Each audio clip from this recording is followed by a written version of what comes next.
A service of KIBMradio.com, the Internet's home for an all old-time radio.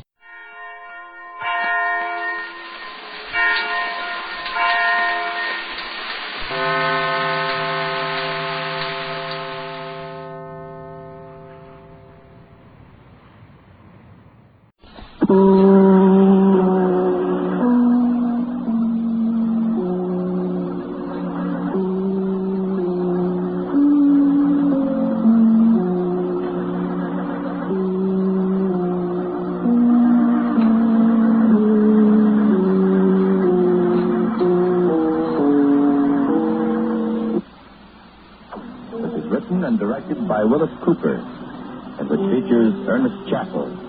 Quiet Please for today is called Where Do You Get Your Ideas?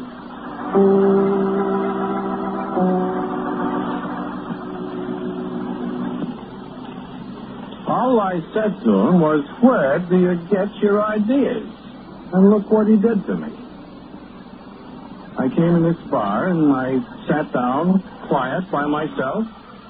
And I said to the bartender, Charlie, make me a dry Manhattan and put 2 olives in it. So I had my dry Manhattan. Then I had another. I began to look around.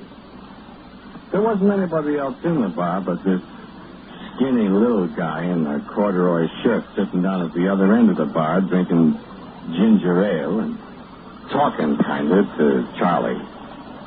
So I got interested. You know how it is in the bar. And I took my drink and I walked up the end of the bar and sat down alongside the guy. He didn't pay any attention. I don't see very well. And I listened, and what they was talking about was radio.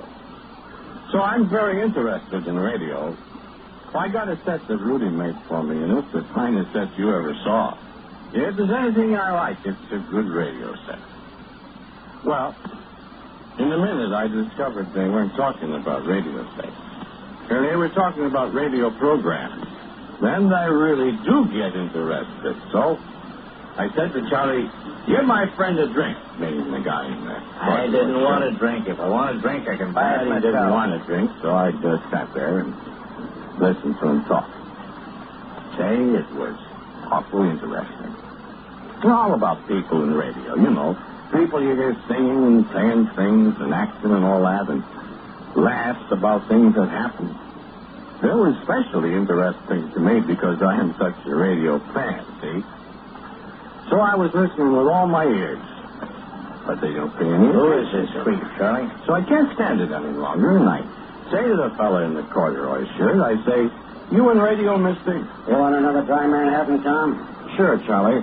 Only my name's not Tom, it's Basil. B-A-S-I-L, like Basil Rathbone in the movies. Sure, I'll have another dry Manhattan. You in radio, mister? Yeah, he's in radio. Leave the man answer the question, Charlie. He don't like to talk. He's talking to you. I'm not a stranger. Well, I'm not either. My name's Basil Gitlip, mister. Glad to meet you. Thanks. You're in radio, mister? Yes. Here's your drink, Tom. Basil, Charlie, not Tom. Why do you call him Tom, Charlie? His name's Basil, he says. Too hard to remember names at a bar. Everybody's either Tom or George to me. How do you tell them apart? All the good guys are George. I see. What do you do in radio, mister? I write, Tom. Stories? Yeah. Charlie, give me another ginger ale, will you? With a little lemon peel this time. Yes, I do. Well, what kinds of stories? Fantastic stories, I guess. I think I'll have a little ginger ale myself. Like murder stories? Sometimes. Charlie, what time is it? Pretty near closing time. That's what I figured. I sure like murder stories. I'm getting tired. So am I. Could I ask you a personal question, mister? They're off at Hialeah. I I've been expecting it. Sure. I said, could I ask you a personal question, mister? Well? I was just wondering, where do you get your ideas? I just think about it. Do you? Sometimes he gets ideas about people that talk to strangers in bars. Strangers that don't want to be talked to. Do you? Sometimes. I could tell you some murder stories. Could you? Yeah, I sure could. He knows some murder stories. Oh, but I could tell you true murder stories. Look, Tom. For a nickel, you can buy a morning paper, and it's full of true murder stories. Want another dry Manhattan? Sure. Not good true murder stories like I can tell. Look, Basil, did you ever murder anybody? Me? Not so much from the top. Yes, you. Did you ever murder anybody? Sure. You think the Dodgers have got a chance this year? I like Casey Stengel. He looks like Gertrude Stein. He knows more about baseball than she does. I murdered a woman. He's been in it longer. I murdered a woman. Congratulations. Well, I did. When? Well, tonight. Yes, so. And last night. And the night before and last Thursday. Keeps you busy, doesn't it? You'll run out of women, Basil. No, this is the same one. She won't stay there. Where is she? Out in the lobby. You mind if I go look and call the cops? Make me another dry Manhattan before you go. I'll make it when I come back. Don't leave me alone here with the murderer, Charlie. Oh, I won't hurt you, mister. Thanks. Hurry up, Charlie. I want another dry Manhattan. I'll be right back. Is he going out to look for her? Really? I think he's going to look for Manuel. Who's Manuel? Manuel's the bouncer. He won't find her. Her? Manuel's him. No, I mean the woman I murdered. Oh. Listen, Mac, you oughtn't to drink so many of those things. Please? Oh, they don't hurt me. You keep on drinking them that way, and the first thing you know, you will murder somebody. Oh, I do. Do what? Murder people. Okay, have it your way. Find her, Charlie? You kidding? There's nobody out there. You didn't think you'd find anybody, did you? No. You kidding? I could have told you that, but you didn't ask me. Can I have that dry Manhattan now, please? This will have to be the last one, Tom. I'm running out of olives. Basil. Well, if you'd stop eating them yourself, there'd be enough left for me. Company, girls. What? You got another customer. Yes, ma'am? I'll have a beer, please. Hello, Helen. Hello, Basil. One beer. Thanks. Well, like I was saying... You got blood on your shoes. Oh, sure. Beer isn't very cold. Stop squawking about the beer, Helen. Hurts my throat. Drink it. Look, leave the lady alone, will you? Me? You. I don't mind him. This fellow here is the writer, Helen. He writes for the radio. Pleased to meet you. Good evening. He writes stories about murder and things. How nice. Thanks. Just tell him about us, Basil. I was just starting to. He doesn't want to hear. I want another ginger ale. Tell him about us, Basil. She's the woman I murdered. But she doesn't stay murdered. Another beer, please. Yes, ma'am. Do you like being murdered, ma'am? All right. I was asking him where he got his ideas. Where does he go? Well, he just dreams them up, I guess. Don't you? Sure. You ever write a story about people on the moon? He wouldn't know about people on the moon. There aren't any people on the moon. Charlie only give me one more ginger ale for the road. Okay. I saw people on the moon. Aren't there, Basil? Millions of them. Animals, too. Sure. Aren't you right story about people on the moon? I don't know anything about people on the moon. Basil does. Sure. Tell him, Basil. I like to hear about people on the moon. Well, they got 2 heads. Apiece? Sure. 2 heads apiece. And they got 4 arms. 4 arms must be handy. Yeah, they are.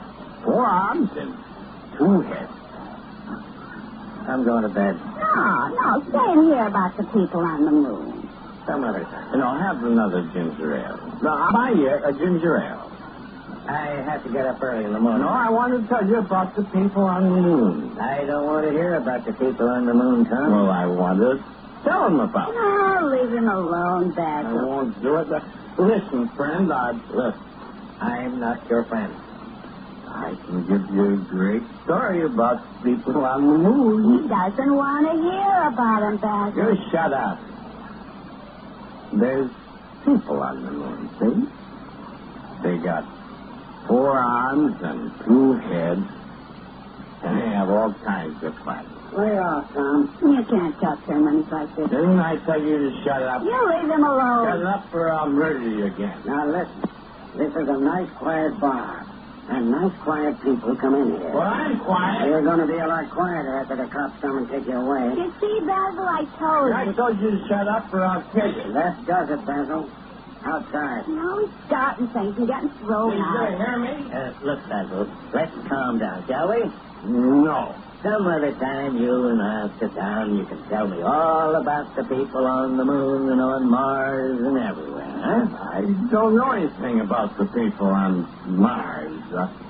I don't even know if there are any people on Mars. Come on, Basil, let's go home. Listen, I close. I'm not afraid of you, you big bum. There you go. No, I'm not. If I tell what I know about you... You won't live this out. Outside, you. What? I said pay your check and get out of here. $2.68. You think I ain't got the money, huh? Well, look at that. Oh, Basil, don't throw your money around that way. Listen, babe, I got just about enough for you. You want me to throw you out of here? Go on, sorry, Mom. Listen, I told you I've had about enough of you. Lay out his guys then. No. I told you to shut up. You ain't another dry Manhattan.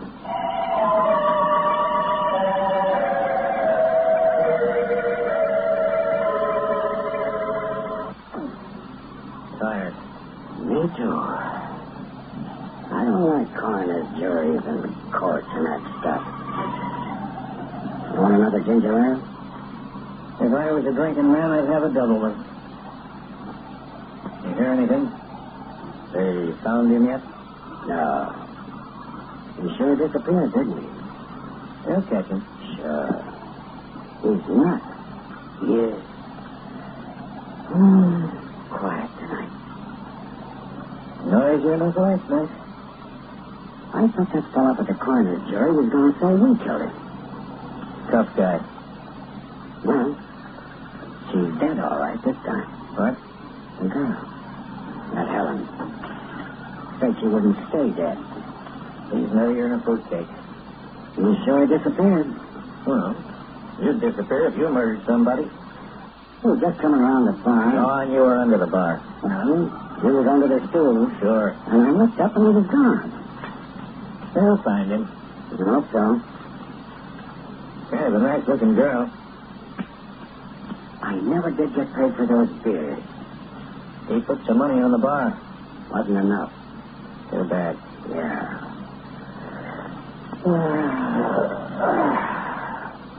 I'm tired. Me too. Not used to murder. Can I have a dry Manhattan, Charlie? Where did you come from? Don't you know the cops are looking for you? Sure. Can I have the dry Manhattan, not too much vermouth? Listen. Make it a double. I'm thirsty. Listen. Well, You. Oh, hello there. I didn't recognize you. My mind if I sit down by her? Thanks. Are you? Me? I'm all right. How's the ideas tonight? Listen, don't start that again. I was starting to tell you about the people on the moon last night when we was interrupted. How about that double dry Manhattan, Charlie? You're not going to get any double Manhattan here, Tom. Basil, like your Basil Rascal. Why not? I'm not going to get in any jam. You don't get in any jam. I'll be out of here before the cops come. If they do come. If they do come.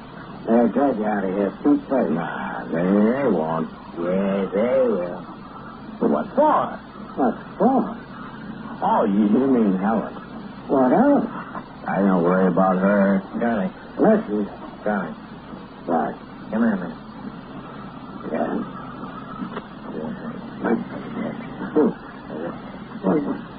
What about you? I'll be all right. Okay. Double Manhattan, did you say? Dry Manhattan. Okay.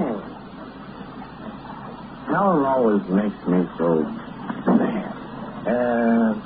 You know her pretty well? Well, I've murdered her 5 times now. That's so? Sure. That's fine, Charlie. Where are you going?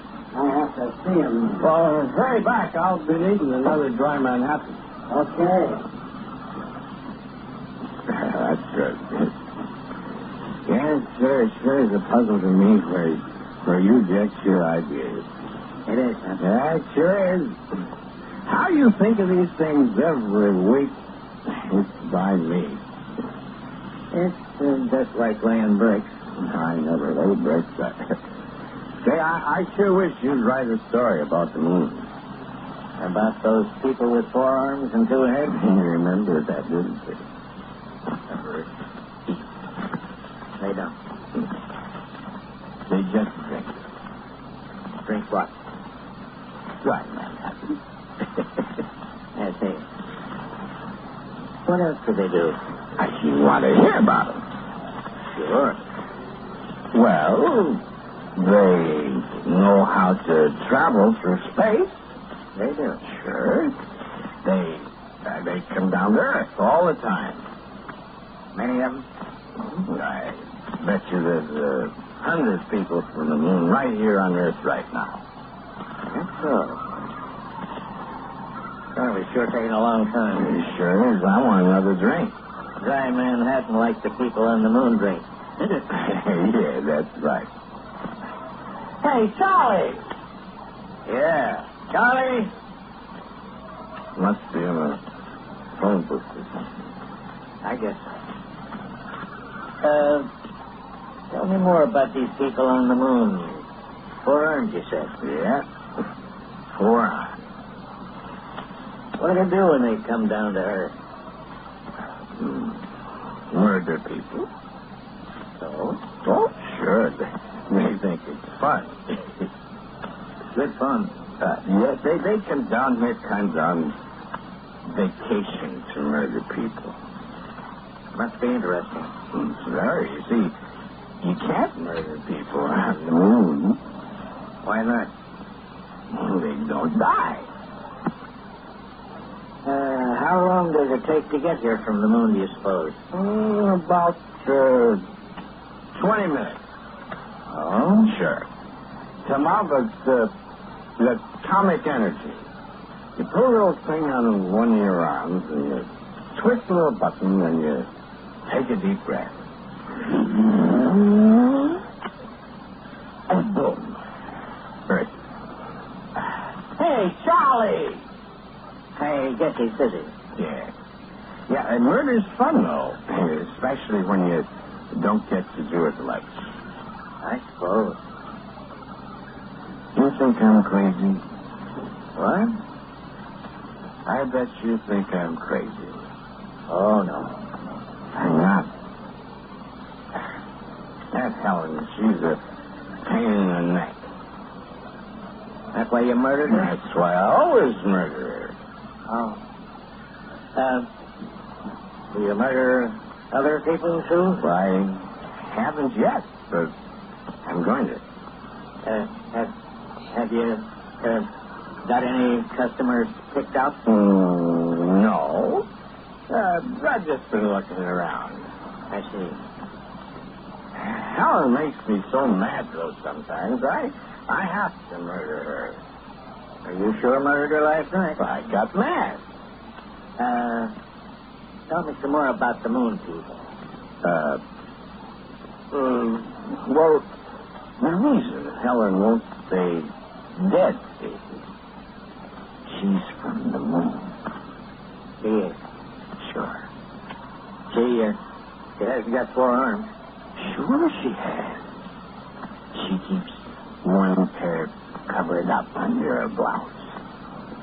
What about 2 heads? Well, she's got another head. She pulls her head open. She does. Sure. Well, Charlie, where you been, Charlie? Hey, Charlie. Bleep. What are you talking about? That's moon language, Charlie. It means I want another dry Manhattan. Oh. Hurry up. I gotta get out of here. Get out of here. Oh, no, Basil. Stick around. Well, the evening hasn't started yet. Oh, I gotta get out of here. I got a date. Oh, let her wait. Have a nice big drink. It's on the house. No, I gotta go. That looks good, Charlie. That's fine.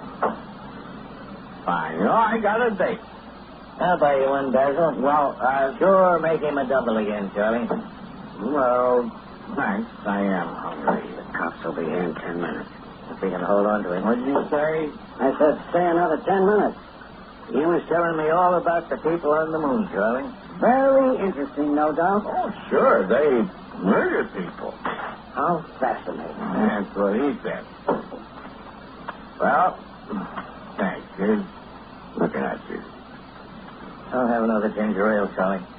Where do you put them all? Well, thanks. I gotta go. I got a date. Who you got a date with, Basil? Helen? You forgot something. What? You knocked her off here last night. Oh, that was last night. Right here. Remember? Sure I remember, but that was last night. What's the time? Only 8 minutes now. Have another dry Manhattan, Basil. Well, I really oughtn't to. Sure. Go on. Sure, go on, Basil. Helen. I thought you'd be here, Basil. I was just leaving. Wasn't I, Charlie? He was just having one for the road. Listen, where did you come from? Up in the moor. But you were dead. Nah. Can I have a beer, Helen? Thanks. I love it. But listen, Helen, we saw you at the coroner's inquest. Such a bore. You're not dead? Nuh-uh. But we saw you. You had a hole in your head. Sure. See? Hurry up and drink your beer, Helen. Maybe late. I'm hurrying. Well, don't get impatient, You Basil. want me to kill you again? Oh, stop. Well, I will if you don't hurry up. 2 minutes, Charlie. Oh, boy. Who was that gal? I think it's the same one. Well, it can't be. Sure it is. Ain't you, Helen? Ain't I what? You. Sure I am. But how? How? She's from the moon, Charlie. She can't die. Is that so? You know what I think, Basil? What? I got an idea. I know. The cops are coming. But we'll be gone before they get here. That isn't what I'm thinking. And what's it? Why, I've got an idea Helen really is from the moon. Are you nutty, too? No, I'm not nutty. I just got an idea. What? What? Why, I've got an idea that you're from the moon, too, Basil.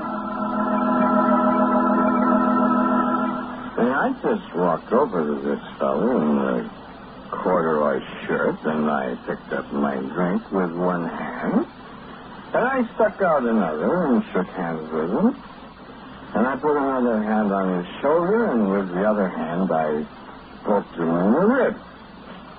Why, I said, where do you get your ideas? And look what he did to me. He smacked me with a ginger ale bottle. And if I didn't have had two heads, he might have knocked me cold.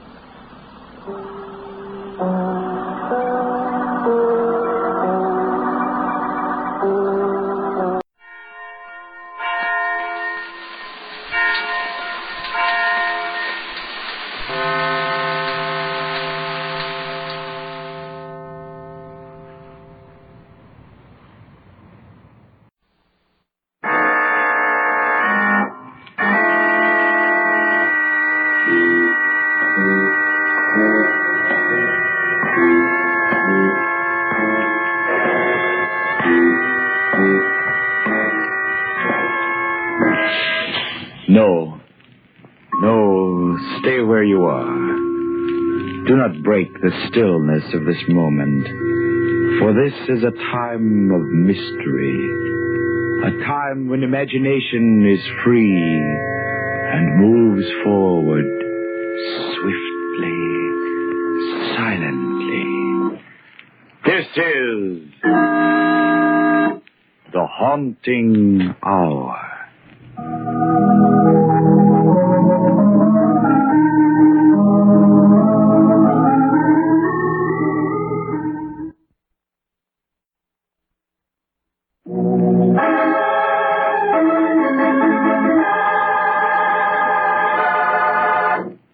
The old men.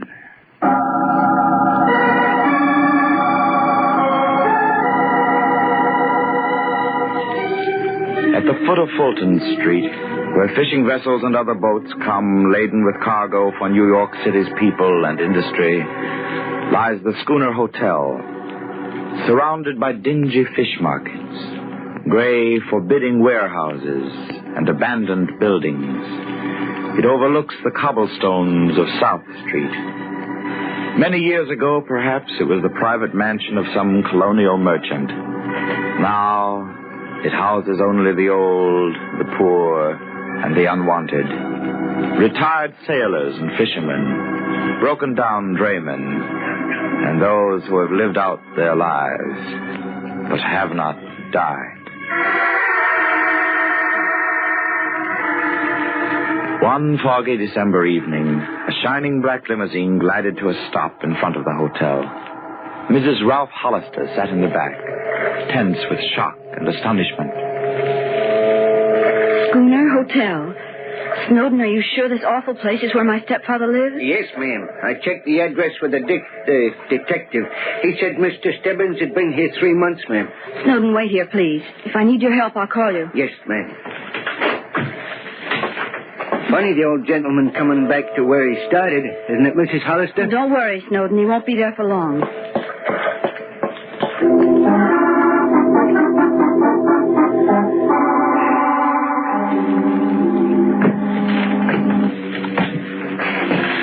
How much higher, Mr. Hazard? 5th floor.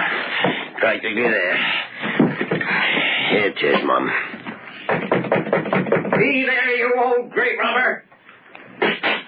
What in the name of Sam Hill? Diana. Good evening, Father. Oh, yeah, Diana.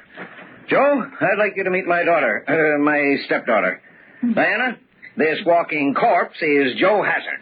He runs the place. We've met. That'll be all, Mr. Hazard. Yes, ma'am. See you later, Larry. Dead, I hope. Let's go inside, Dad, and shut the door. Have a seat, Diana. I won't sit down because I'm not going to stay. You've had us all worried sick, running away from home and not letting us know where you were. I sent you postcards. What more do you want? You're coming home with me right now, immediately. Now, let's start packing. Now, Diana, don't start that. I'm not going back to all those stuffy society people. You're 78, Father. You're rich, entitled to comfort. Diana, now you get this straight. I won't go back with you. Dad. Now, listen, Diana. I've got everything I want. Good fishing, good sleeping, good eating, good friends. Friends? Those horrible old men? Yes, friends. There's not one of us that doesn't look forward to the other's funeral.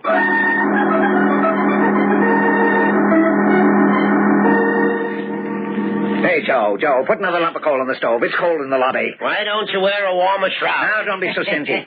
You won't be here much longer to enjoy your money. Huh? Look who's talking about money, Joe. The undertaker told me that Stebbins was in price in a gold casket the other day. That's a good one. Now, look here, Joe. There are 9 of us, all about the same age. What do you mean, same age? I'm 81. Okay, Pete. But you'll all see, I'm going to outlast the rest of you old duffers. That boasting of yours is a bad business, Stebbins. Joe's right. As a matter of fact, you haven't been looking so well lately, Stebbins. Who says? Me, Tim Owens. So do I. Spinelli the Oysterman looked just like you do right before he was took. Huh? And he was hardly 75. Now, look, Pete, if you don't stop... Don't be a sorehead, Stebbins. Pete's just paying you back. I can take it, Tim. But you've all been ganging up on me. Haven't you, Scott? What's fair is fair. Lay off him, boys. Sonny's right, yeah. Of course, Larry. And the boys can't help it. And many a time I seen him taking an old horse from Frenchy's stable. And I says to myself, I wonder when they're going to lead Larry Stebbins away. You'd get a big kick out of seeing me go, wouldn't you? Of course I would. With you gone and all our wills made out to the survivor, there'd be real money in the pot. Sure, before we cut you in, the whole price for surviving warn't more than $20,000 for the whole 8 of us. And now it's millions. That's why we're ganging up on you. Larry, I never could figure why, with all your dough, you took a hand in. To win, of course, Tim. To see if I can lick the game of death the way I've licked everything else. Stebbins, you know what I think. No, what? I think you're nuts. What? Well, we'll see. Now, Tim, I ran into a bargain you could use real soon. Yeah? Yeah, a nice, cheap gray.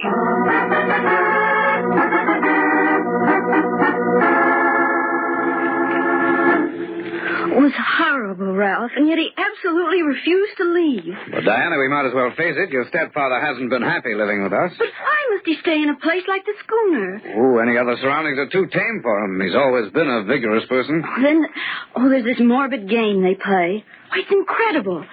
One night he said he climbed into bed and found a tombstone there with his name on it. Oh, it isn't human, Ralph. It isn't human. Oh, Diana. Now, darling, take it easy.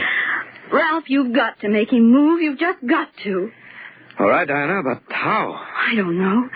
You just must go down there with me and speak to him. No, I'm afraid speaking won't do any good, dear. We'll have to use force.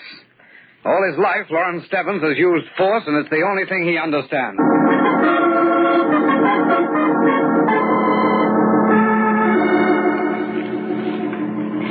Do you know where Mr. Stebbins is, Mr. Owens? Couldn't rightly say. Saw him go out early this morning. Hasn't been sitting around the stove at all today like he usually does. Well, where's Mr. Hazard? Joe, he's out for a breath of air. Won't do him no good, though.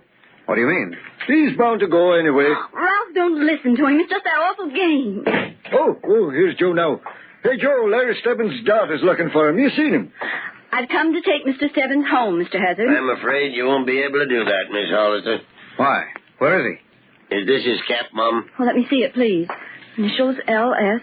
Abbott Brothers. Yes, that's where he buys his clothes. Yes, I think it is. I thought so. Some kids out there gave it to me. Where'd they find it? They said it belonged to a guy who jumped off the end of the pier. An old man like myself, they said. Suicide? That's what it looks like to me, mister. No, Ralph, it couldn't be. If there was one thing that Lawrence Stebbins wanted, it was to stay alive. You mean... I mean, if he died, there was just one reason. Murder.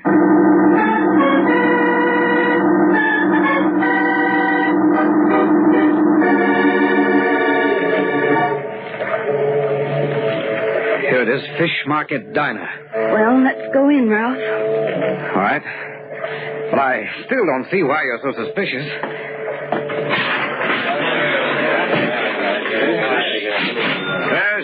What can I do for you? Did you know Lawrence Stebbins of the Schooner Hotel? Sure, I know him. Great sport, regular customer. Was he in here today?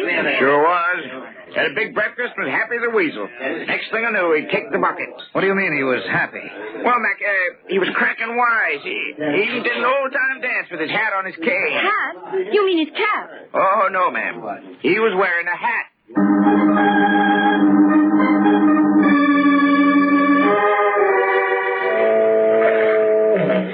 If we just stand here opposite the hotel, we can watch who comes and goes without being seen in the dark. Diana, watch that door. Someone's coming now. Oh, you know him. That's Tim Owens. No, I can't see very well. We better get closer. Let's go over behind the loading platform on the next pier. All right. The light should show their faces better from there. Let's go. Made it. Look. Look where? Right behind me. Yes, they're two of the old men. Pete Sanders and Charlie Hall. Both asleep. Yes. But they're not asleep. They're dead. Stone dead.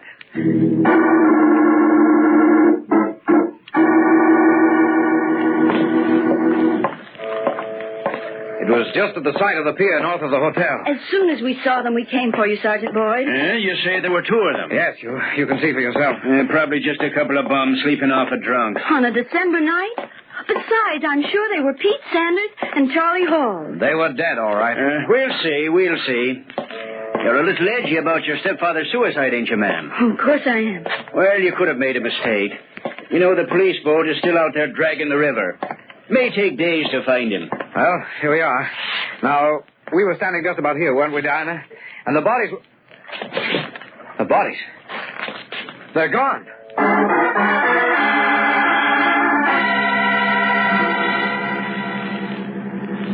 Say, Joe, Sergeant Boyd was in here looking for Pete Sanders and Charlie Hall while you was out. What do you want him for, Scotty? Oh, said Stebbins' daughter thought she saw him dead. Yeah, the way she and her husband was talking, you'd think Larry Stebbins wasn't fit for the undertaker anyway. No, Tim. Don't hold it against the young lady. She's all worked up. They'll find the old man's body, she'll calm down, and we can all go to the funeral. Say, Tim, you didn't happen to see Pete or Charlie this evening? No, I didn't, Scotty. But I was out a while. Maybe Sullivan did. Wake up, Sullivan. Wake up. He's been sitting here in the lobby all evening, snoozing off and on. That's a good idea, Tim. Sullivan. Hey, wake up. He's out like a light. Hey, I think I'll hang some crepe on him. Scare him when he comes to. Oh, lay off that stuff for a while, Tim. It gives me the willies. Sullivan. Try shaking him, Scotty. Sullivan, wake up. Pat. Hey, don't fall over like that. Joe, he's not asleep. He's dead.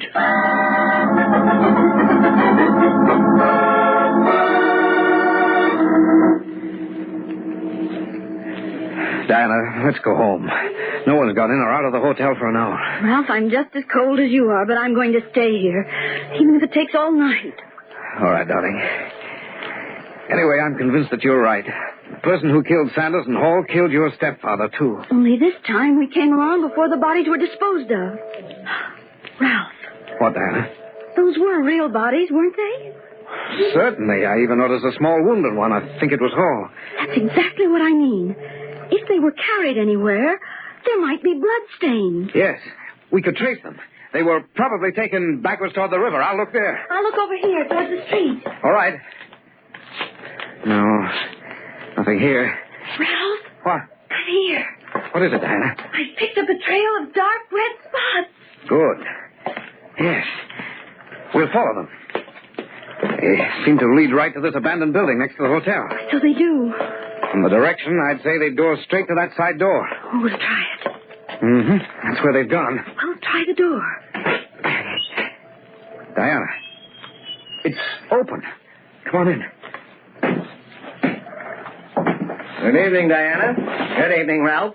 I've been expecting you. Mr. Stebbins.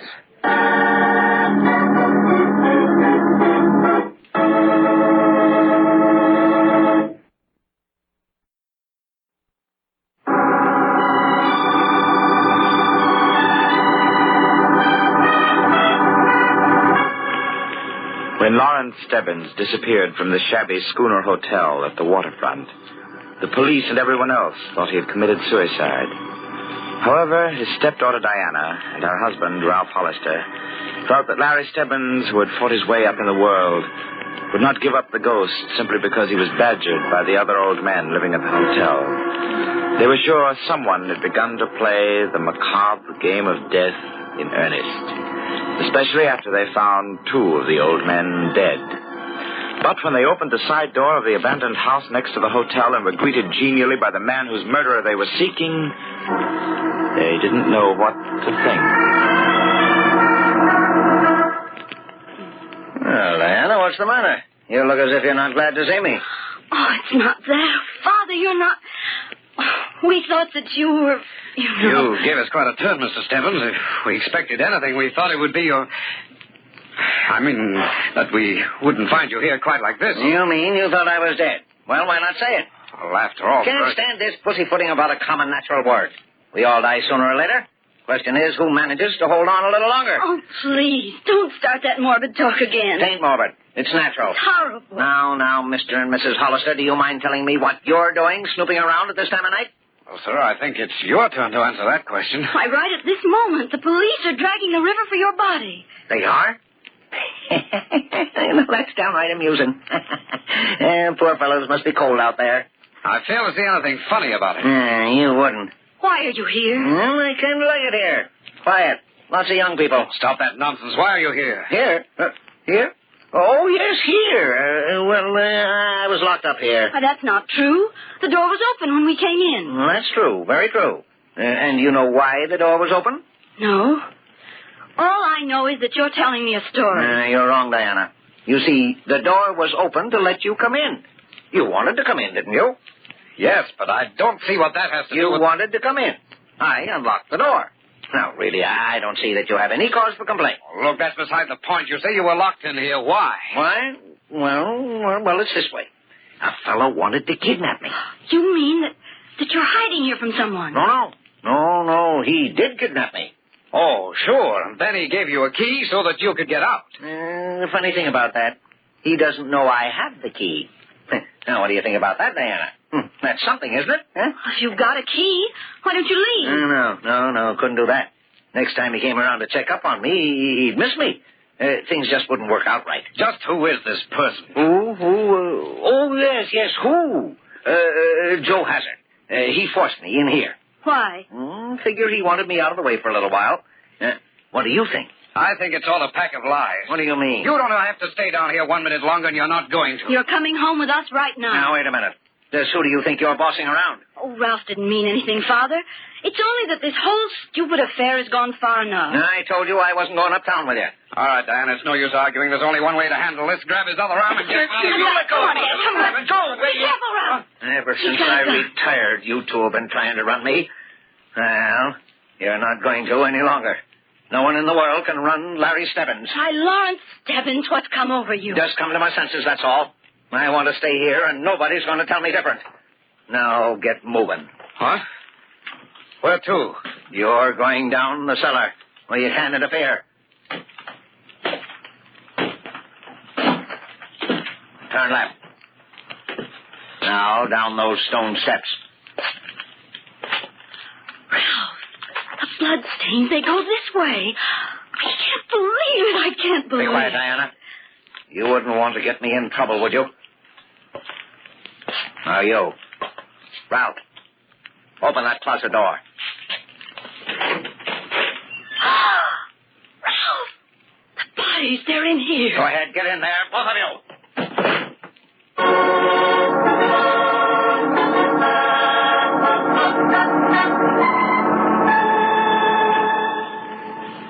Sanders and Hall show up yet, Tim? No, Joe, and I've been sitting here all the time. I'm beginning to think the Hollisters were right. So am I, Scotty. There's some funny things going on around here, and we ought to pay them some mind. There's only 5 of us left. Us 3, McIntyre and Everett. We'd better work fast. Where is Mac and Everett, Joe? Went to bed, Tim. I told them they better stay down here, but they laughed and said I was nuts. Didn't they, Scotty? Mac said he was going upstairs to dream about my burial. I got sore as all heck. I can't stand that talk anymore after what's happened. Scotty, go upstairs and tell them to come down here. We ought to keep together. I'd feel safer if I knew you was all sitting here in the lobby. Okay, but they'll probably yell murder when I wake them. You know what I think, Tim? I think Stebbins' suicide was a put-up job. How do you figure that, Joe? Just got a feeling. The way the boys acted when they gave me his cap, like they was rehearsed. And then everything that's happened tonight. I tell you, I'm scared. I'm scared stiff. So am I. You fellas thought Stebbins was kidding about living longer, but he's not that kind of a guy. Look how he made his dough in the shipping business. What do you mean, Joe? Oh, like he said once, he always got what he wanted. He wouldn't stop at nothing. Never has. But murder, Joe, that's pretty terrible. I wouldn't put it past him. Jim. What's that? Sounds like Scotty. Joe, Jim, I'm getting out of here. I'm getting out of here fast. What's up, Scotty? It's terrible. I went into the rooms and the beds was empty and the windows open. Where were they? I looked out the backyard and They was lying there, the two of them, in a heap. There's only us three left now, Joe. Boys, this is all Stebbins' work. Stebbins? Oh, Stebbins is dead. Joe was just telling me he thinks Larry faced this crook. He's around somewhere, I tell you, and we're going to find him. Where do you think he is, Joe? I've got an idea. He's in the house next door. Then how would he get in here? Yeah, these used to be twin houses, Tim. There's a door in the cellar that connects them. Let's go and find out. I'll get my gun. I don't want to go there. Get the police. It's their job. There's no time to get the police, Scotty. Then let's get out of here. Let's go anywhere. Oh, he'll get us for sure if we stay here. Scotty, we've got to stick together. There's only three of us left now. Yeah, three of us and Stebbins.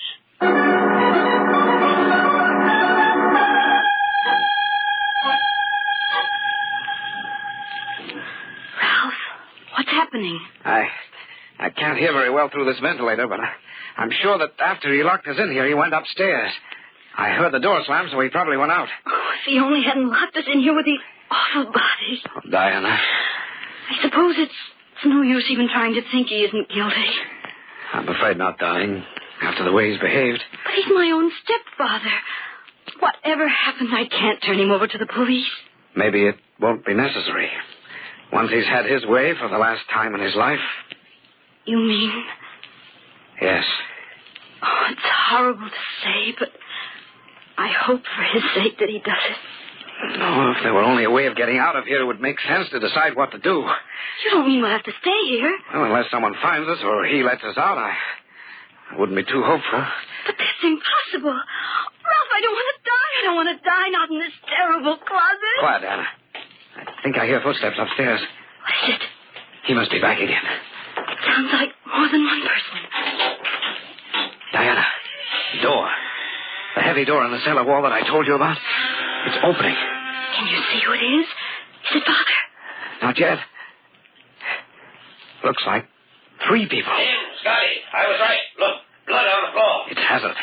He's following the trail.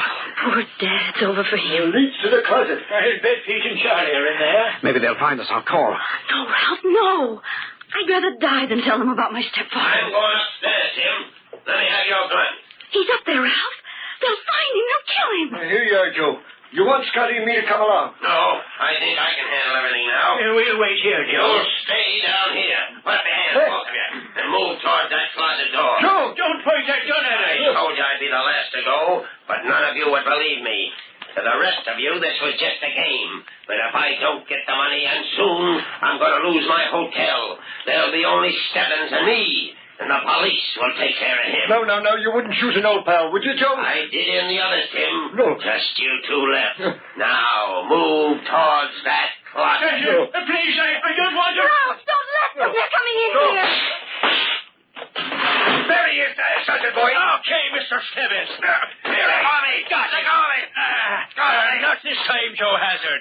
We're booking you for murder.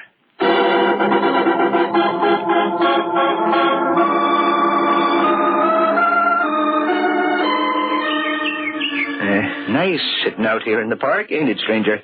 Yeah, Pop. Don't call me Pop. You know who I am? No. Yeah. Look at this clipping.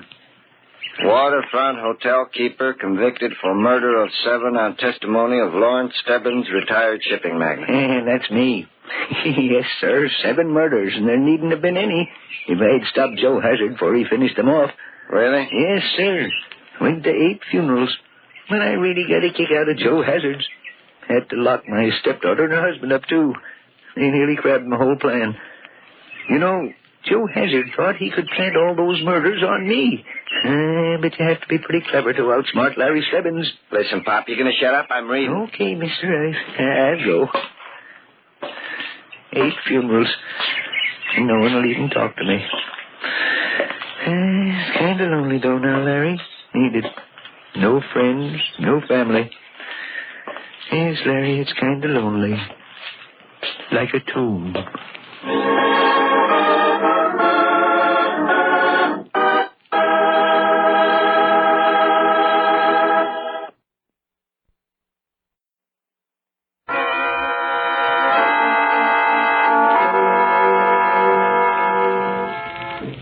From shadows and stillness, mystery weaves a spell of strangest fascination. charging the mind with doubts and fears.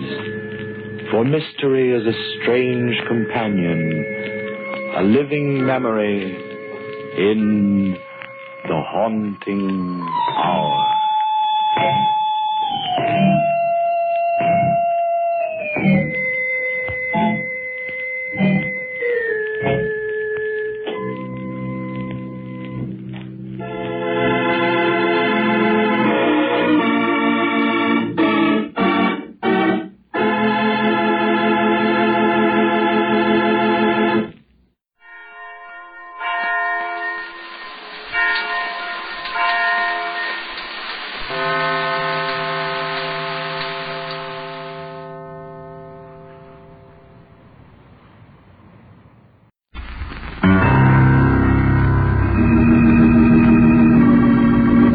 The Diary of Fate.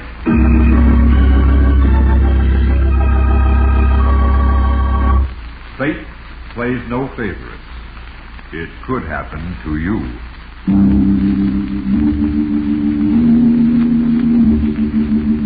Book 82, page 216. In the Diary of Fate.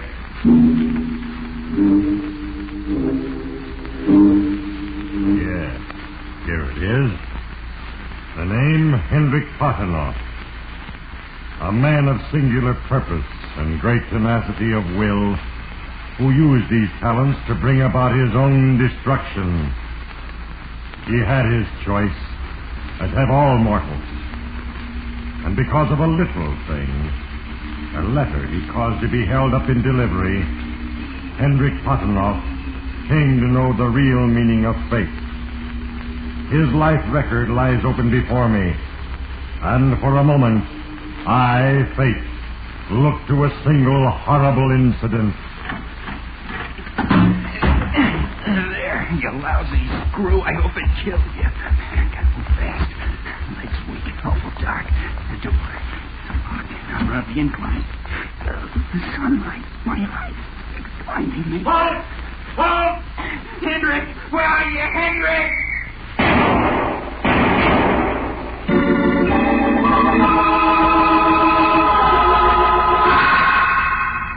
Yes, Henrick Potenoff, you had a choice, and your decision was for evil.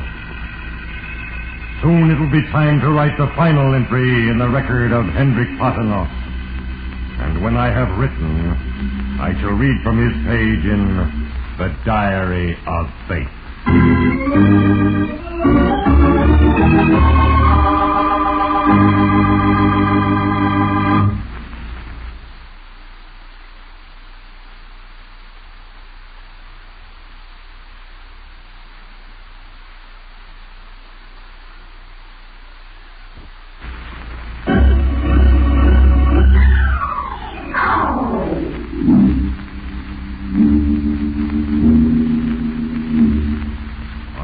Of a prison, Henrick Potenoff has been credited with 22 years of payment on his debt to society. He is scheduled to be paroled soon. But 7,000 nights have not bred repentance in his heart. 22 years of resentment at confinement are symbolized in his hate of Sarah Heddy. If it hadn't been for Sarah refusing to testify that she was with me that night, if it hadn't been for Sarah's jealousy of Molly, if it hadn't been for Sarah. Hey, Henry. Yeah, I've been listening to that every night for nearly 21 years. But only 30 more times till I get out. Yes, I hear the grapevine be pumped up with tea today, eh? Yeah, dummy. I hear the bull coming in. 15202. Yeah. Oh, Henrick. No letter for you tonight. Do I ever get letters? No. I guess not. Too bad about Swede getting shot trying to escape today.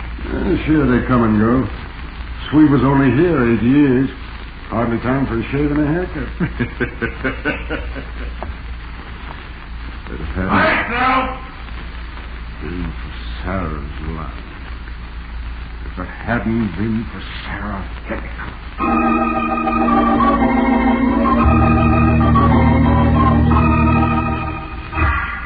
Yes, to Henrick Potenoff, even freedom meant only one thing: an opportunity for revenge on Sarah Henrick. His decision for evil was 3,000 times confirmed. Nightly he warmed his fate at memory's fire. Recalled again with bitter recrimination a courtroom scene of more than 20 years before. Gentlemen of the jury, you've heard the evidence against the defendant. You now retire to the jury room and determine the reach of the verdict. Why wouldn't she testify, Molly? Wouldn't she do that for you, her sister? No, I got down on my knees and begged her. Well, she could save my neck. Did she tell him why I shot him and that she was with me? Oh, she's jealous because you married me instead of her. She claims she stayed home alone that night. Oh, she lies. That was the night I took her out purposely to break the news that you and I had got married. Now she wouldn't admit it anyway. She just couldn't have been out with a man now being tried for murder. Only a week before she married John Henrick, the banker. She sure decided to marry him off a sudden. She doesn't love him. She married him for spite after you married me. She just admitted with a stick-up. And that Carver threatened us while we were parked there. They'd call it justifiable homicide, and I'd go free. Even though they proved that you had trouble with Carver before? Oh, sure, that was just a coincidence. He was just a cheap stick-up on him. He didn't know it was me in that car until he shoved his face through the window. If once he'd seen that you had recognized him, then it was you or him. Well, of course. I let him have it before he could drill me.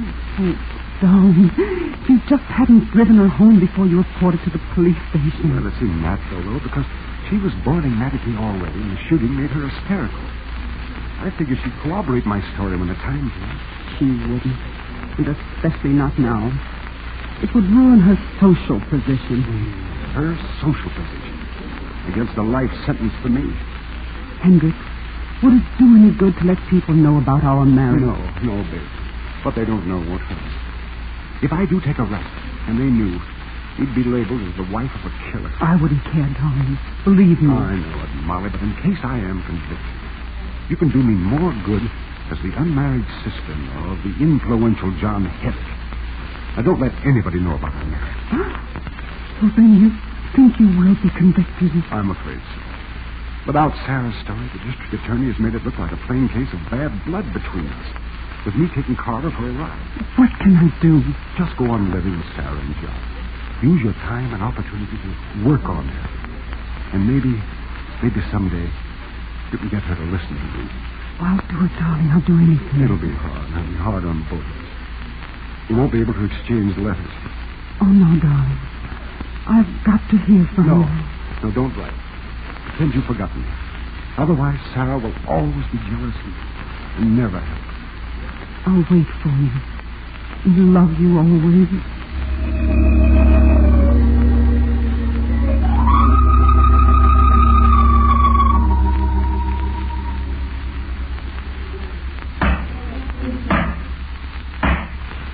In accordance with the laws of this state, my duty by reason of the verdict of the jury consisting of 12 men and women to pass sentence upon you for murder, which I do in accordance with such verdict.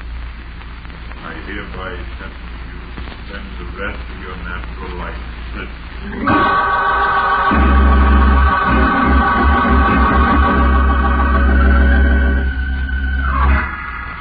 Those memories furnished a decade of fuel for Henrick's hatred. While Henrick Potenoff suffered his imprisonment, Sarah, too, had paid great penance.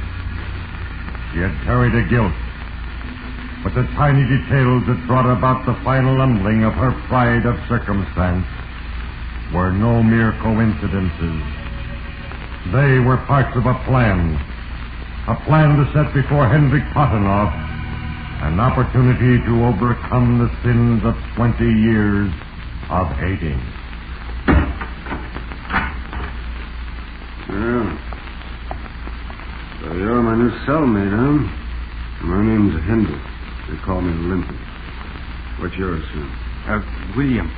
They call me Bill. Glad to know you, Bill. Just arrived today? Yeah. Hey, you can tell that by this shaved head. Mm-hmm. They'll call you Fish till it grows out again. Sit down. I'll tell you a few things about your new boarding school. Yeah? A new man always gets the bottom bunk. We get up at 6, leave cells at 7, eat and work back in cells at 6. Lights out at 9. Baseball or church on Sunday. If you've made your task in the mill. 100 yards of good clock. And then there's the two most important rules of all. The official rule, stop whatever you're doing and stand still when you hear one blast of a whistle. Hey, what's that mean? It's the gunboat's only warning before they shoot. And they seldom miss. And what's the second? Our unwritten law. Don't be a stool business. Oh, well, thanks for the advice. You've been here long? Nearly 22 years. A whole lot of time. I'm only 21 years old. And I've had something to keep me occupied. What are you in for? Me? Oh, hit and run. 1 to 5 years. It was really an accident, but I lost my head and drove off. If it was your first offense, I you think your folks could have gotten you off on probation. You got a family? Yeah. Just my mother and dad and Aunt Molly. Molly? I knew a girl named Molly once. What's your dad do? Well, he's a banker. #1 citizen in our town. That's why he couldn't go to bat to help me. Everyone in Milford would have said he used his pull to get me off just because I was his son. You're from Milford? Yeah. You've got an Aunt Molly? And your dad's a banker? Bill, what's your last name? Hey, William Henry. They call me Bill. My father's name is John and mother's name is Sarah.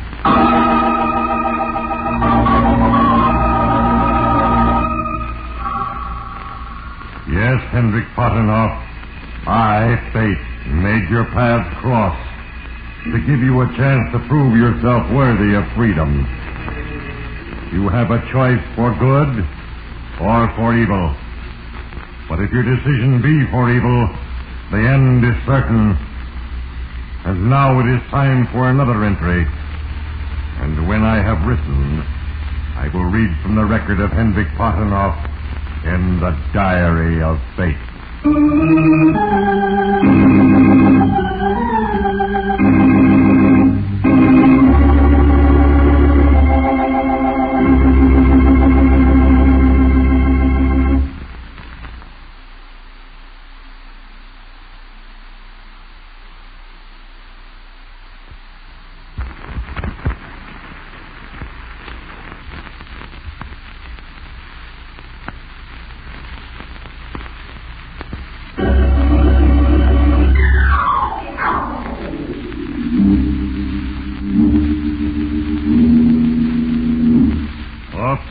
When atonement and punishment have balanced the scales, there is given a second chance.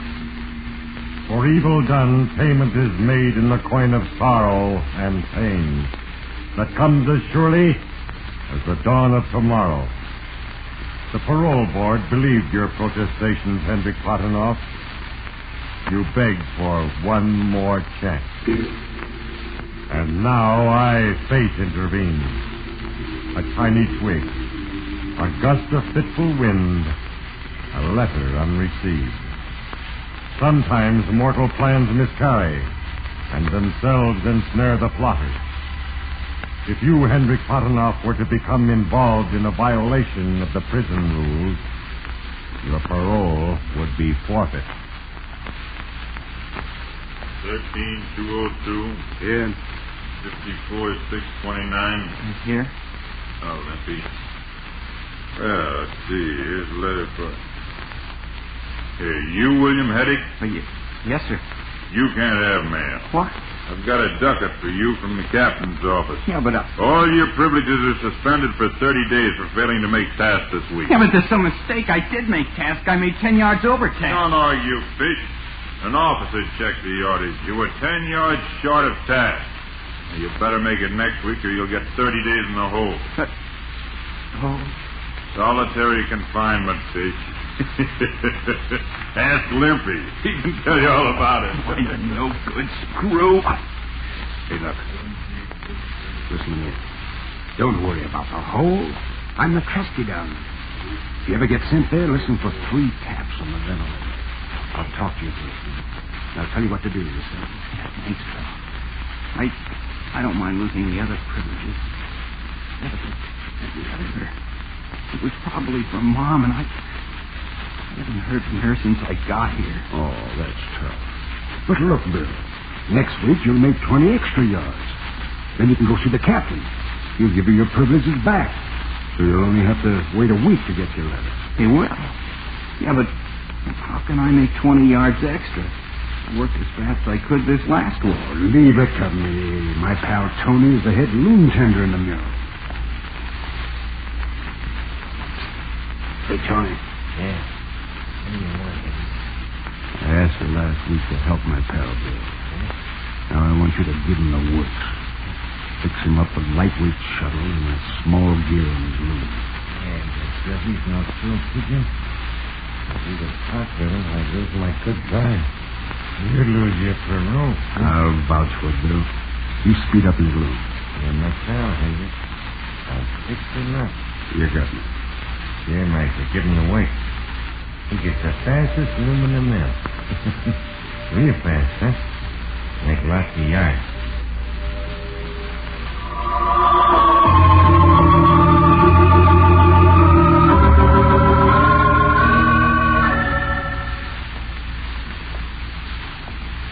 $54,629. William Henrick. Here, sir. I warned you last week. Here's a ducat for you from the captain's office. Says you ruined 120 yards of cloth, state property. Yeah, but it was good cloth, honest. It was all thin. High-speed shuttles and gears were found on your loom in violation of the regulations. Where'd you get them? Well,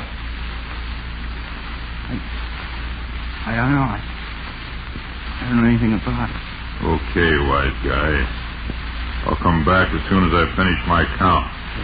And you can tell me who speeded up that loom or be ready to go to the hole. 30 days in the hole. Limpy, I've heard men die of consumption down there, go crazy, get shot. What do I tell him, Limpy? That depends on whether you're regular or stool pigeon. You can squeal on me and Tony and save yourself a month in the hole. Yeah, but you'd lose your parole. That's right. Quiet, he's coming back.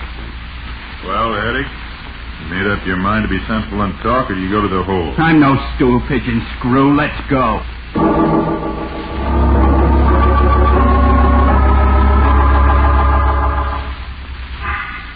Yes, Henrick Potenoff narrowly escaped his own trap.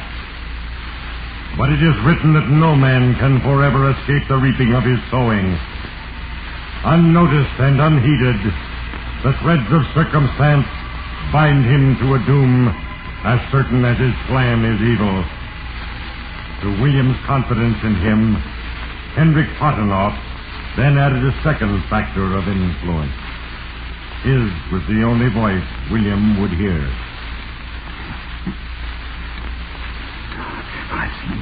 Good. He didn't forget me. Bill. You hear me? Yeah, Lindy. God, it's good to hear your voice. Okay, I guess. Just as well, there's nothing to do. Can't see. Black dark. Can't stand up straight. Can't stretch out. I don't know how long I've been here. I'm awful hungry. No, nothing. Not even bread, just water. It is sore because they found a small knife in my trousers. I don't know how it got there. What can I do? Wise. You have to stand for your rights. When the screw comes with your water, cuss him out. Tell him they can't do that to you, dick cop. Revenge it. Sure. Henrick, don't go away, Henrick. Here's your water, wise guy. Pass out your bucket. Now, you lousy screw. Where's my food? You give me my food or I'll You're what? Threatening an officer, huh? Well, just for that, no water. Hey, come back. Give me my water. Give me my food. Give me my food.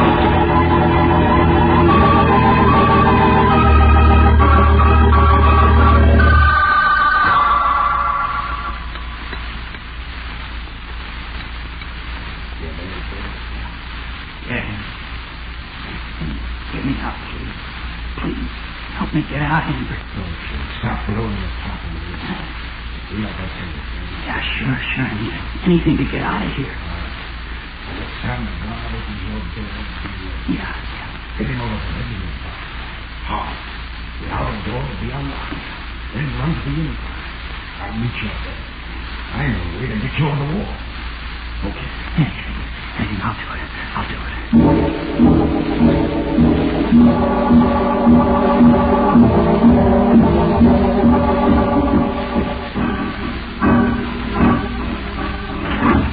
All right, Eddie, take yours. There, get up, nosy screw. I hope it killed you. Fast. The leg's weak. It's almost dark. Get the door unlocked.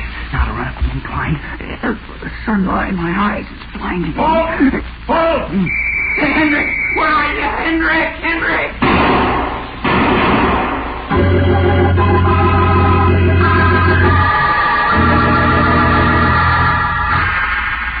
Your plan was successful, Henrick Potenoff. William Herrick is dead. He made an easy target stumbling about in the blinding daylight. And no blame for William's death was attached to you by the prison authorities. But fate was waiting. Now the plan moved swiftly to its inevitable conclusion. And in a moment, I shall write the final entry on the page of Henrick Potenoff in the diary of fate.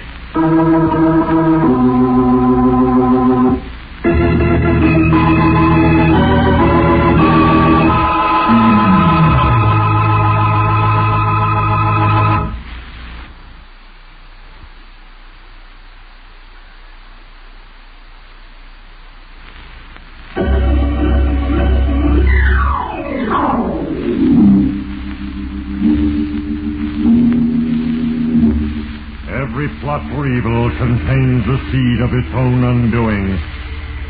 Perhaps a tiny thing, no greater than a sheet of paper. Before his death, and for fear that its contents would identify and set William on his guard against you, Henrick Potenoff, you had arranged to prevent his receiving a letter. And now the delicate scales of justice were slowly nearing inevitable balance. 13202? Yes. Oh, Limpy. It's too bad about your cellmate. You sure look happy, though. Well, why not? Tomorrow morning I go through the main gate, headed out. Ah, good luck. Put this letter for your ex-cellmate with the rest of his belongings, will you? They'll be picked up and sent to his family tomorrow. So long. A letter for William Herrick, probably from his dear mother, warning him to beware of her old acquaintance, Henrick Potenoff. Yes. Taken a long time, sir, but I need you. Let's see what you have to say. Dear Bill, I'm convicted and sent to prison. I know. Unfortunately, however, given me the courage to write this letter. You are a man now, not a child. As you read this, please remember that anything I have done has been for your welfare. All of us have made mistakes. I had hoped that I would never have to tell you mine. But your need now is greater than my pride. When I was your age, I fell in love and secretly married. What do you know? This isn't from Sarah. It's from you. Also was sent to prison. I've always loved him, and still waiting for the day he comes out, in the hope that we can live our remaining years happily together. She loves me. She's waiting for me. I got my revenge on this place. I want you to find him and show him this letter. His name is Henrick Potenoff. Having unjustly suffered much himself, I know he will guide and counsel you. But your time of punishment will not embitter towards society. It will return you to me, a wiser, more tolerant man. To me. save you a great handicap in life, you have been raised as Sarah's son. Only she and I have known that you are not. When you get out, perhaps the three of us can spend many happy years together. But I am your real mother, Bill. And Henrick Potenoff is your father. No, it isn't true. It can't be true.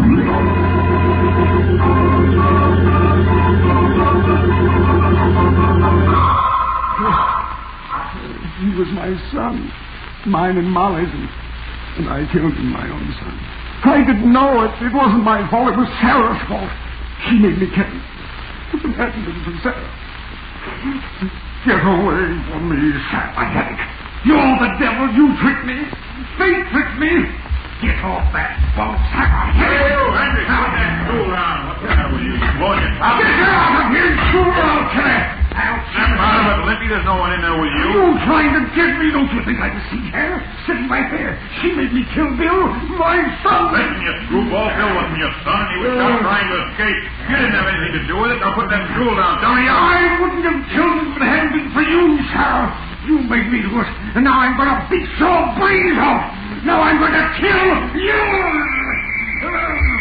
Get in that bar. Get in that bar. Okay, boys. All right, bring the straight jacket. I'll grab him. Now watch yourself. Put down that stool, Henry. Grab him, boys.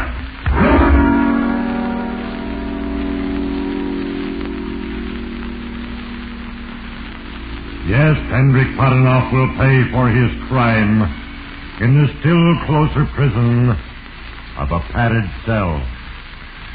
For the rest of his life, he will each day scream in terror of his new cellmate, who will be with him always. A cellmate who cannot be paroled nor killed. For with hate has he created his own nemesis, an invisible, implacable, everlasting tormentor, fear. Now it is time to close the book.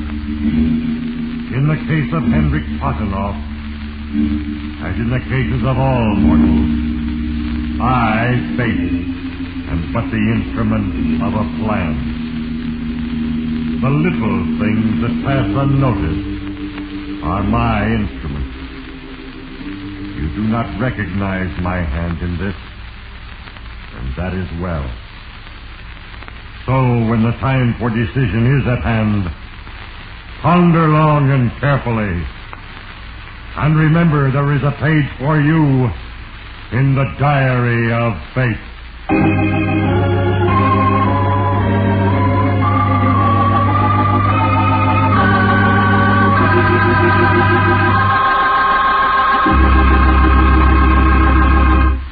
The cast included Herbert Lytton, Burl Wallace, Howard McNear, Barney Phillips, Irvin Lee, Ray Erlenborn, Ivan Ditmars, and Hal Sawyer.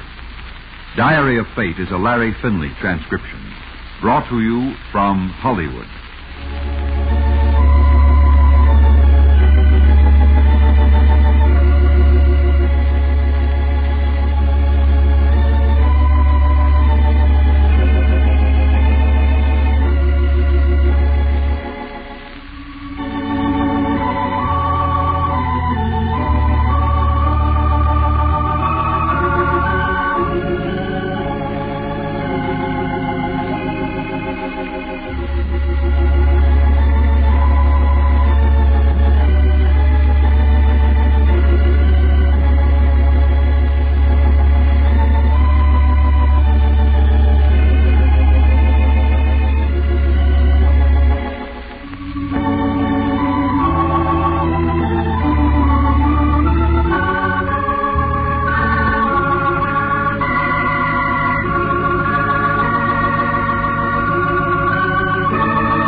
And now, the Hall of Fantasy. Welcome to the Hall of Fantasy. Welcome to the series of radio dramas dedicated to the supernatural, the unusual, and the unknown.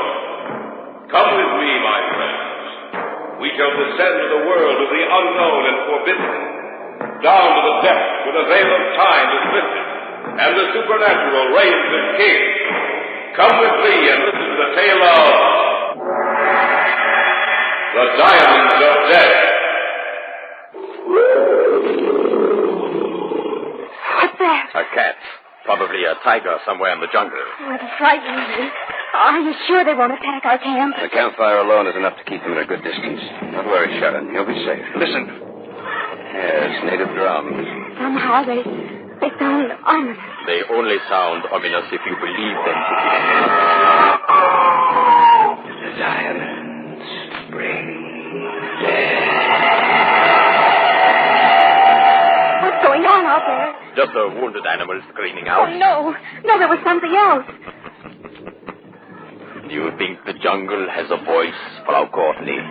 That is only for children to believe.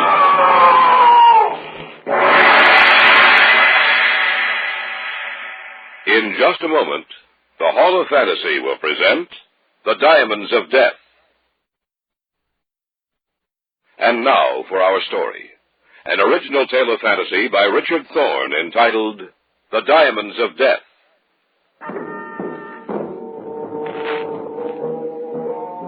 Vince Porter had just returned from a business trip to Caracas.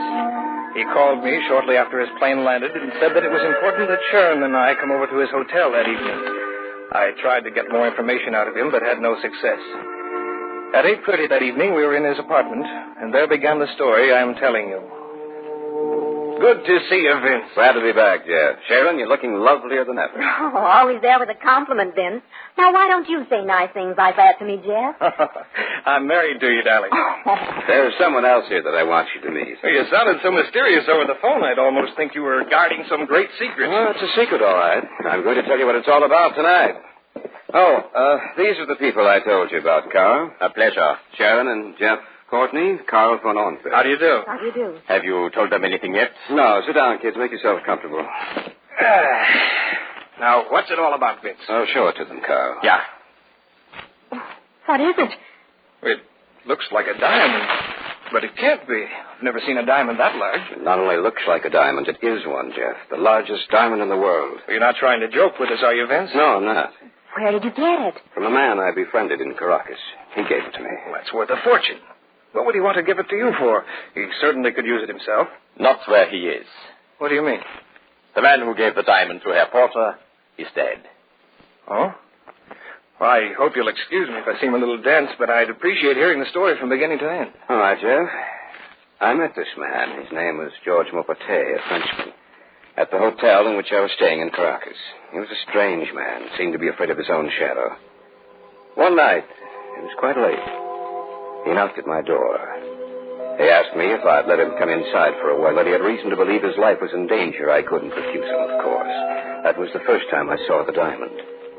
He said he'd been with a hunting party that had gone deep into the Belgian Congo and stumbled upon a strange race of white men who worshipped a huge stone idol on the bank of the Congo River near the equator. They made offerings to this idol, and the offerings were diamonds. His party waited until the ceremony was over. When the people had gone, they took all the diamonds they could carry with them and started back to civilization. But one by one, the men in his party died, until he was the only survivor. He felt sure that he was being followed and took passage for Caracas. That was when he left me. Then what happened? Well, 2 days later, he again came to my room. Carl was there with me. He gave me the diamond, said I was to keep it for him. That if anything happened to him, it was mine to do with as he wished. Well, evidently something did happen to him. Yes, early the next morning, they found him dead in his room. How had he died? No one knew. It was quite unusual. 3 doctors examined him, and not one of them could tell us how he died or what caused his death. George Maupetit had just stopped living. And so you have the diamond? Yes, that's right. What are you going to do with it? Keep it and go into the Congo and look for these people he told me about. Won't it be dangerous? Yes, but I don't expect it to be too dangerous. We ought to be able to get back in one piece, eh, Carl? Yeah. And when we come back, we will bring with us as many diamonds as we can carry. Oh, that's the reason you're going in. Yes. Why have you told us all this? Because I want you to go with us. What about it? I don't know. Think, Mr. Courtney. When we return, all of us will be millionaires. What do you think, Sheriff? It's your decision, Jeff, not mine. Well, Mr. Courtney? I'll go with you. Then I'm going too. No, you'd better stay. Oh, no, I won't be any trouble, believe me. Vince? She can come with us. As long as she makes no trouble for us. No, don't worry. I can take care of myself. All right, then it's settled. I just thought of something. What? Well, this is going to cost a lot of money. Where's it coming from? From the diamond we already have. We are going to sell it. I guess that takes care of all the answers. All of them. And it is agreed that we share in the diamonds equally, 1/4 share for each. I like that. You bet you will. We'll leave as soon as we can get ourselves clear. Oh, it seems such a shame. Jeff. What's the matter? Look at the diamond. I don't see anything. It's shining so strangely. Before it was dull in color, but now look at it. Gleaming and shining as if there was something inside of it. There was alive.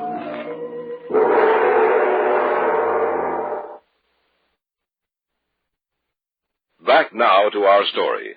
An original tale of fantasy by Richard Thorne entitled The Diamonds of Death.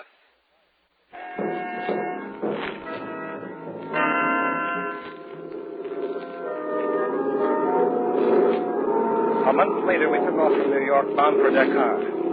There, we changed planes, and several hours later found us in Leopoldville, where we bought a car and a truck and our provisions, hired 3 native men to come with us, and set out on the last leg of our trip.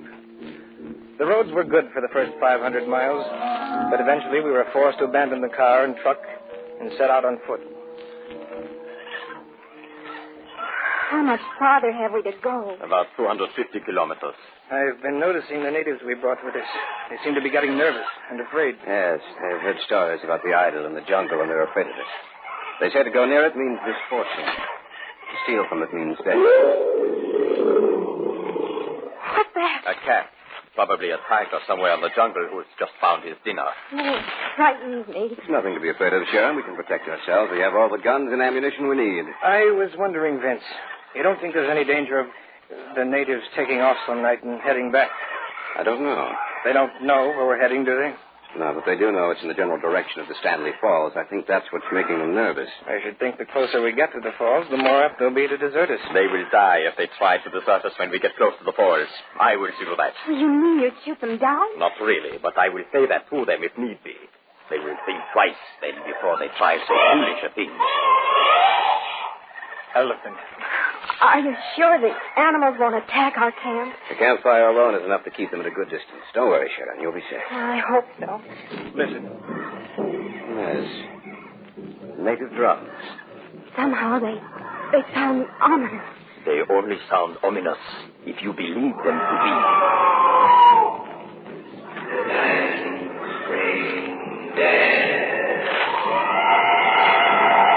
What's going on out there? Just a wounded animal screaming out. Oh, no. No, there was something else. I heard it, too. A voice that spoke from the jungle. You're imagining it. I don't know. You think the jungle has a voice, Herr Courtney? That is only for children to believe.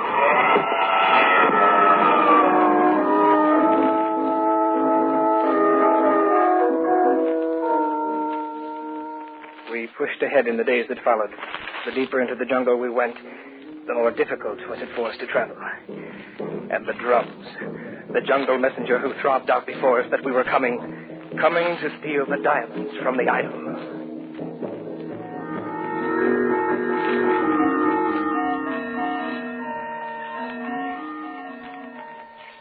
Now, according to the map, we should reach the river tomorrow. This is the spot the Frenchman said where we would find the idol. This is the end of our trail. We'll all be rich. But will we be alive to enjoy it? Of course we will. I'm beginning to wonder. The drums. Those are the same drums we've heard ever since we started into the jungle. They know we're coming. They're waiting for us. Do you notice that every time those drums start up, it seems to drive the animals mad? They're comparatively quiet until the drums start beating. They do seem to get angry when the drums begin. I say to you, the diamonds bring death. There it is again. There, what is? The voice. Nonsense. You heard nothing but the animals and the drums. Oh, didn't anyone else hear it? I thought I heard something. I'm not sure. I think you're tired and nervous, Sharon. We all need a good night's sleep. In the morning, you'll feel a great deal better, I'm sure.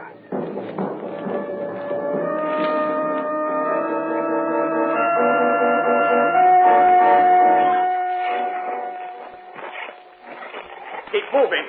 Keep moving. They're going as fast as they can, Carl. They are afraid, and their fear makes their feet lag. Why don't you relax, Carl? We're almost there. Because I won't be satisfied. Look. The idol of the diamonds. Why, it must be 100 feet tall. Standing up with its legs outspread and its arms stretched forward as if it were waiting to greet us. There's something frightening about it. Look. Where? Over there. There's a man coming toward us. Put your gun down, Carl. What do the strangers want? We have come to see the idol. The idol has seen you, and you have seen it. You speak English? Yes. Some of your countrymen have stumbled upon our secret. From them we learned your talk. We come as friends. Friends?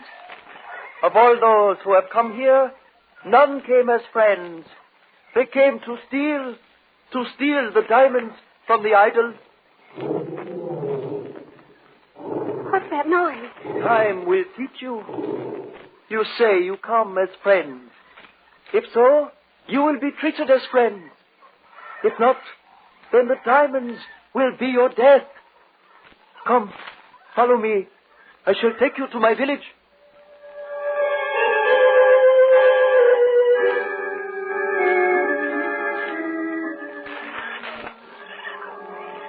I guess we're to spend the night here. Well, they seem friendly enough. Strange how they all disappeared when it became dark. The whole village seems to be deserted. What fools we are. Of course. This is the night of the full moon. This is the night they make the offerings to the idol. The village is deserted. Listen. I am going to see the ceremony. We'll all go. Do not make any noise then. Come. All right, let's go.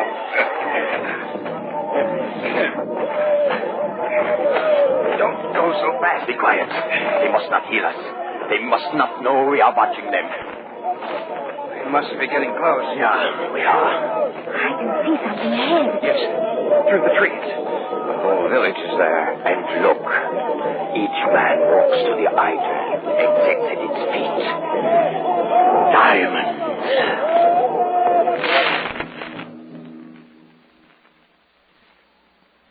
What's the matter? They've stopped chanting. Strangers, we know that you watch us.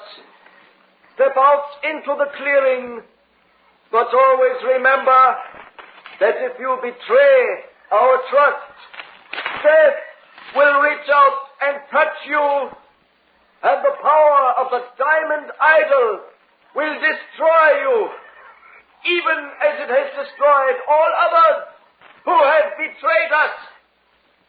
Strangers, step out into the clearing.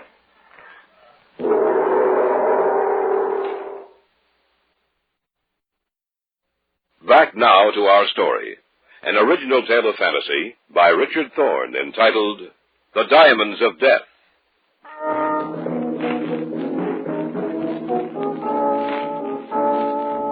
We had followed the sound of the chanting, and it brought us to the riverbank, the clearing in which the idol stood, white and tall, rising up into the sky. We thought they weren't aware of our presence, but we were wrong. Strangers, step out into the clearing. They know we're here. Let's do as he says. Right. Don't try anything, Carl. That is as far as you can come. Stop there. You have followed us, strangers. You say you are interested in the idol of diamonds? Then you may stay here. You may watch the ceremonial offering. Here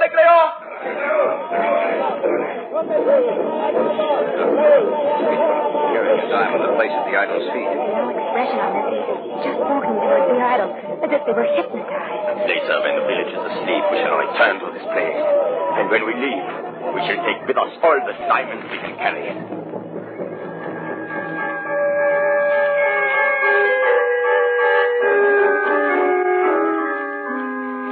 And now I leave you.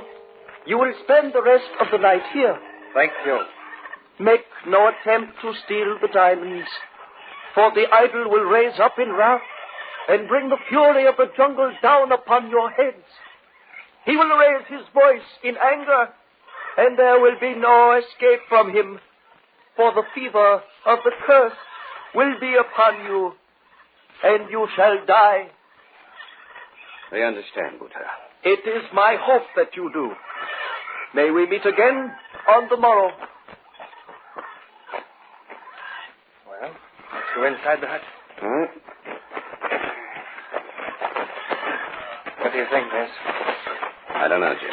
He said if the diamonds are stolen, the idol will cry out in anger and death will be our reward. I believe him. So do I. I think they're right, Carl. I think we should leave here just the way we came. You think I came all this way so that I could turn around and go back to civilization empty-handed? You're mad if you think that. Think of George Mopate. Mopate died of a fever. That's what we thought he died of. But it wasn't caused by the jungle. It was caused by the power of the diamond idol. You are a superstitious fool. Quiet. Do you want the whole village down on our heads? All right. I say to you, we came here for diamonds. We leave here with diamonds. I'm not taking any. Yes, right. And I agree with him. All right. Let it be that way then. Perhaps it is better that way. For in the end, I would have been the only one left. What do you mean? That when we got near the edge of the jungle, I was going to kill you. Because I wanted them all, not just 1/4. But now you said you want none of the diamonds. That means I own them all. And you will help me carry my diamonds back. You and the native forces we brought with us. That's where you're mistaken, Carl. We're not going to help you carry them back. Oh, but you are. He has a gun. And I will not hesitate to use it. You're a fool. You are the fools, not I. Now, my gun is ready to talk for me. The village is asleep now. We will go back to the clearing and get the diamonds. Move. I said move. Yes. That is correct. The native workers we brought with us are in the next hut. You will get them. Tell them that we are leaving. They will be more than glad to come with us. Now get your packs, and we shall go.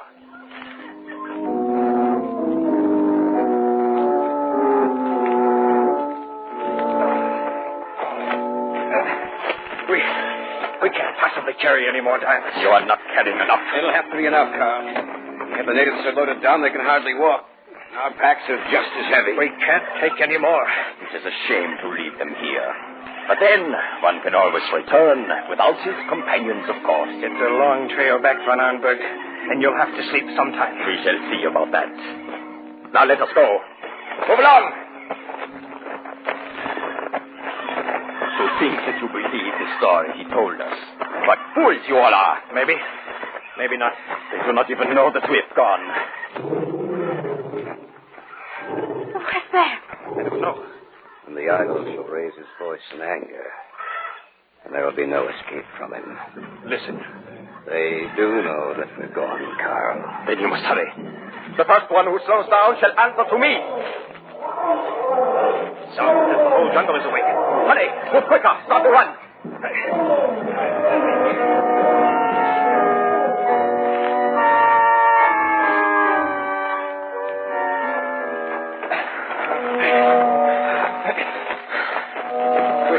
We have to stop to rest. We've been traveling like this for 2 hours. You cannot rest. Even you're tired, Carl. We must rest or we won't be able to go on much longer. Oh, please. For your own good, too. If we don't rest along the way, we'll drop down in our tracks and we won't be able to carry the diamonds out for you. Stop then and rest. but do not try anything. Don't worry. We won't. We won't have to. Shut up. Vince. Yes? Haven't we been here before? Don't get you. This is the spot we were in when they discovered us watching the ceremony. Are you sure? Yes. Just ahead of us, there should be a clearing. The clearing in which the idol stands. We've been traveling in a circle. What did you say? We can go on now. Then let us go. Move along. Move. Yeah, you're right. The clearing is... Something is wrong. We have been here before. We are back in the clearing. We have traveled in a circle. I must get away. I must...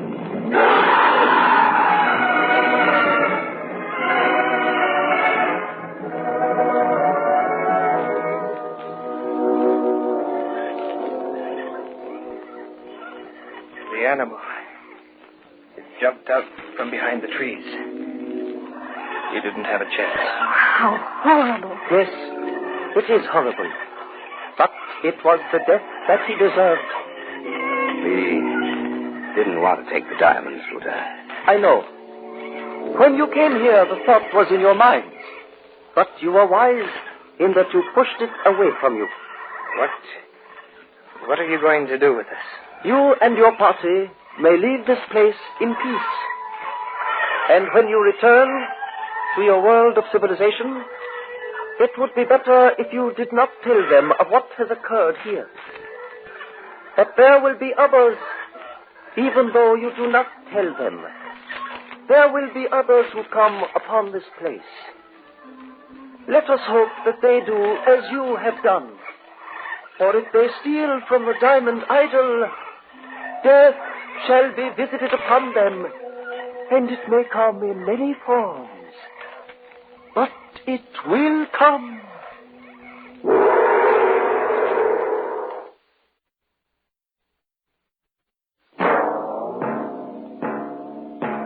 So runs tonight's tale of the unusual, the terrifying, the unknown. Join us again when next we journey down the corridors of the Hall of Fantasy to hear another strange tale of the supernatural. All characters and events portrayed in these programs are fictional, and any similarity to actual events or persons, living or dead, is purely coincidental.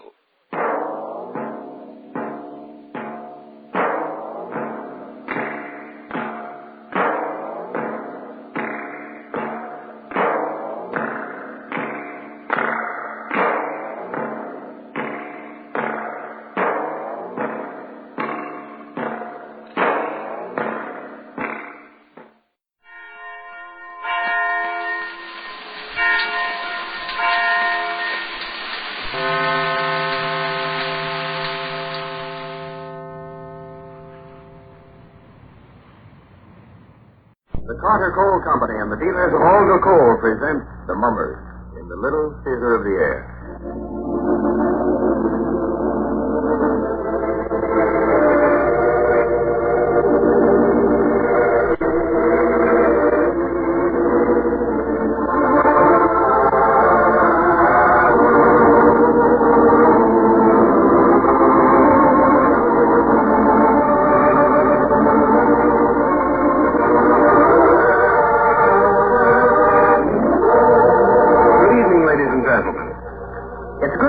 Advertising of retail stores today and see for sale such long scarce items as thermostats and coal stokers. It's especially good if you've been able to get a supply of that good Aldo coal, because in a good hand-fired furnace, it responds especially well to the regulation of the thermostat. And burned in a coal stoker, you get all the benefits and advantages of Aldo coal plus automatic heat. Now is the time to start getting ready for cold weather. Try to get some of this new equipment. Call your friend, the Olga dealer, about the coming winter's coal supply. Ask for this good coal by name, spelled O-L-G-A. Ask again if he's out of it, because there's no fuel quite like coal, and no coal quite like Olga. Now, the Hermit.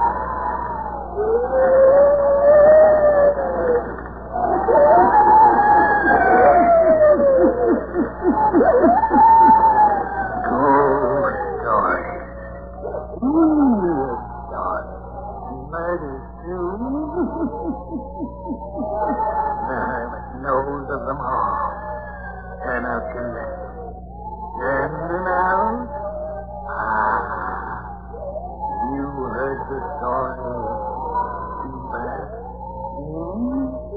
Then listen while the hermit tells you the story.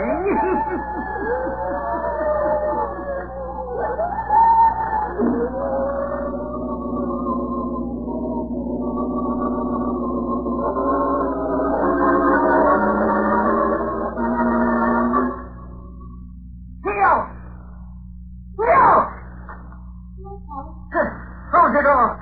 Close the draft. I've called and called. It's in your room a minute ago. Doc, what was say? Not much. What'd he say? If you've got some kind of ailment that's going around. Going around, huh? You think so? Well, I reckon. Now, it's nothing to get excited about. Nothing to get excited about. You can talk. It's me that's got it. Running up with fever 1 minute and freezing the next. I'm getting along. I can't stand to have no illness like this. Getting all that at that point ain't going to help you, huh? What's the dog say to do? To take these pills you left and stay in bed till the fever breaks. Where are the pills?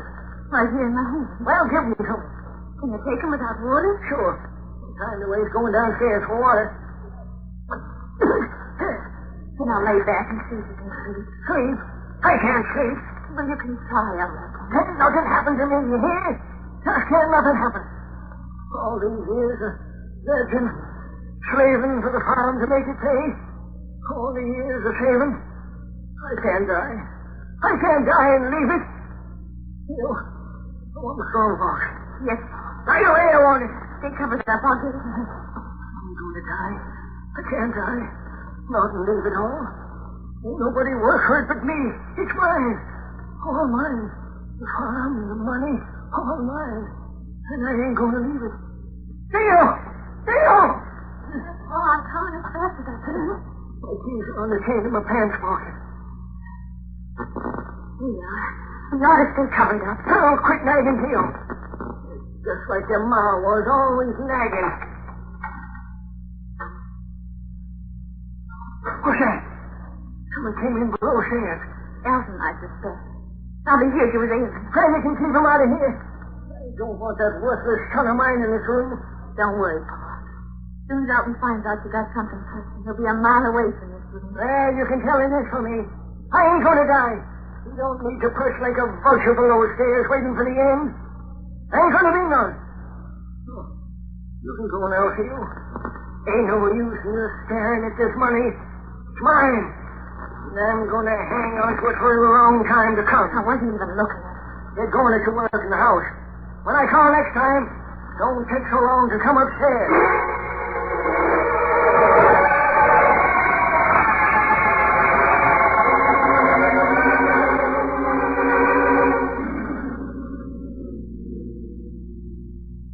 I reckoned it was you, Elton. Yeah?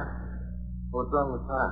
Who told you he was sick? I saw Doc Watson in the street down there. Did he tell you? Well, if he had, I wouldn't be asking. He said he was took down, that he'd been out here to see him. Well, he's got something to complete. They don't know for sure what it is yet. A lot of folks over in White Bluff have died of it. Yeah? You don't say. Something's ominous. You ought to be ashamed of yourself. I don't say that sweet sister Pius back was me. Oh, you wish you hit the dirt just as much as me. Ain't true. You got it back? Doc said you ain't too good. Got a weak heart. Yeah, right. Well, you reckon I ought to go up and sit with him, sir? Is you afraid of him? Yeah, right, I never thought. What's he doing out there to keep us up there? You might know. He's counting his money. There's a strong box down here. Theo, don't you reckon he's got in that box? I wouldn't be for knowing. Once I heard him say something about $10,000. Yeah? Ain't gonna be bad. Big farm like this, well stocked, built in good shape, finest in farm implements. Maybe more. Yes, sir, it ain't gonna be too bad. If you're getting too good there, Theo. You stop that stuff. I'll be getting back to town. Wouldn't do for school to come down with something fatal. Things get worse, you can call me at Sam's place, huh? Most likely be there playing cards. Sure you will. But, don't call me unless things are worse now, you understand? I understand, all right. I'll just leave my dear sister to carry on. Oh, it reminds me. I never made any will, did you? Not that I know of. never expects to die. Well, don't go putting any ideas in his noggin, little angel.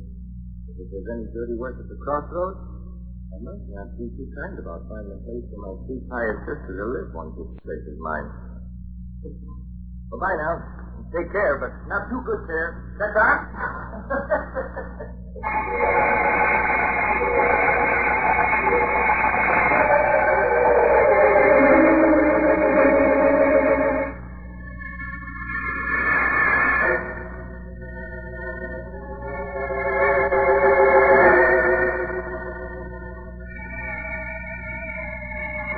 Place to live. To live. What living have I ever done? Fetching and caring for Pa and Elton since Ma died. Since I was 10. No time to play. No time to dream. Just work. And listen to Pa growl about his stuff. And Elton being shiftless. And all the time hoarding more money and counting it over. Money. I don't want money. That pretty dress. I want a time to dream. To walk these moors when the moon is calling.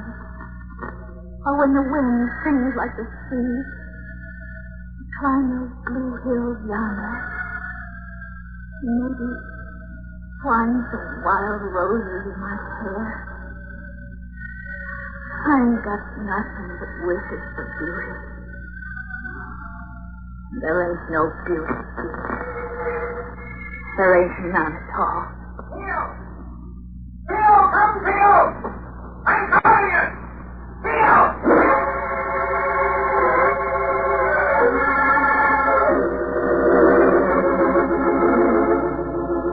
Elvis, is that you? It's Paul. He's so worse. Awful bad. Get Doc and come. He's yelling and calling for Doc and he don't answer to his office. Get him quick and come.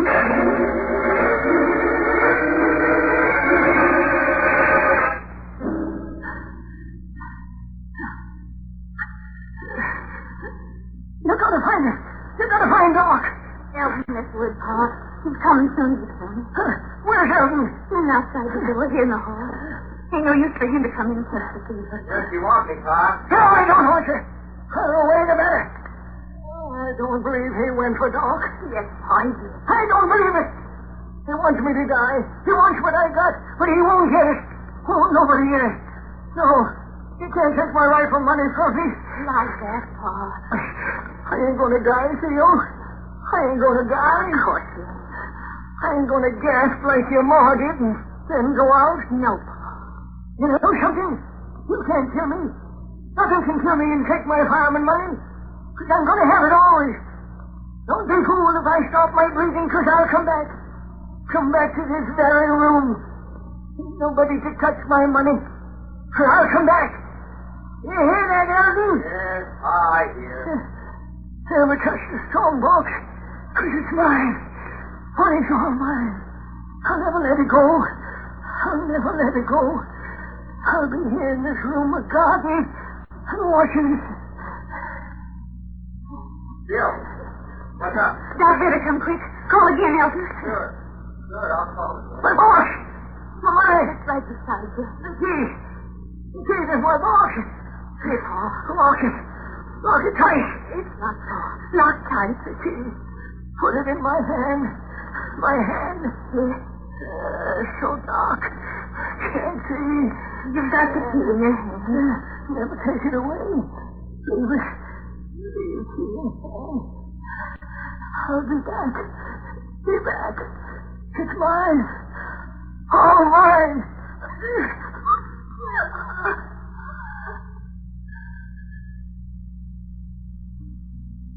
Elton, ain't no use to get Doc. He's dead. Pa's dead.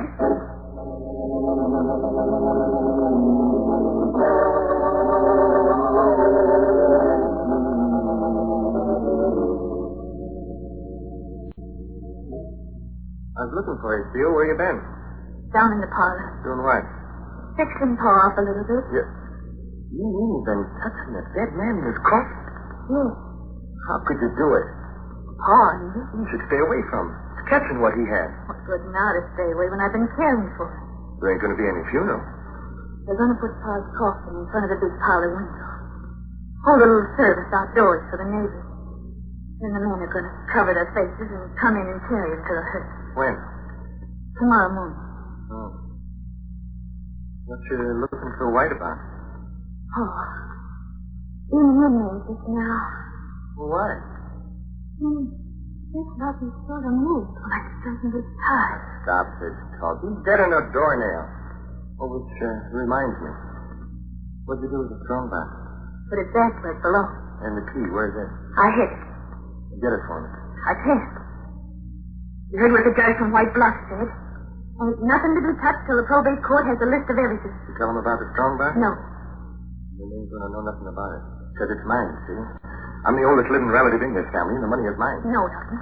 There's expenses to be paid for the funeral and all. Get me the key. No. Let go my arm. I want the key, and I want it now. Stop, Elton. You're hurting me. Will you get me the key? I'm going to sit in Pa's room and count the money like he always did. I'm master of this house now. Now, you get the key or I'll really choke you. Let go. All right. There. All right. More like it. Go get it now. Maybe if you're a real good sister, I'll give you something out of the box for your trouble. I don't want none of it. Well, I do. After the farmer's sold and I get all the money together, I'm getting away from here forever. You can't sell the farm. I've no place to live. Besides, I got a share coming. We share and share life. Oh, is that so? Well, we'll see, Sister Pius. You just act like a lady and we'll see. I'm the man of the house now. If you play the game, I might throw a little something your way. Now, you get me the key to the strong box.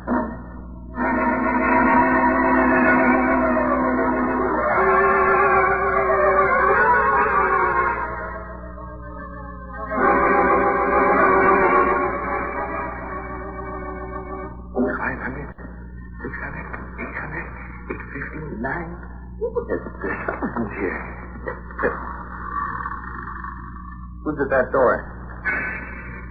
Theo, I'm telling you, get away from the door. Theo? Mine.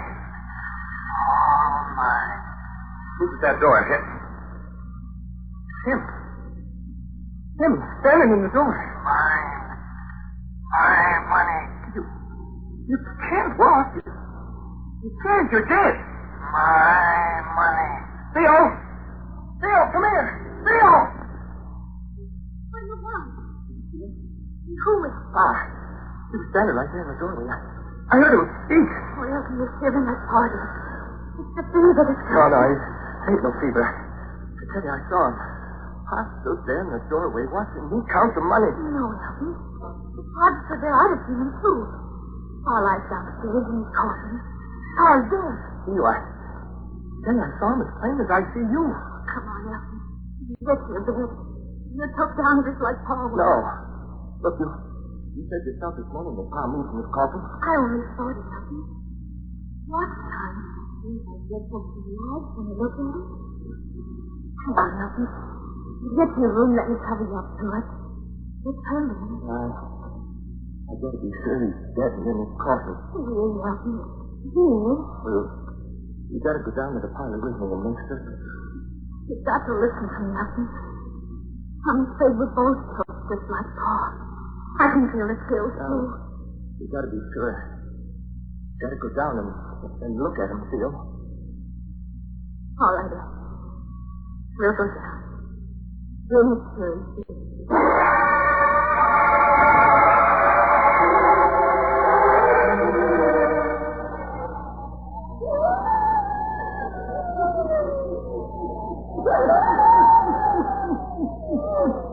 Is it true that old man Dominic really walked the house in 1965? And if he not really died, what will the few discover when they go to the parlor and look at the business? The hermit will tell you before the night is done.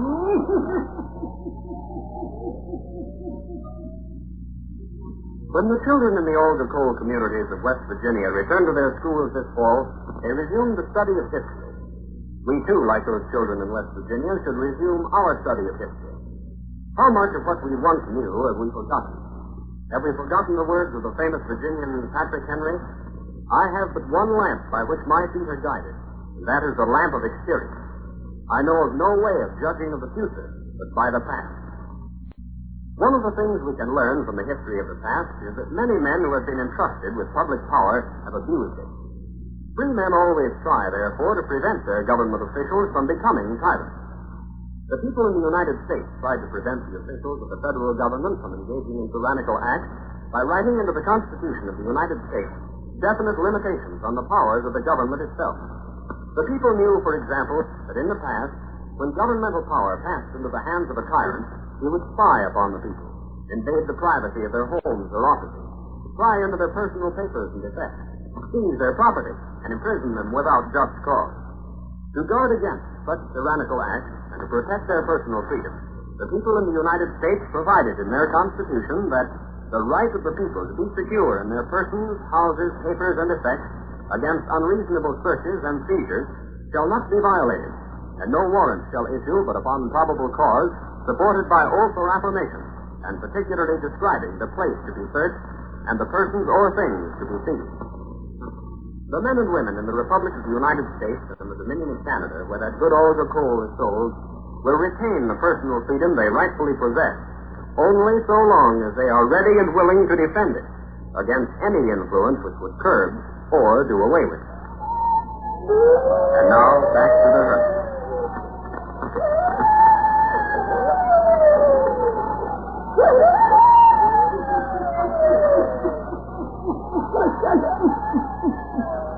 It is a few minutes later. Elton and Theo creep down the stairs of the house. Slowly.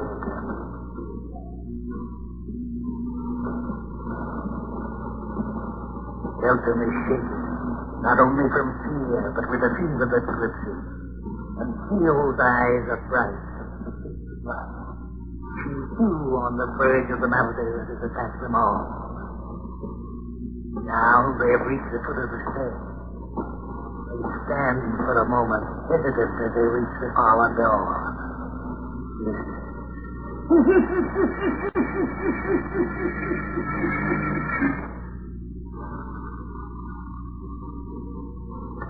Open the door. You can see nothing. The door's closed just as I left. He didn't come through this door. He opened the door to his bedroom, didn't he? Didn't I hear and see him standing there? Come on.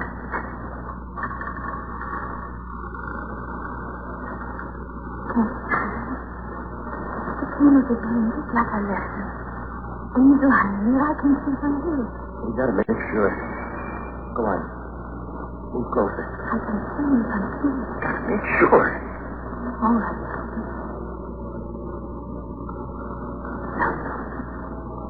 Look behind you. You can see now. He's dead. He couldn't have moved. Yeah. Sure. It's just the feeling that just makes it dark. Can't move from here. Can't come after the money. No, Elton. I'm going upstairs and get the strong box and take it away from here. I'm getting out tonight. No, Elton. Not before 6 in the morning. You can't do that. I'm getting out tonight. What's wrong?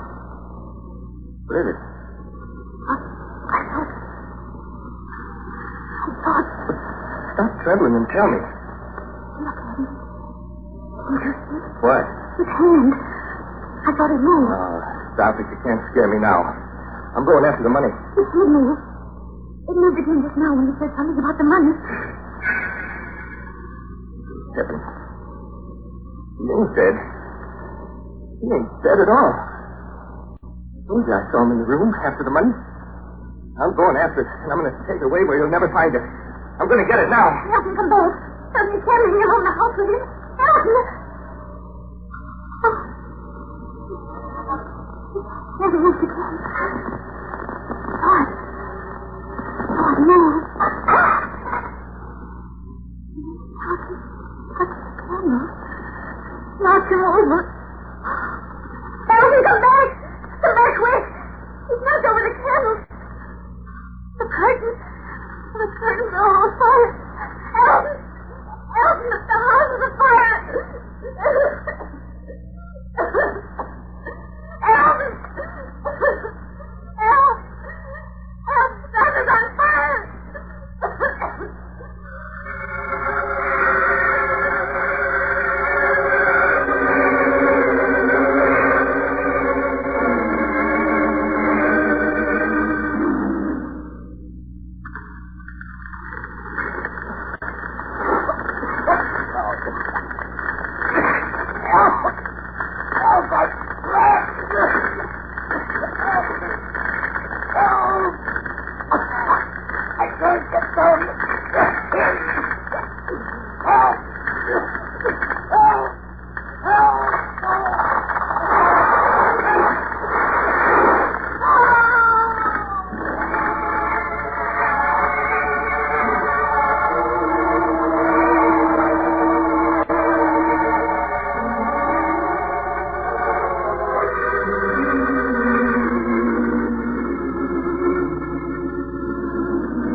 burned right down to the ground.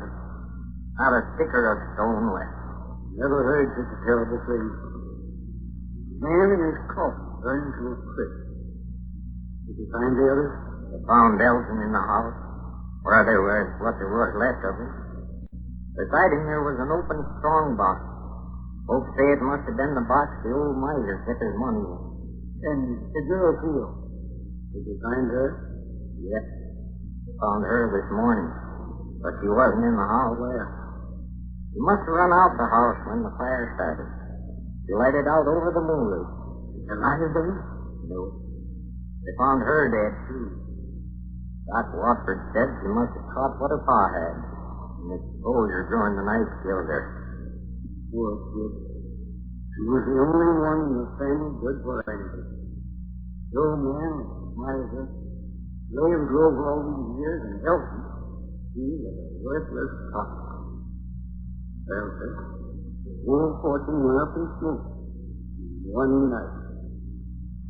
Nobody got the use of any of the old man's money. It just like it went to its grave with it. Yep. Like as not, he would be glad of it. I never knew anybody to have such a fever for money as he had. Poor kid. The little field. Mighty pretty, too. He never got anything out of life. Not a thing he ever wished for, I reckon. Doc Watford said they found a line at the foot of the Pine Mountain. Funny thing. It just sort of picked out a nice place to fall and die. And her head was right up against an old wild rose bush that was in full bloom. And her face was very slow.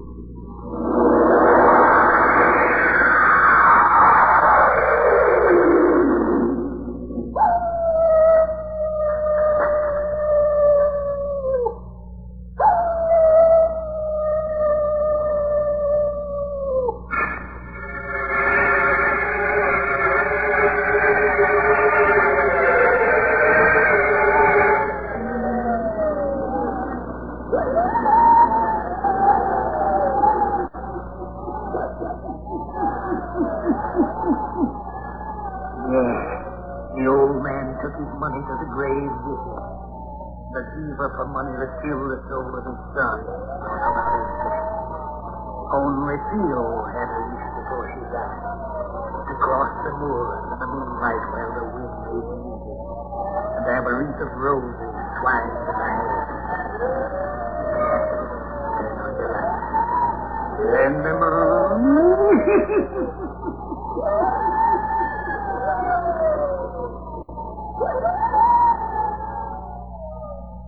You have just listened to the 509th story by the Hermits, made possible through the courtesy of the Carter Coal Company, producer of Olga Coal, and your friend, the Olga dealer. This year, with the prices of many things rising, the brand of coal you buy is more important than ever. Coal isn't just coal. There are many different kinds and grades. Olga is one of the better grades, and is one of the smokeless coals. It has a higher heat content than ordinary coal, more heat-producing ingredients, and fewer ingredients which produce smoke. Therefore, it pays you to ask for Olga by name. Olga responds readily to the thermostatic controls now on the market again, which can help keep your home at a more even temperature. And for coal stokers, Olga Stoker Coal is specially sized and prepared. Because householders know there's no fuel quite like coal, and no coal quite like Olga, deliveries are still a bit behind the unprecedented demand. That is why it will not only pay you to ask for Olga Coal by name, but to place your order well in advance with your friend, the Olga dealer. To locate him, look in the classified section of your telephone book under Olga, spelled O-L-G-A. He'll appreciate your cooperation in giving him extra time to make delivery, having your bin all ready, and being at home to accept delivery when it is made. If his delivery to you is delayed, it's because delivery to him has been late. But remember, Olga is worth waiting for. And so is the money that United States savings bonds or Canadian savings loans will bring you at maturity. That's why it will pay you to keep on buying and keeping them.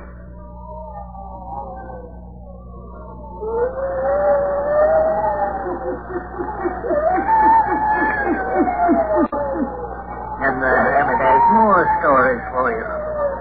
Listen in again next week for my round, Halloween. I'll tell you the story without end. After that, pleasant dreams.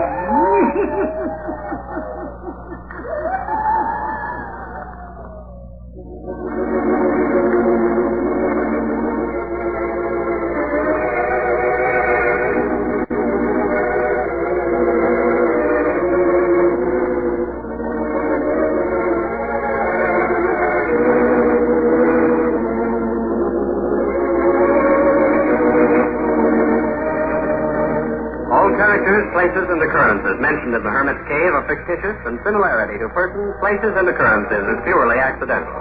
This is Ron Gamble speaking.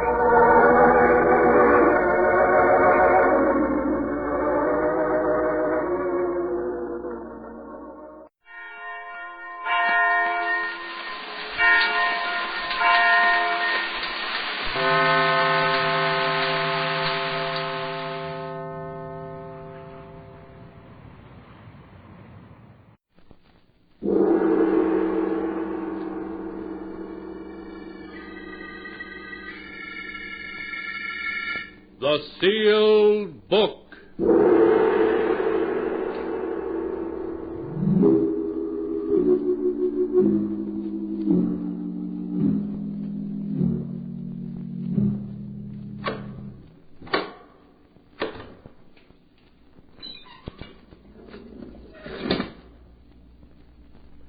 Once again, the keeper of the book has opened the ponderous door to the secret vault, wherein is kept the great sealed book, in which is recorded all the secrets and mysteries of mankind through the ages.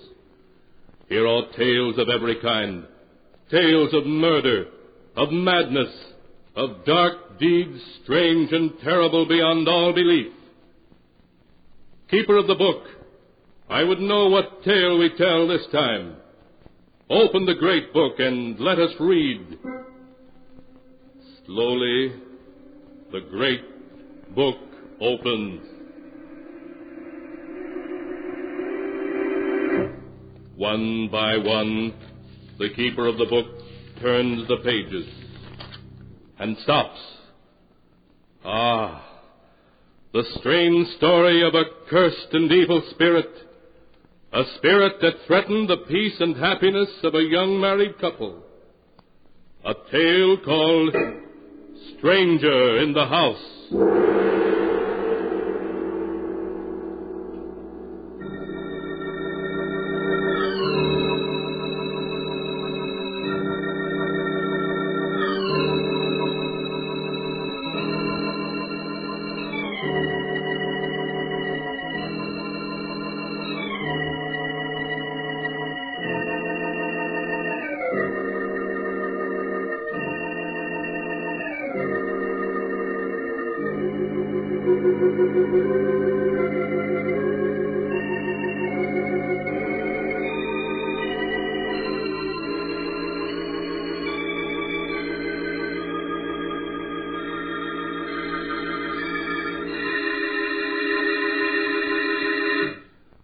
Here is the tale, Stranger in the House, as it is written on the pages of the sealed book. The tale was told by Jane Barton herself. From the first moment I saw Wickford Manor, I was filled with a sense of uneasiness, almost fear, a fear I couldn't explain. To all outward appearances, Wickford Manor was just another old, staunchly built colonial house, the kind you see through all New England. Roger, my husband, was delighted with the house. Its beauty and remoteness won his heart from the beginning. Say, take a look at that beautiful staircase. Look at this magnificent fireplace in the drawing room. Yes, it is beautiful, Roger. It's just the size house we need, with 4 rooms upstairs. 4 rooms upstairs? How do you know, Roger? The agent never mentioned how many rooms the house had. Didn't he? Well, there's only one way to find out. Let's go upstairs and look. Come on, Janie. All right, Roger. This house would require very little in the way of repairs. But it hasn't any electricity, Roger. Oh, well, we could use lamps until a line could be run to the house. Look, Janie, there are 4 rooms up here. So there are. It's as though you've been in this house before. Yes, I have a feeling I have. Well, perhaps that's the reason I like it. But, darling, you've been ever so quiet since we entered the house. Don't you care for it? I don't know. It seems unfriendly. Well, if you don't like it, then we'll keep on looking until we find a house we both like. Oh, nonsense. I've been married to you too long not to know you've got your heart set on this place. We'll never find anything nicer. Now, that room with the southern exposure will be our bedroom. Oh, Janie, you're wonderful. And we will be happy here. I know we will.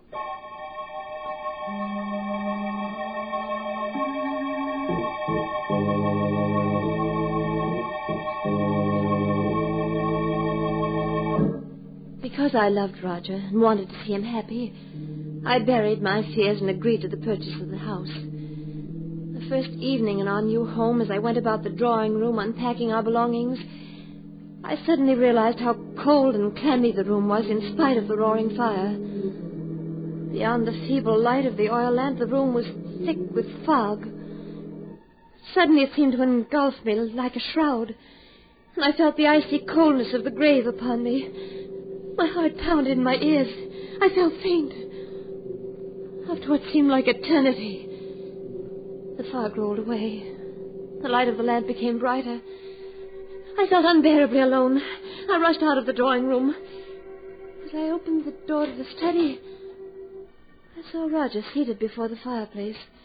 He was staring unseeingly at the ashes of a fire long since gone out. Roger. Roger. Roger! What? Oh, it's you, Jane. Roger, is anything wrong? Wrong? Yes, you seem so far away, remote. It frightened me. Do you smell perfume in here? Perfume? Why, yes. It's the perfume I gave you for your birthday, isn't it? No. No, it isn't my perfume. It smells like narcissus. Yes, so it does. How strange.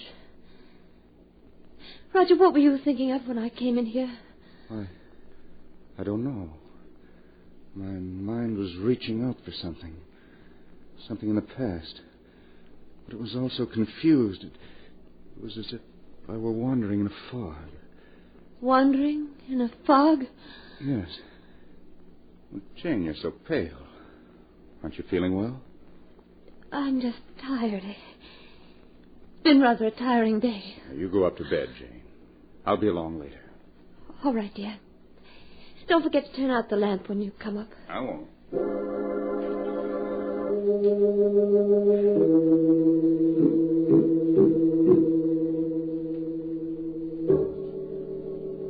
I left the study and Roger. After tossing in my bed for hours, I fell into a fitful sleep. And I suddenly awakened to hear the clock in the hall striking the hour. It was 5 o'clock. And Roger's bed was empty. Quickly slipping on my robe, I left my room and started down the stairs. As I reached the foot of the stairs, I stopped. For to my astonishment, I heard Roger's voice in the study. I slowly approached until I was at the door. Who are you? This mist. If I could only make you out clearer. So difficult. The mist obscures your face. Who are you? Why don't you say something? Roger! Roger! Unlock the door! It's Jane! Wrong. The mist, it's coming between us. I can hardly see you. Oh, don't go. Come back, please. Please come back. Darling! Darling, please unlock this door. Please! Roger!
back to the story as it is written in the sealed book.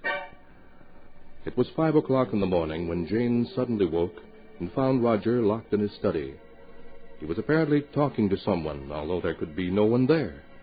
Hysterically, Jane pounded on the study door. Darling, unlock the door, please. Roger! Oh, Roger. What is it, Jane? I was so frightened. Who are you talking to? Talking to? I don't know. I must have been dreaming. Oh, yes. Yes, you must have been. There isn't anyone in here. Roger, the scent of narcissus. So strong in here. Yes. Much stronger than it was at midnight. Roger, what were you dreaming about? It was night. All around me was a mist. And there was a woman. A woman? Yes. I could barely make out her face in the swirling mists, but it was a beautiful face. The most beautiful face I've ever seen. Did you feel you'd seen her before? Yes. I couldn't remember where. Oh, what do you make of it, Roger? Make of it? Oh, it was just a dream, I suppose. What else could it have been?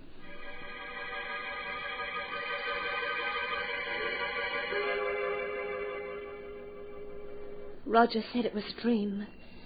But in his heart, I knew he believed it was more than a dream. During the days that followed, he'd pace incessantly in the study, paying no attention to me, living only for the coming of twilight. And when night did fall, he'd lock himself in the study, forbidding me to disturb him. Hours would pass, and then suddenly I'd hear him talking to her, begging her to come closer, pleading with her to speak to him. At last one night, I couldn't stand it any longer. When he began talking to her, I knocked on the door of the study until he opened it. What do you want? I thought I told you I wasn't to be disturbed. I must talk you to must you. be fool. She was about to speak to me for the first time. And you knocked on the door and caused her to vanish. Oh, Roger, you're not in love with her. You couldn't be. But I am. There's never a moment I don't think of her. Wish that I might see her. Oh, what you're saying is madness. You can't be in love with her. She's from another world, a phantom, an evil ghost. No, she isn't evil. She's beautiful. So beautiful I'd give my life for her. Roger, listen to me. You must come away from this house and from her. She's cast a spell over you, and it can only lead to disaster. Roger, we must leave this house at once. No, never. I insist. Get out, you hear? And don't come back. I'll never leave her, never.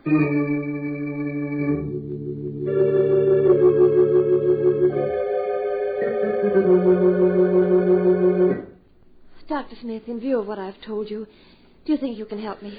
Now, you say, Mrs. Barton, that when you drove out to Wickford Manor for the first time, your husband seemed to recognize the house? Certain things about it, yes. There's a history to Wickford Manor, though few people are familiar with it. A history to Wickford Manor? Yes. The house was built in 1811 by Martin Wickford for his bride, Harriet. A year later, Harriet's sister Isabel came to live with the Wickfords. She was a remarkably beautiful woman, so beautiful that Martin Wickford fell in love with her, and she with him. Then what happened? Well, one day, while Martin was hunting in the mountains, he was killed in a fall. When his companions brought his body back to Wickford Manor, they found Harriet, his wife, dead. She'd been poisoned. Poisoned? Yes. At the sight of Martin's body, Isabel went to pieces and confessed that she had poisoned her sister. Before she could be arrested, she committed suicide in the study. In the study? Yes. In the years that followed the tragedy, Wickford Manor had a succession of tenants, all of whom left after a brief residence. You mean they saw her, too? Well, the tenants made no claim of seeing anyone, but their fear of an unknown element in the house led them to leave. If the other tenants never saw her, why should Roger see her? Mrs. Barton, you said that your husband seemed to know many things beforehand about the house. Yes, I recall joking with him about it. I said it was as though he'd been there before. Perhaps he had, long ago, as another person. As another person? Yes. You mean Roger had once known Wickford Manor in some previous life? How else do you account for his remembrance of things that he'd never seen in this life? Oh, you're trying to tell me something, Doctor. What is it? Perhaps your husband and the spirit of the woman Isabel are able to bridge the gap of time and space because they had once known each other in another life. Doctor, you don't believe that Roger was Martin Wickford? I don't know. What is happening at Wickford Manor is beyond the knowledge of the living. But this I do know. We must return to the manor at once, for the spirit that's abroad in the house is one to be feared more than death itself.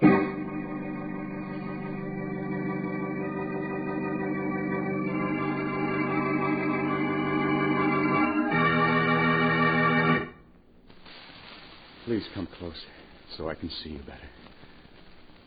Oh, you're beautiful. Beautiful. Won't you tell me who you are? We have met before, haven't we? Yes. We've met before. What? You spoke. I've waited so long for you, Martin.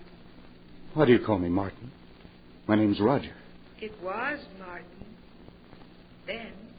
Then? What do you mean? Look at me, Martin. Look into my eyes. Don't you remember me? Yes, but where? Think, Martin. Think.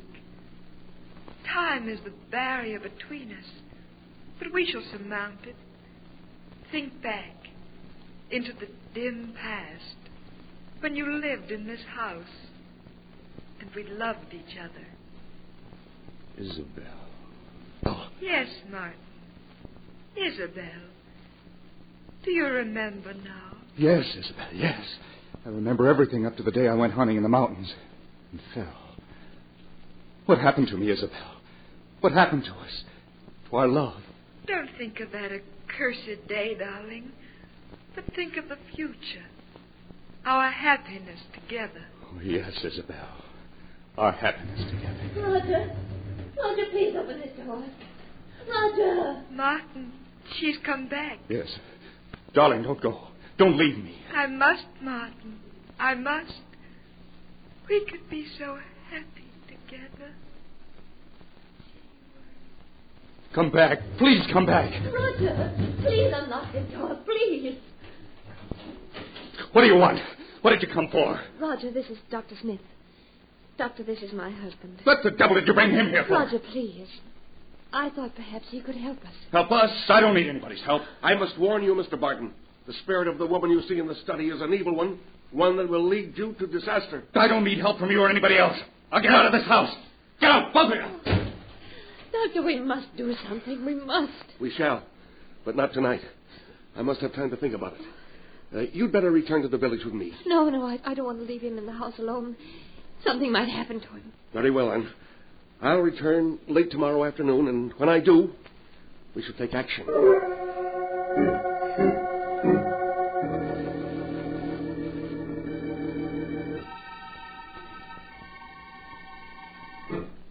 Isabel, where are you?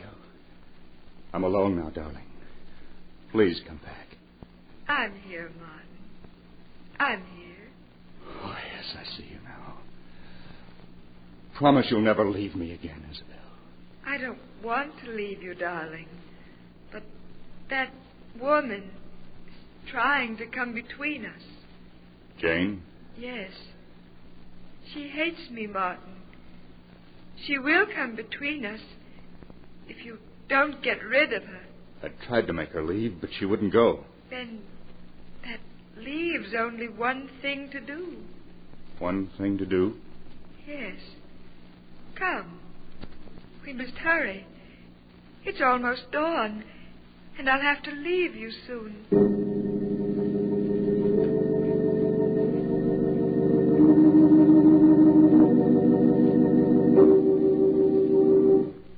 Look at her, lying there asleep, so defenseless.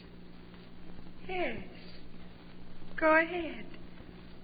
Put your hands around her throat and squeeze. Oh. Hurry, Martin, before she awakens. Who's there? Answer her. It's Roger. Oh, for a moment I was so frightened. What time is it? It's just dawn. Hurry, Martin, I must leave. Yes. Roger, why are you looking at me like that? Oh, no, Roger. No, Roger! Tighter, Martin. Tighter until she stops struggling and is still forever. Isabel, don't leave me. Isabel, where are you? Isabel, please don't leave me, Isabel. Roger, she made you do it, didn't she? Oh, Roger, Roger.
And now to continue the story as it is written in the sealed book. As Jane finished describing to the doctor how Roger, urged on by the sinister spirit he called Isabel, had nearly strangled her, the doctor spoke. And then, Mrs. Barton, you say your husband stopped choking you and ran out of your room and down to the study? Yes, Dr. Smith. Oh, I should have known better than to let you remain in this house last night. Don't you see? This Isabel knows that if he murders you, he will then join her cursed spirit forever in this house. Oh, look. Look, it's growing dark out. Soon she'll appear to bewitch him again. Doctor, we must do something. Very well. This woman, Isabel, has been denied the peace of the grave because her sister's blood is on her hands. She belongs neither to the living or the dead, only to this house.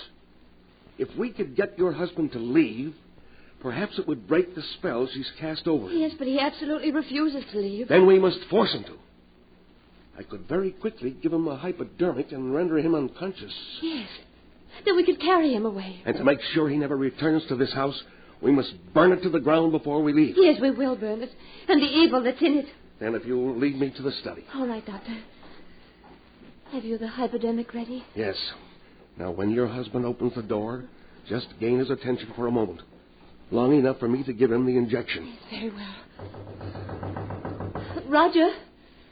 Roger, open the door. I want to talk to you. What do you want?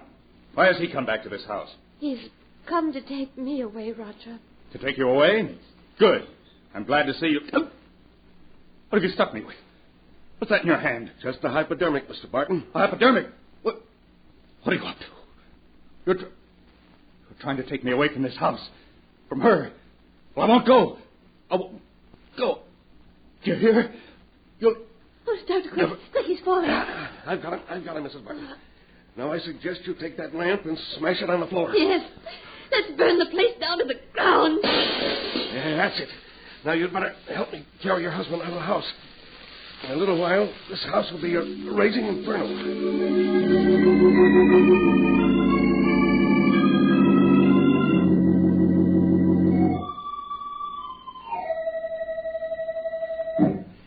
He's regaining consciousness, Mrs. Barton. Will he remember what's happened? I don't know. How are you, darling? Oh, hello, Janie. Oh, but I had a terrible dream. I'm so confused. You've been very ill. But now you're going to be all right. Of course. Oh. Where am I? You're in my home, Mr. Barton. Yes, darling. Our house burned down last night. Burned down? Oh, that's too bad. Well, we only had one night in our new home. one night? Oh, yes, of course, Roger. Well, Mrs. Barton, in spite of the loss of your home, I think you were very fortunate, for there are things far worse than fire. Yes, Doctor. And I can never thank you enough for breaking the bridge between the past and the present. What are you two talking about? Oh, nothing, darling.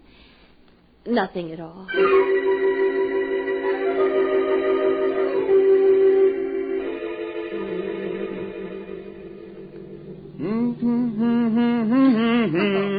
Roger, you've been humming that all day. Well, I like it. You can't carry a tune. Oh, nonsense. I've carried this tune for 300 miles, and I'll carry it the rest of the way to California. Oh, what a trip this is going to be. Roger. What? Do you smell something? Yes.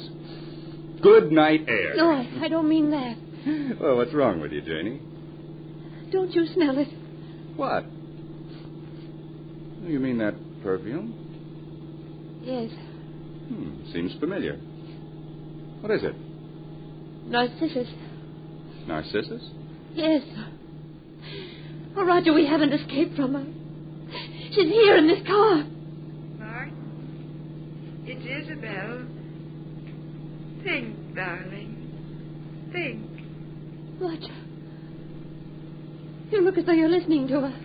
You do remember everything now. Don't you, Mark? Yes. Darling, we must get rid of her. She's trying to come between us. Yes. Oh, Roger, you mustn't listen to her. Once she's gone, we'll be together forever, darling. Yes. Forever. Roger. Roger, why have you stopped the car? No. No, don't look at me like that. Roger, no. Stay away from me. You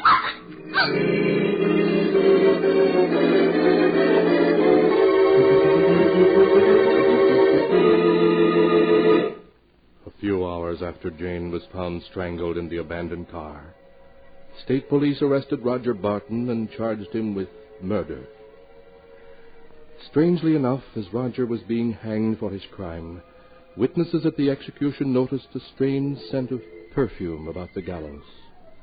Some people said afterwards that it was Narcissus, and they remarked on the expression of joy on Roger's face as he died.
And now, keeper of the book, before you close the great volume, show us the tale we tell next time.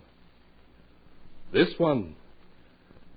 Ah, yes, a weird and incredible tale of a wife who was being blackmailed because of her past.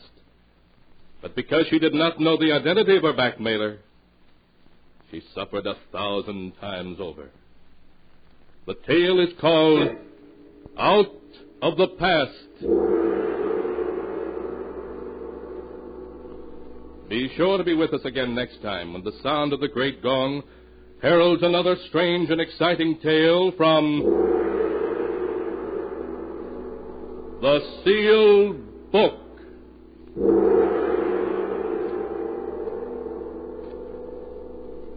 The The sealed book, written by Bob Arthur and David Cogan, is produced and directed by Jock McGregor.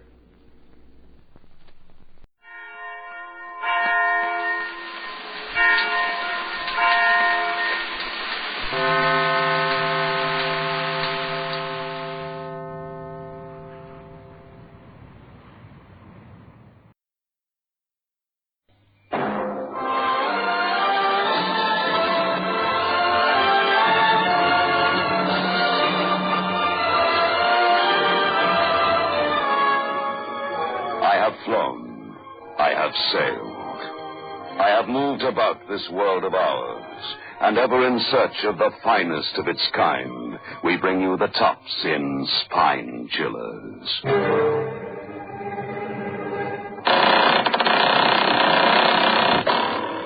The Creaking Door.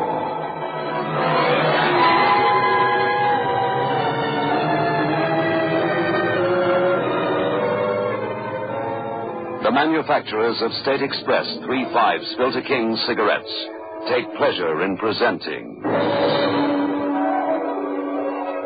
The Creaking Door.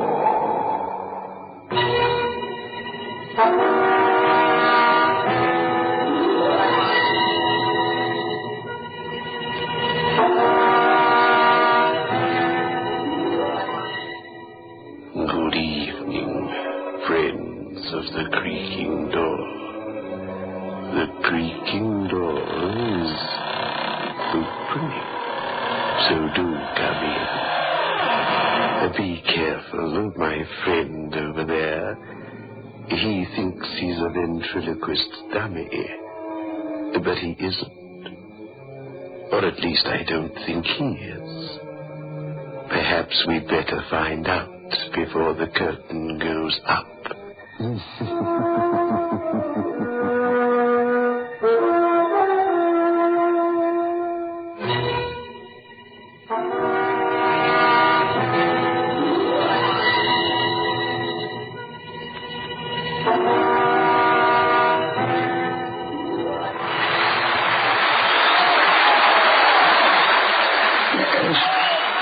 That Turpin's a fabulous ventriloquist. Oh, just listen to that applause. Yes, but he's not the best we ever had, not by a long way. Yes, I've been manager here for over 20 years, you know. I've seen them come and go. But the best ventriloquist, the greatest act I ever saw in my life, that was Bertini. He was an Italian and spoke broken English, but what an act. Find the way I first met him. He came into my office on, yes, it was Wednesday morning. Came bursting in here, he did, with the dummy on his arm. First I thought he was joking. Then I realized he was deadly serious.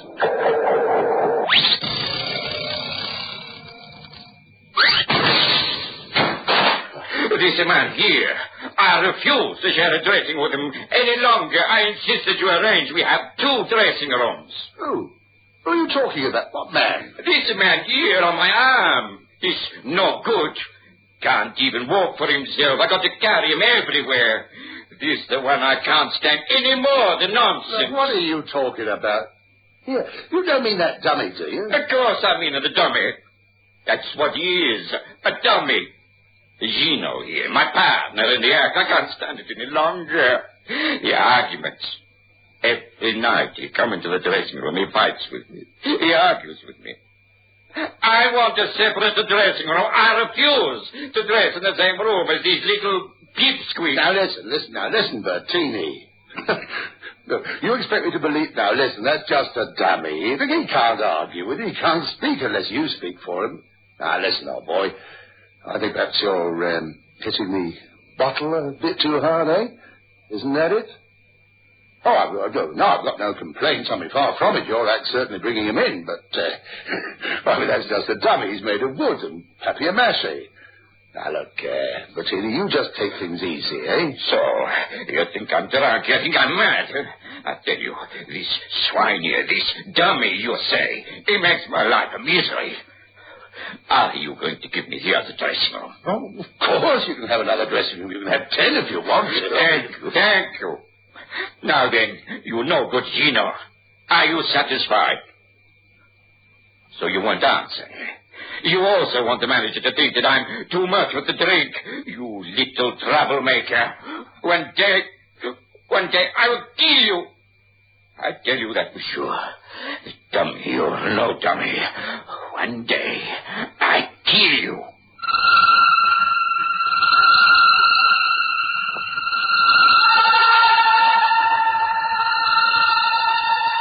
Well, I ask you, have you ever heard anything like that? You see, well, as you no doubt know, but just in case you don't, a ventriloquist has his dummy, usually with a carved wooden face and hinged jaw. The ventriloquist himself operates this jaw and the turning of the dummy's head and so on by controls in the back of the dummy. And as for the voice, well, that's the ventriloquist himself, of course. He pitches his own voice a little higher. He speaks without moving his mouth or throat, and he throws his voice. He projects it so that it sounds as if it's coming from somewhere else and not from him. But it's him all the time. And that's what made me think that Bettini was hitting the bottle too hard. I mean, when it comes to imagining things like that, I ask you.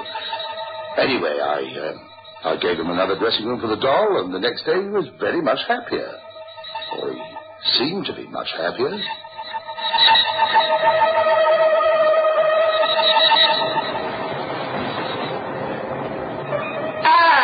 Good morning, Signor Manager. Benvenuta. How are you this morning? Me? Oh, I'm fine, Bettini. And you? Well, you look a lot happier today. Me? But of course I'm happy. Now at least I can get away from that doll. You think I'm mad, eh? But I tell you, I'm not mad. Maybe one day I will be with that doll. He drives me crazy. Yeah? Well, but now everything fine. Now I put him in the dressing room and he stays there till the show. That's fine. Now I'm happy.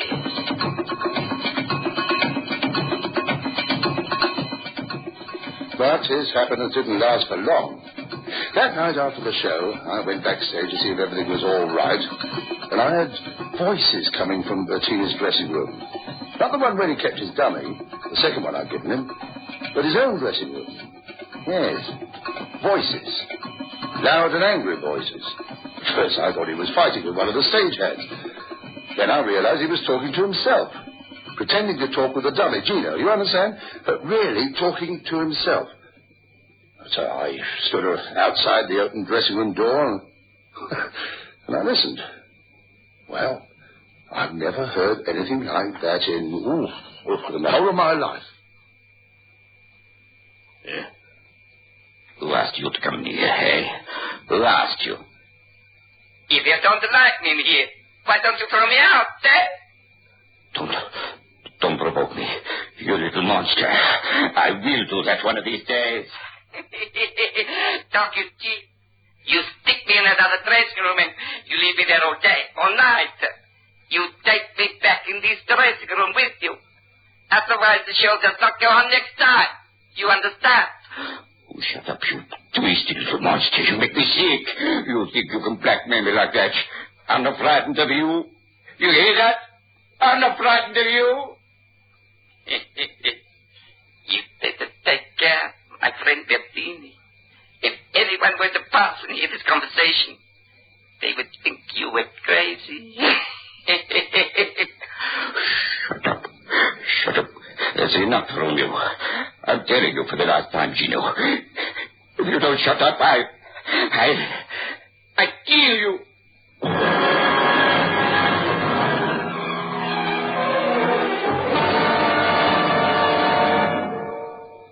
Up till then, I've been sort of humoring Bettini. That night, I watched the act. Well, there was no doubt about it. He was very good. More than that, he was great. Then halfway through the act, I got a surprise. A girl walks on. Yeah, that's right. A girl. Well, I knew nothing about that girl, and of course, as theatre manager, I was supposed to. But she comes trotting on, and she starts in taking part in the act. Well, she was nothing to look at, this girl, I can tell you. But then I saw just how brilliant Bettini was. He starts making the dummy Gino flirt with the girl, winking, peering at her over Bettini's shoulder, the whole works.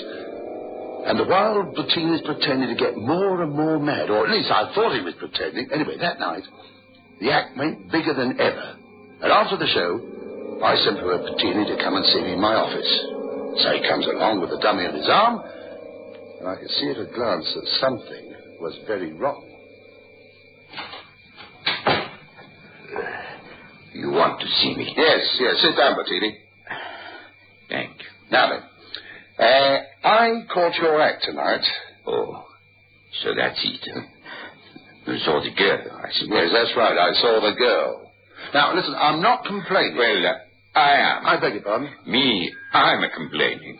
If that girl goes on tomorrow night, then I don't. Now, wait a minute. Do you think I would change the act without telling you about it? You mean you didn't know?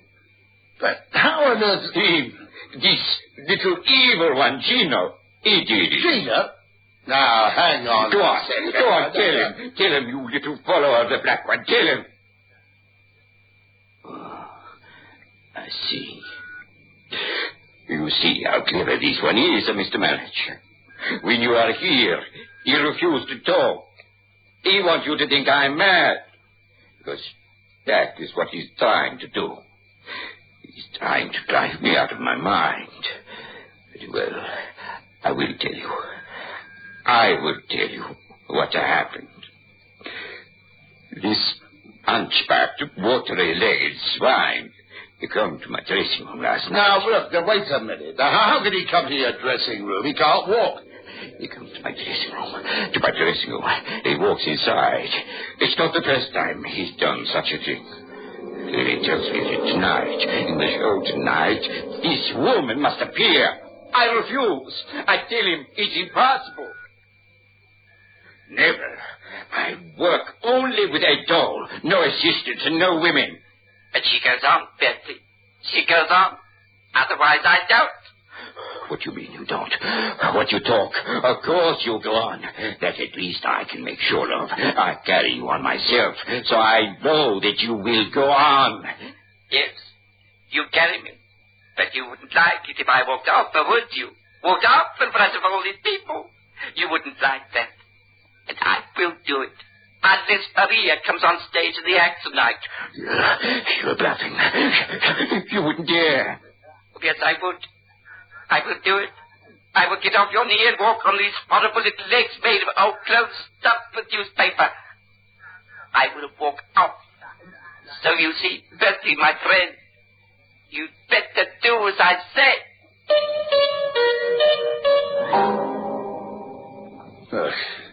Now, wait a minute. Now, hang on, Bertie. Are you trying to tell me that doll, that dummy, could have walked off the stage? Yes, I know. You think I'm going crazy, but I'll tell you, it happened before. It happened in Milano before. He threatened to walk off. And he did. That's why I never work in Italy anymore these days. Now, look here, Bertie. Look, you're a nice guy, and I hate to see you getting into this state. Now, what you're saying is quite impossible, you know. You don't believe me. You say I'm lying. No, not at all. I believe that you think you're telling the truth. But what you've been saying is quite impossible. I mean, look at that dummy. Look at it. I mean, it isn't alive. It can't talk to you unless you do the talking, and it can't walk. What you say is impossible. Of course. That is what I should have known you would say. You think I work too hard and maybe drink too hard, and I imagine things. This is all your fault, you twisted little man. Why you no speak to the manager? Why you not tell him I speak the truth, eh? Stop it, you stupid man.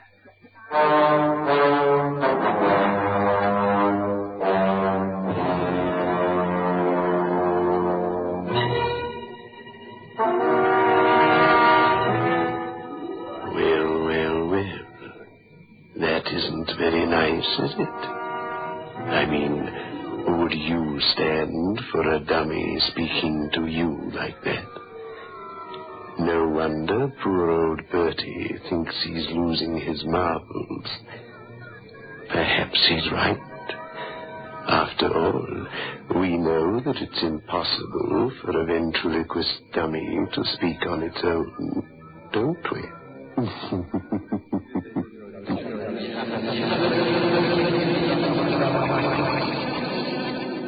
Well, I want to tell you that for a moment, when that dummy spoke, I thought that in some horrible, incredible way Bertie was telling the truth, because I swear that although by this time Bertie was on his feet, the dummy was still sprawled in the chair where Bettini had put him. They were a couple of yards apart. Bertie never touched him, that I'm sure of. But when the dummy spoke, I swear by everything that's holy that I saw the dummy's jaw move.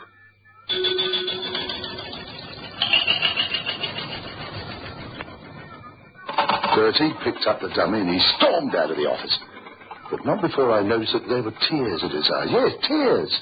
And not the Latin tears of rage that one might have expected. He was crying, the silent sort of lost tears of complete hopelessness. Oh, I felt bad, I can tell you. I didn't know what to think. It was impossible that somehow Gino, the dummy, could have a mind of its own. It was impossible that the dummy could walk and talk. It was impossible. But it seemed to be true. So the next night I watched the act again. And again, the girl was in it. And again it went like a bomb. I went round backstage after the show and I knocked on Bertie's dressing room. I knocked, and Gino answered. Come in. Come in, Mr. Manager. Now, listen, Bertie. Here. What's this? What goes on? Close the door. Betty won't be long. Yeah, where's Bertie?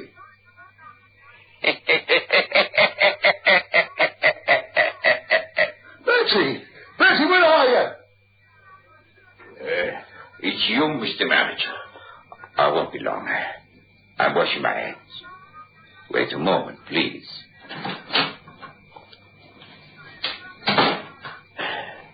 Yes, there is something I can do for him, maybe. Now, Bettini, you were in there? Oh, I see. I thought I was going round the bend. He spoke to you. Gino spoke to you. Now, perhaps you'll believe me.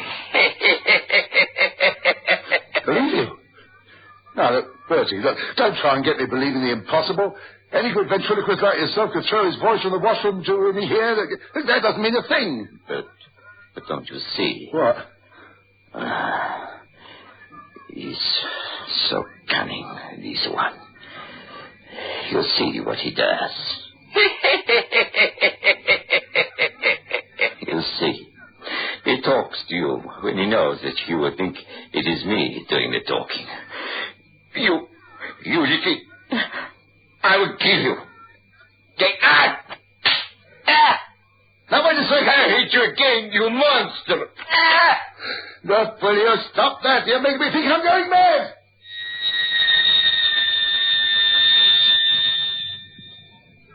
It was brilliant ventriloquist work. He was hitting the dummy and making the cry of pain himself, of course. But it made me feel sick somehow. At least, that's what I thought was happening at the time. But today, I don't know anymore. The show that night was the last one that Bettini ever did. And it was nothing short of brilliant. I watched from the wings, and once or twice I could have sworn that Bertie and Gino spoke at the same time. Impossible, of course. But once or twice. Anyway, they had a real set to on the stage over this girl. Oh, it brought the house down. Once again, after the show, I went round to his dressing room. This time, the door was open. And before I went inside, I stood for a while listening. In a way I wish I hadn't. But I stood there and listened. You heard what I said. I quit. I'm finished to the end. I'm through. That's all right with me. Monster, go. See if you can get somebody else to put up with your nonsense like I do. You don't think I'll have any difficulty getting another job, do you? It's you that's going to have trouble. Ventriloquists are to a penny. But where are you going to find another dummy like me? A dummy that does all the work for you. You're going to be sorry, Bertie. I can't go on like this. You're driving me mad. That's what you're doing. You're driving me mad. Why can't you be like the other dolls? Why can't you? I can't help the way I am. None of us can help that. Anyway, enough is enough. There's only one boss here. That boss is me. You heard me. I am the boss. Either you do as I say, or the act is finished. I don't care, Gino. I'm warning you, I don't care. I've made enough money. I'll retire. And what will you do with me? You. I'll lock you up inside your suitcase. I'll leave you in the cloakroom at the station. That's what I'll do. You wouldn't dare.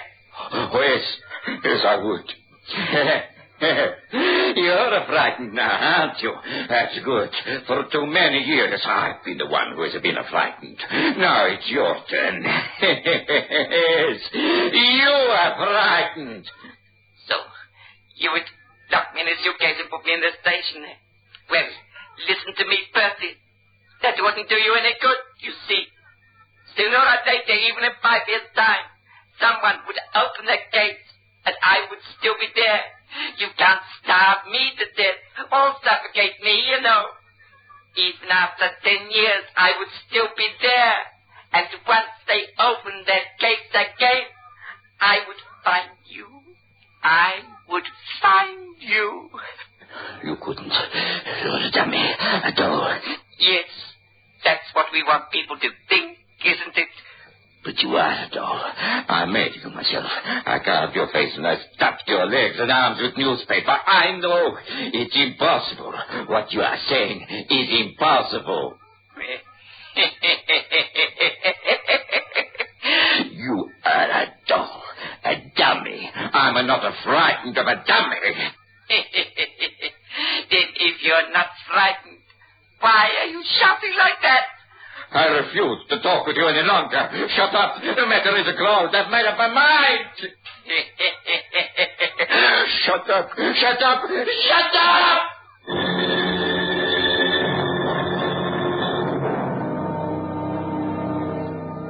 I'd heard enough. I wanted to walk away and lead him to it. Something prompted me to push the door open and walk in. The dummy was propped in a chair in front of the dressing room mirror, and by some chance, the way he'd been put there, it looked as if he was leaning on his elbows. Bertini was striding up and down the room like a man possessed.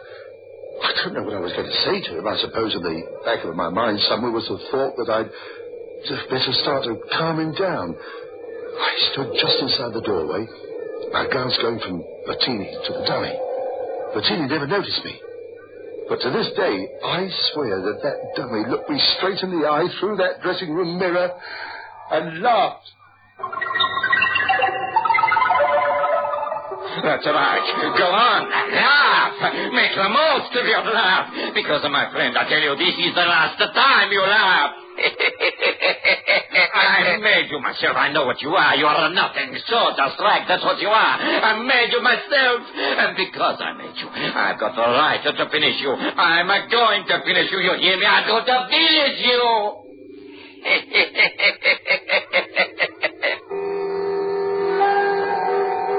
Bertini took 3 strides and knocked the dummy sprawling from the chair. I watched, horror-stricken, as Bertie lifted his leg and with the heel of his right boot pounded again and again into that dummy's wooden face. You don't believe me, monster. You didn't believe me.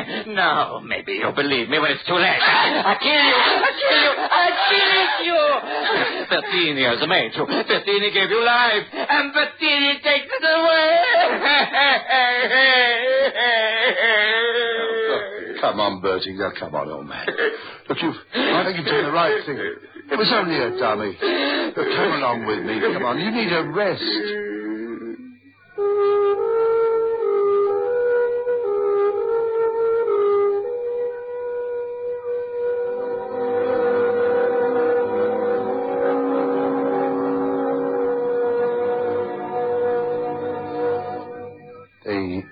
They had to put him away, of course. As a matter of fact, he's still there. Yes, he's still in the sanatorium. I went to see him about 5 years back, but never again. I shall remember that to my dying day. I went inside that little private room, and he was propped up in bed. He lay there quite motionless, his eyes staring fixedly at the ceiling. And when I spoke to him, it took a second for him to answer. And then, only his bottom jaw moved as he said, "It was good of you to come and see me, Senior Manager. But don't worry about me. I'm fine."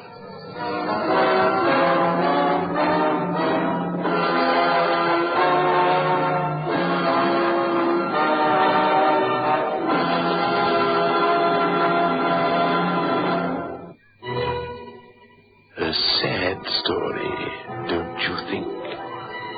Poor Bertie doesn't know if he's Arthur or Martha. And we have a problem, too. We're not quite sure who this dummy is that we have here behind the creaking door.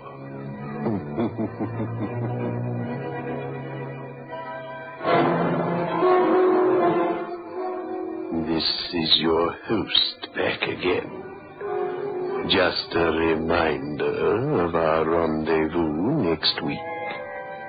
Where are we going? Through the creaking door? Of course.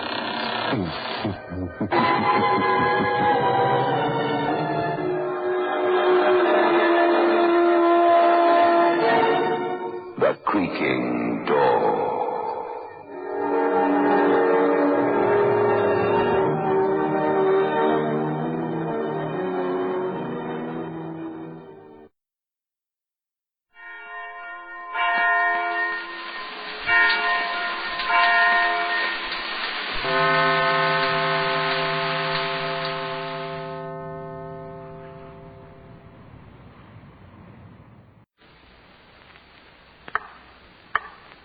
I demand that time cease.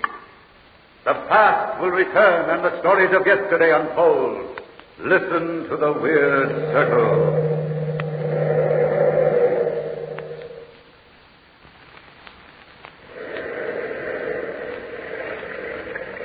The weird circle. In this cave by the restless sea, we are met to call from out the past stories strange and weird. Bellkeeper, toll the bell, so all may know we are gathered again in the weird circle.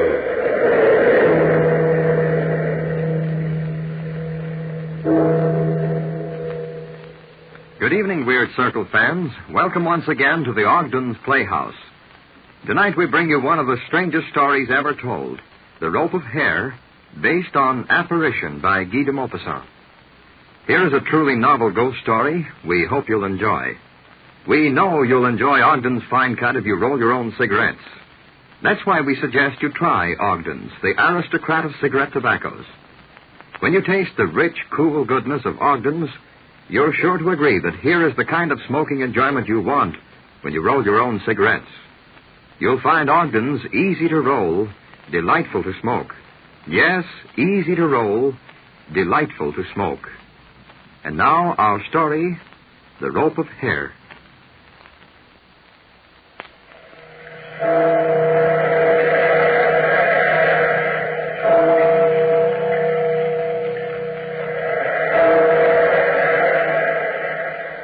Out of the past, phantoms of a world gone by, speak again the immortal tale. The Rope of Hair.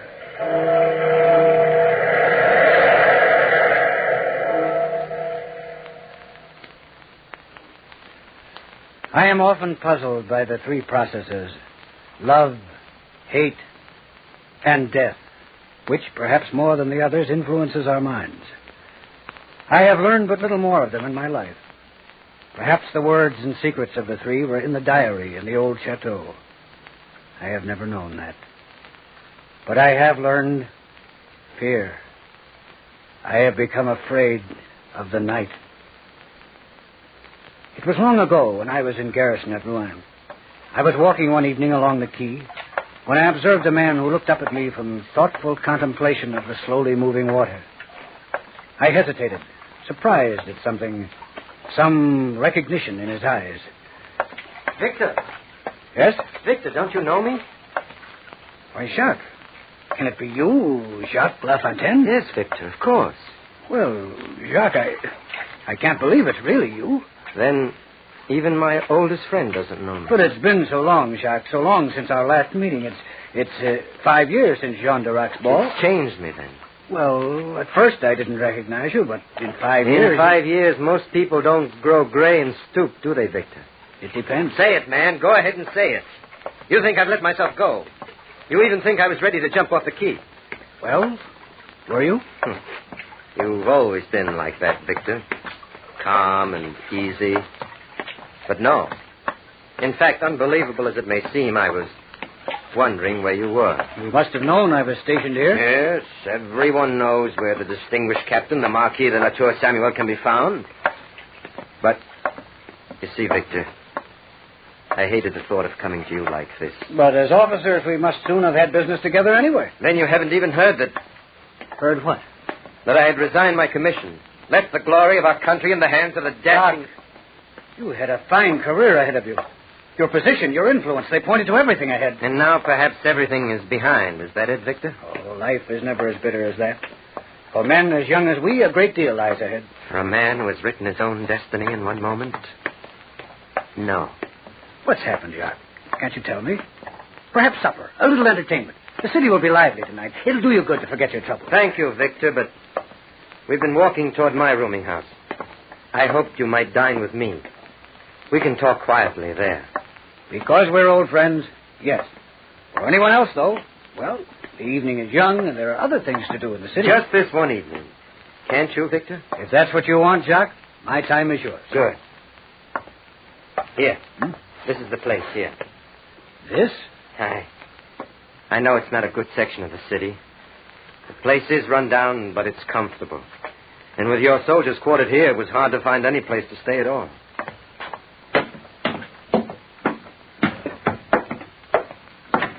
Come on in. Let me follow you, Jacques. It's so dark in here, I can't see where to go. I'll get this candle. There. Now, come on up this way. My room is right here at the top of the stairs. This door. Well, go on, open it. What's the matter? Shh. What is it, Jacques? I don't know. Here, let me have the candle. It'll shake out of your hand. Now what's happened? There's something. Somebody in there. Well, open the door and find out. Perhaps we've got enough. If there's somebody in your room, we'll find out who it is. No, Victor, please. Please, Victor. What's frightening you so? Oh, good evening, monsieur. Oh, Mrs. Dupre. Yes, monsieur. Did I startle you? You see, it was time for supper, so I brought it up to you, monsieur. I lit the candles in your room. I know that you... Yes, thank you, Mrs. Dupre, and bring another, please. The captain's dining with me. But certainly, monsieur. Immediately, monsieur. Come in. Come in, Victor. We'll wait just a few minutes until she comes back. I think your Mrs. Dupre was as frightened as you were. Do you always frighten each other? No, it was just that I didn't expect... Jacques, seriously, what's on your mind? Certainly you aren't living in this place from choice. It's so near your own chateau. Why aren't you there? That's what I wanted to talk to you about, Victor. Well, if it's money, Jacques, why say so? You know you needn't go through all this. I'll gladly... It's more than money. Well, then, love? Love, Victor? In the circle of things, where does hate end and love begin? Can you answer that? Did you want me to come up here to talk riddles, Jacques? Well, it was love, Victor. The most beautiful woman in the world. Well, come on, out with it. Don't just sit there picking at the front of your tunic as though you were covered with dog hairs. What's this all about? What? Ever since we sat down, you've been pulling imaginary hairs out of your jacket there. Can't you sit still for a minute and relax? Oh. Was I? Oh, I'm sorry, Victor, but you see, I'm going to ask a favor of you that I'd hate to ask anyone else. Anything you say, Jacques. You see, several years ago, right after you last saw me, I was married to the most beautiful woman in the world. Oh, life was a sweet thing. We were the happiest couple in France. And what happened? She died, Victor. She died, and now she's dead and rotting in her grave. That's what death does to people, isn't it, Victor? She died just 1 year after I'd married her. Just 1 year of terrible happiness. Terrible because I guess no man has a right to so much. Well, on the day she died, I locked the door to our room, left the chateau, and as you see, Victor, I can never make myself go back. And you want something? Would you do it? Would you go back to our room there, Victor? What do you want me to do? In the right-hand drawer of the desk in our room, there is a book. A diary which right now can mean more to me than anything else in the world. You'll know it because on it, it's marked with my crest across the front. Will you go? I'll go tomorrow. I'll be free then. I'll wait here until you come back with it. Oh, Victor. Your supper, monsieur. Oh. I've brought it up as quickly as I could. Will that be all right, monsieur? You see the... Just put it on the table, Mrs. Dupre. Thank you. There, monsieur. I hope you enjoy it, monsieur. Victor, sit down there. I'll write a note to the caretaker at the chateau and get you the keys to the room and to the desk. Hasn't he the keys? No one has a key to that room but me. Why, Jacques? Is it haunted? No. Oh, come, Jacques. Your nerves are all on edge.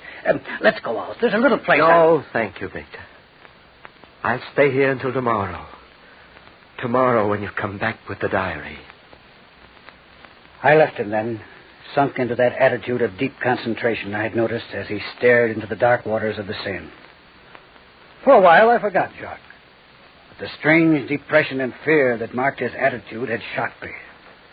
The way he sat, almost afraid to speak, plucking those imaginary hairs from the front of his tunic like a weak, frightened child. Not like the stalwart, ambitious young man I had known as a companion in boyhood. A young man, if ever there was one, destined to become the pride of his regiment. In the morning, my ride across the fields and through the cool summer woods somehow filled me with an intoxicating happiness. I took with me for a companion a Lieutenant Leroc, a friend of mine from the regiment, and I was thankful later for his sensible company. But in the exhilaration of the moment, I almost forgot the gloomy implications of my trip. There's that old chateau, Captain. Have you noticed it before? That's where we're going. To that place? Yes, I have an errand there. You know the place, then? Well, I've passed by it several times. Never stopped. I thought it was deserted until the other day when I saw an old man standing by the gate. Caretaker, isn't he? I guess so. He threw stones at one of my soldiers who tried to stop for water. Chased him away before he could get inside the gates.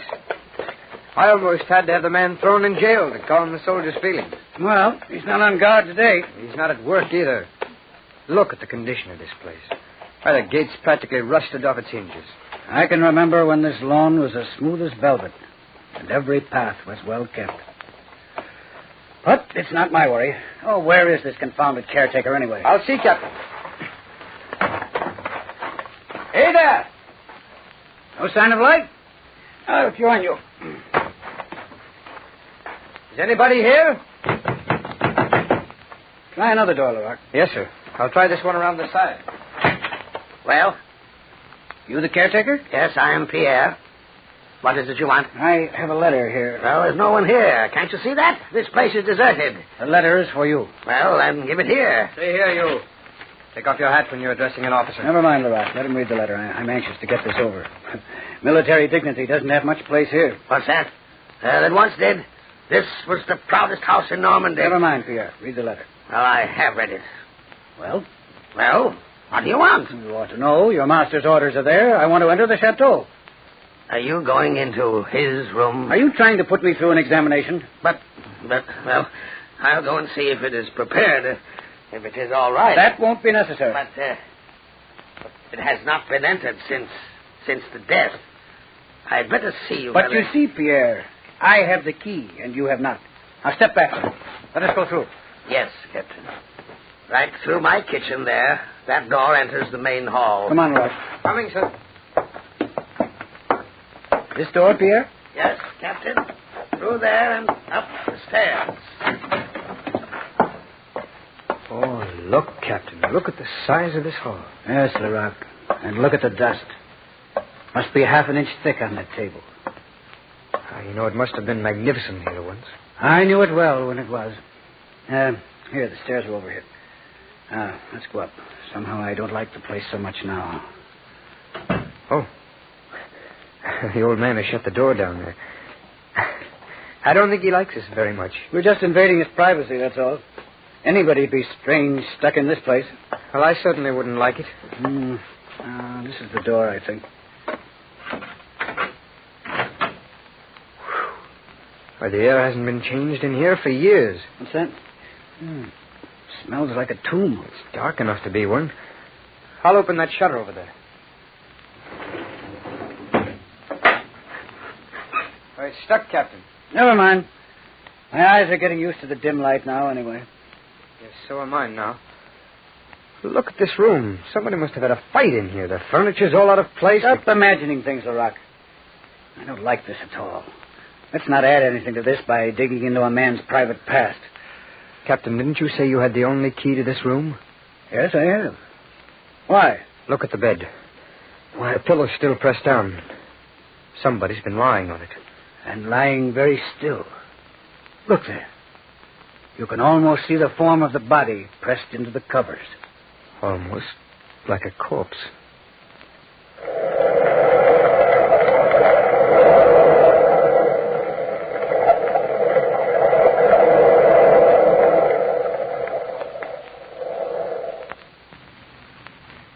A noted craftsman in the matter of plotting and weaving incredible and absorbing tales, Guy de Maupassant is at his best in this Weird Circle narrative.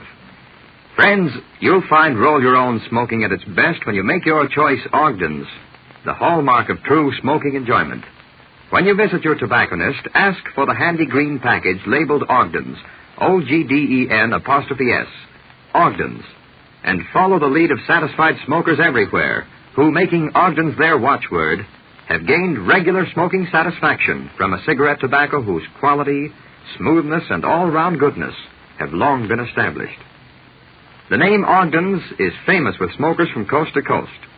Make Ogden's your watchword for good roll-your-own smoking and treat yourself to the best. You'll find Ogden's easy to roll, delightful to smoke. Yes, easy to roll, delightful to smoke. And now, back to our story. To help his friend Jacques and to discover the cause of his depression and fear, Victor, the dashing young Marquis de la Tour Samuel, has undertaken to retrieve 3 packets of papers from Jacques' deserted chateau. He had already entered the room, unopened since the death of Jacques' wife, when he discovered to his horror the imprint of a body still pressed into the covers and pillow of the bed.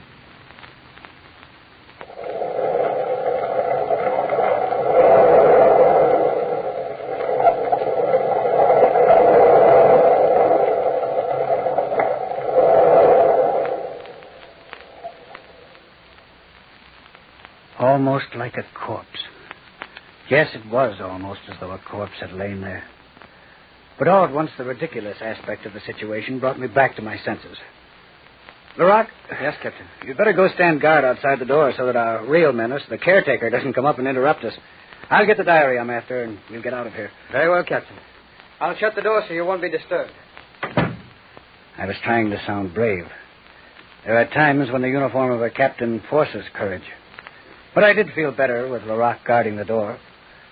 A draft from the still-shuttered window was beginning to freshen the atmosphere. I opened the drawer of the desk and began fumbling among the litter of papers there. I found the diary, just as Jacques said I would, in a plain packet with his crest on the face of it, a crest that had been the bravest in France. The breeze from the window stirred the hangings behind me, but engrossed as I was in finding the diary, I paid but little attention to the stirring in the room. Yes, there it is.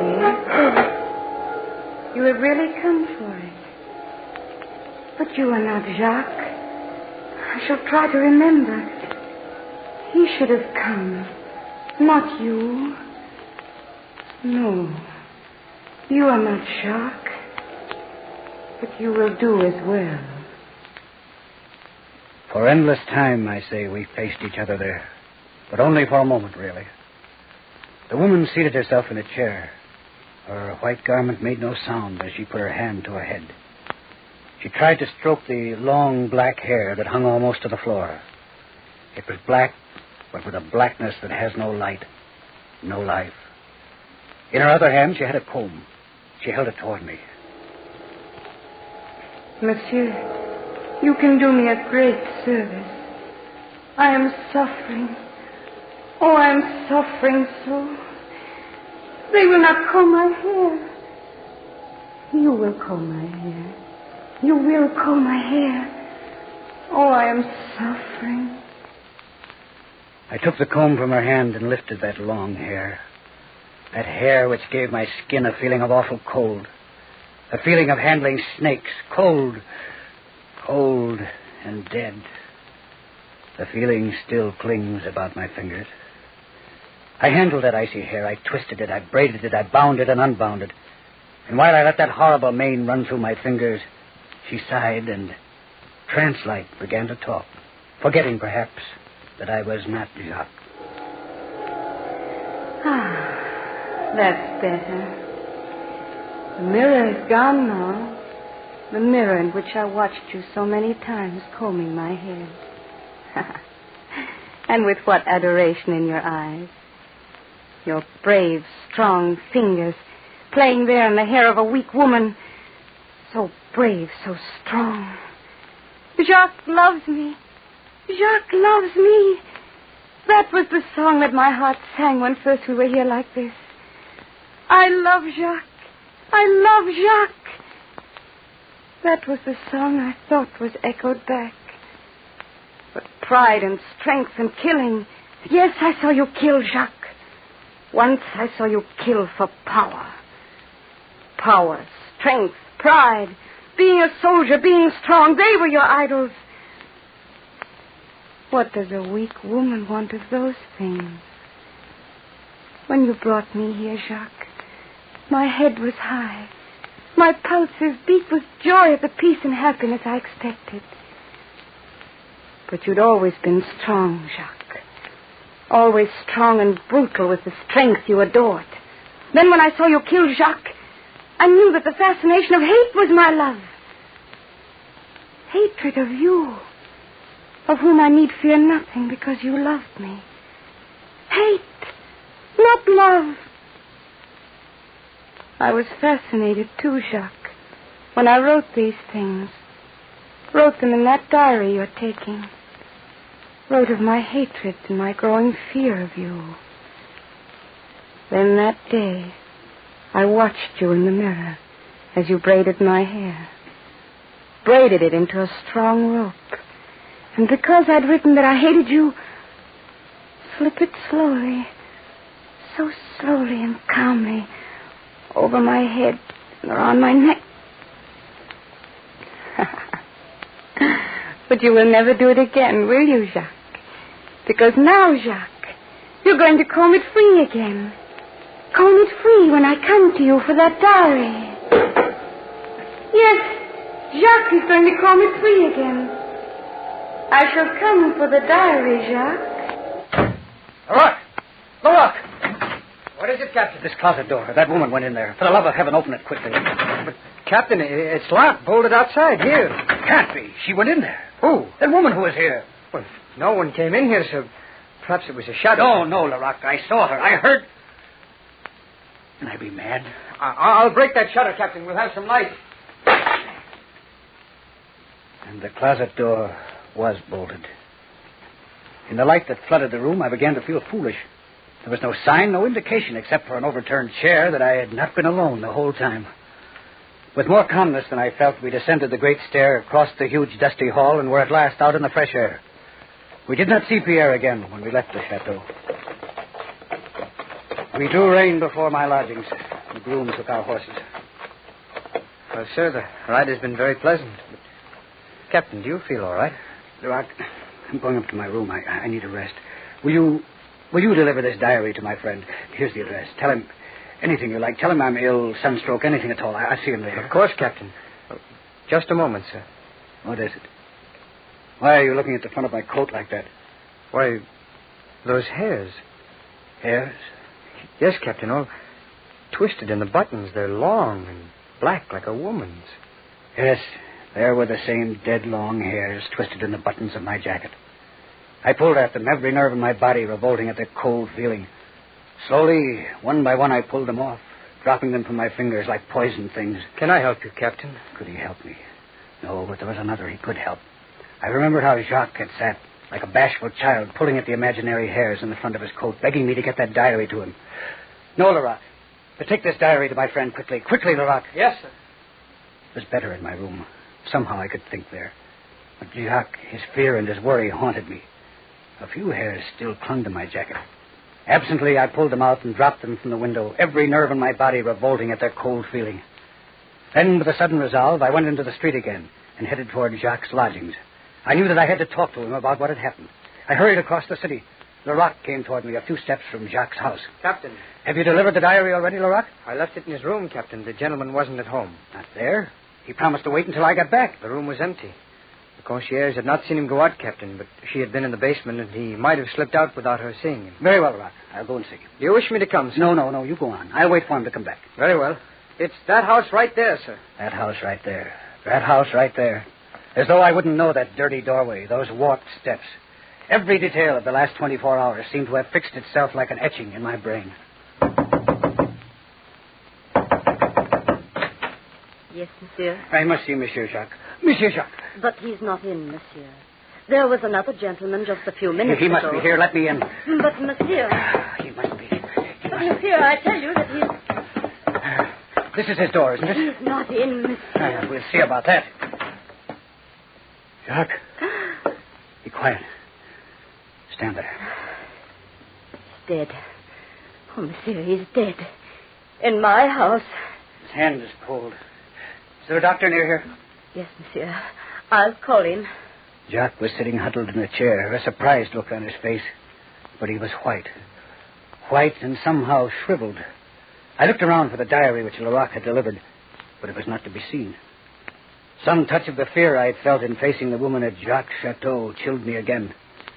After only a moment, I heard voices outside in the passageway. It is here, monsieur. A gentleman came, and we found him so... All right, then take me in now. It doesn't seem it could be possible. It was only a few minutes ago, and I saw with my own eyes that Monsieur Jacques was not in his room. It could not be. Be quiet, please. It isn't possible. Quiet, please. Pardon, monsieur. What has happened here? I don't know anything more than she has told you. We came in and found him this way. In the chair. Let's see. His pulse? Yes, he's dead, no doubt of that. His hand is cold already. But there was no way in which... The man must have led an active life. He was not very old, and yet... The doctor leaned, peering over Jacques' body. His hand reached out slowly toward the front of the coat. He plucked at one of the buttons. Here. What do you suppose this is? Why, it's a hair. Long, black hair. And there are more of them. Almost as though he had been combing a woman's hair when he died. Look, monsieur. Still more of them. Around his neck.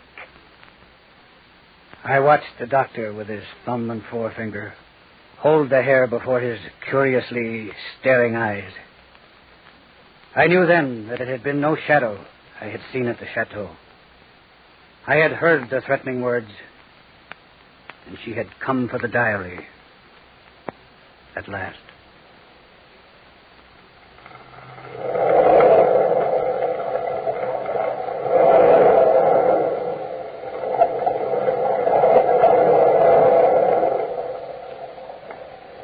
From the time-worn pages of the past, we have brought you the story, The Rope of Hair.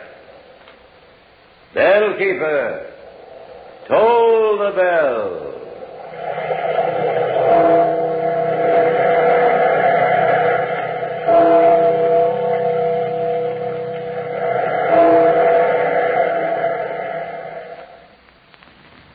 We return now to reality and to the problem of rolling your own cigarettes. The solution is Ogden's fine-cut tobacco. With Ogden's, you're sure of getting the best in rolling and the best in smoking. That's why we suggest you remember the name OGDEN''S, Ogden's, when in need of cigarette tobacco.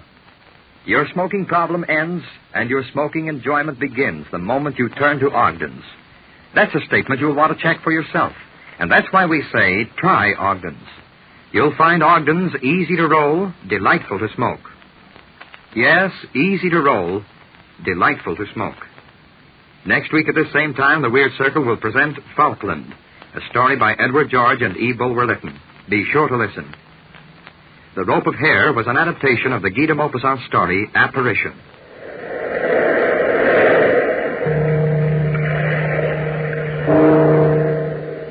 Attention, pipe smokers. For a smooth, fragrant smoke, try Ogden's Cut Plug.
Whitehall 1212.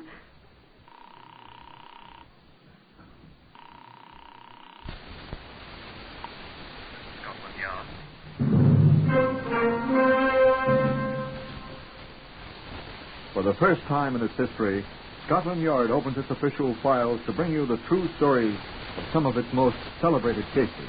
These are the true stories, the plain, unvarnished facts just as they occurred, reenacted for you by a British cast. Only the names, for obvious reasons, have been changed. The stories are presented with the full cooperation of Scotland Yard. Research for Whitehall 1212 is finished by Percy Hoskins, chief crime reporter of the London Daily Express. The stories for radio are written and directed by Willis Cooper. You will now hear from the man in charge of Scotland Yard's famous Black Museum, Chief Superintendent John Davidson. Good afternoon. This is not, for a change, a murder weapon, but through its use, a murderer was brought to book. It is normally a most innocuous article, innocent, and in its way useful. You do recognize it, do you not? Of course, it's a blotting pad, regrettably magenta in color, big enough to hide a newspaper beneath it, if one wishes to hide a newspaper. You find blotters like this on desks in the writing rooms of small hotels in Britain. And strangely enough, that is where Superintendent Edward Weston found this one. I shall ask Superintendent Weston to tell you about it. Edward? On the eve of the August Bank Holiday weekend in 1931, July 31st to be precise, since the holiday itself was to be Monday the 3rd of August, and I was planning to spend it at Stonehenge on Salisbury Plain, I was notified that I was wanted for the investigation of a murder at Oxford. I sighed regretfully over the departed thoughts of Stonehenge and the Friar's Heel, said yes, sir, quite politely, and was told I would hear shortly from a man in Oxford and put up the telephone. It immediately rang again. Superintendent Weston? It is Arthur Hughes speaking to you, sir, from Oxford. And I am a scout at Jesus College, and my dear sister Megan has been murdered, Superintendent. They said to me Superintendent Weston will come, and indeed I am sick with horror. What's that? I am Arthur Hughes speaking to you from Oxford, and... You're the man who was to call me. Indeed, I was told to call you, sir. It was your sister? Oh, my. Yes, indeed, she has been murdered, sir. Who murdered her? I don't know, sir. I was told you were coming here. You're in Oxford? Tell me where to come in Oxford. It is a cottage called the Boundary, sir. It is in St. Clement Street. It's in Clement Street. Yes, sir. It's nearly the London Road where it crosses the Enfield Road and the High Street near Magdalen Bridge, sir. I'll find it. Will you be there? I shall be here, Superintendent, with my dear sister. There is also a policeman here. I took the midnight train, which deposited me in the university city before daylight. I found the cottage near Magdalen Bridge without much difficulty. Arthur Hughes was there, uncomfortable in a stiff chair beside the door. The constable was frankly asleep. I identified myself to Hughes, and we went inside.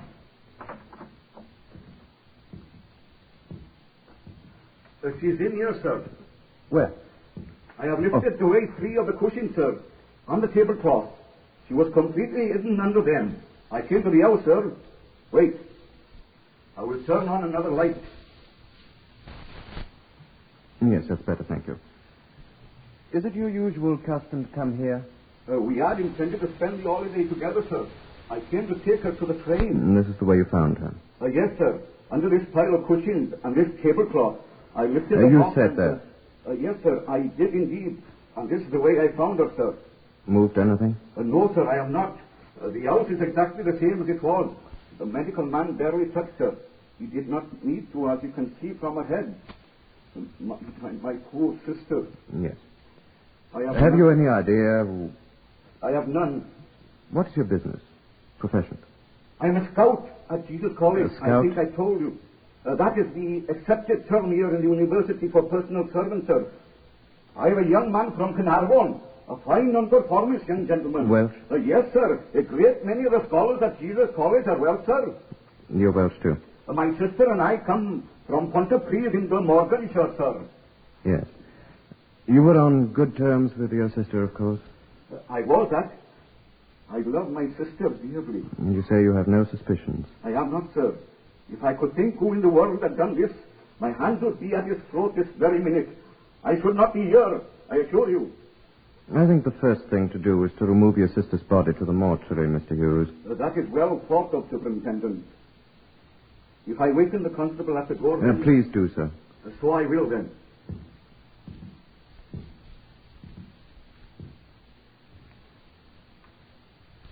An ambulance was duly fetched.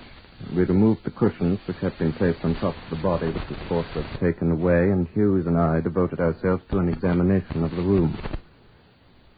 To me, it is quite evident that my sister was taken by surprise. What makes you think that? First, there on the sideboard is a small nosegay of flowers from her garden. Every morning, my dear sister took a nosegay to the grave of our sister Maud. She has not missed one morning in the 11 years since Maud died. If the flowers are still here, then... Yes. Anything else? You can see through this door, the room in which my dear sister slept. Please notice that her bed is only half made. Yes, I see. And in the scullery, here are her breakfast dishes, still unwashed. She would never leave them that way. Yes. And here is her new vacuum cleaner. She left that, too. Yes, but the vacuum cleaner isn't connected up. Huh? You see, the flex isn't plugged in. She wasn't using it. There is something strange about that. What's that? She always vacuumed the house in the afternoon, not in the morning. She was a creature of inflexible habits, was my dear sister. I don't think I follow you, Mr. Hughes. It is quite evident she was interrupted this morning by the bed and the breakfast dishes, and the vacuum cleaner should not be here. Sure you didn't put it there yourself? Of course not, sir. Why should I? Sure, I don't know. It was there when I came in. The door was unlatched, and there it was. And she was lying here under this great pile of... Ah! What now? That's not my sister's vacuum cleaner. Whose is it, then? Whose is it, can you tell? It looks ever so much like the one she bought last Lady Day. Last of March. But it seems different somehow. Huh. I don't know. I was here with her when the man delivered it to her, but... Know what I think? No, sir. I think you're dotty. Wouldn't she be doing with a vacuum cleaner in the morning? I'll have a look in the dust bag to see if she was using it. I wonder how she'd use it without connecting it. The dust bag? That's what's different. Different? Quite right, sir. I've seen this vacuum cleaner a dozen times, and the dust bag's dark red. Just like the one I have at Mr. Morgan's room at college. The dust bag's a peculiarly hideous shade of cerulean, Mr. Hughes. Yeah? Blue. Sky blue. Well, darker than sky blue, but it's blue. How could it turn blue, sir? I don't know. Are you sure you're not mistaken that it hasn't always been blue? I was here, I say, when it was delivered. And it was red. It was red yesterday, sir. Then what's happened to it? Has it been It's changed? been changed. Uh-huh. Well, why should she change it? My sister? She could not change it herself. She couldn't mend a saucepan. Well, who changed it then? Besides, where would she be getting another dust bag? This blue one. From the vacuum cleaner shop. There is no vacuum cleaner shop here in Oxford. She bought it from a peddler. Would you recognize this peddler if you saw him? You've seen him before, have you not? He is such a nice, pleasant young man. So quiet. Yes? Yes, I have seen him, but... What's his name, do you know? No, I do not. No, Superintendent. I do not think I ever heard it. Do you know where he lives? I'm sorry, I do not know that either. Well... I'm sorry. Yes? Well, we have no idea that he's even been in Oxford. If you sold your sister that machine, if that is the machine he sold her. It is the machine. Do you see where the enamel has been knocked off the front of the thing? Mm-hmm. That happened the very day he fetched the machine. He knocked it against the door whistle, and he let my sister have it for a shilling less because of the damage. Oh, yes, I know that machine. It is indeed the same one. Except the dust bag. Yes. Look into the Superintendent. If you stay like a fright now, Well? I could go out and wake up some of the neighbors or my sister and ask them if they have seen this peddler here today. Yesterday. For now, it is tomorrow. Huh. You know the neighbors? Indeed. And do then. Go and ask. I'll go over to the police station, see what I can learn. Then I'll return if you've learned anything. Shall I come after you, sir, or will you return here? Better come to the station, Mr. Hughes. Yes, sir. And if I'm not there... yes, sir. I'll be at the mortuary. But you wouldn't want to come there, I suppose. And why not, sir? My dear sister is there, is she not?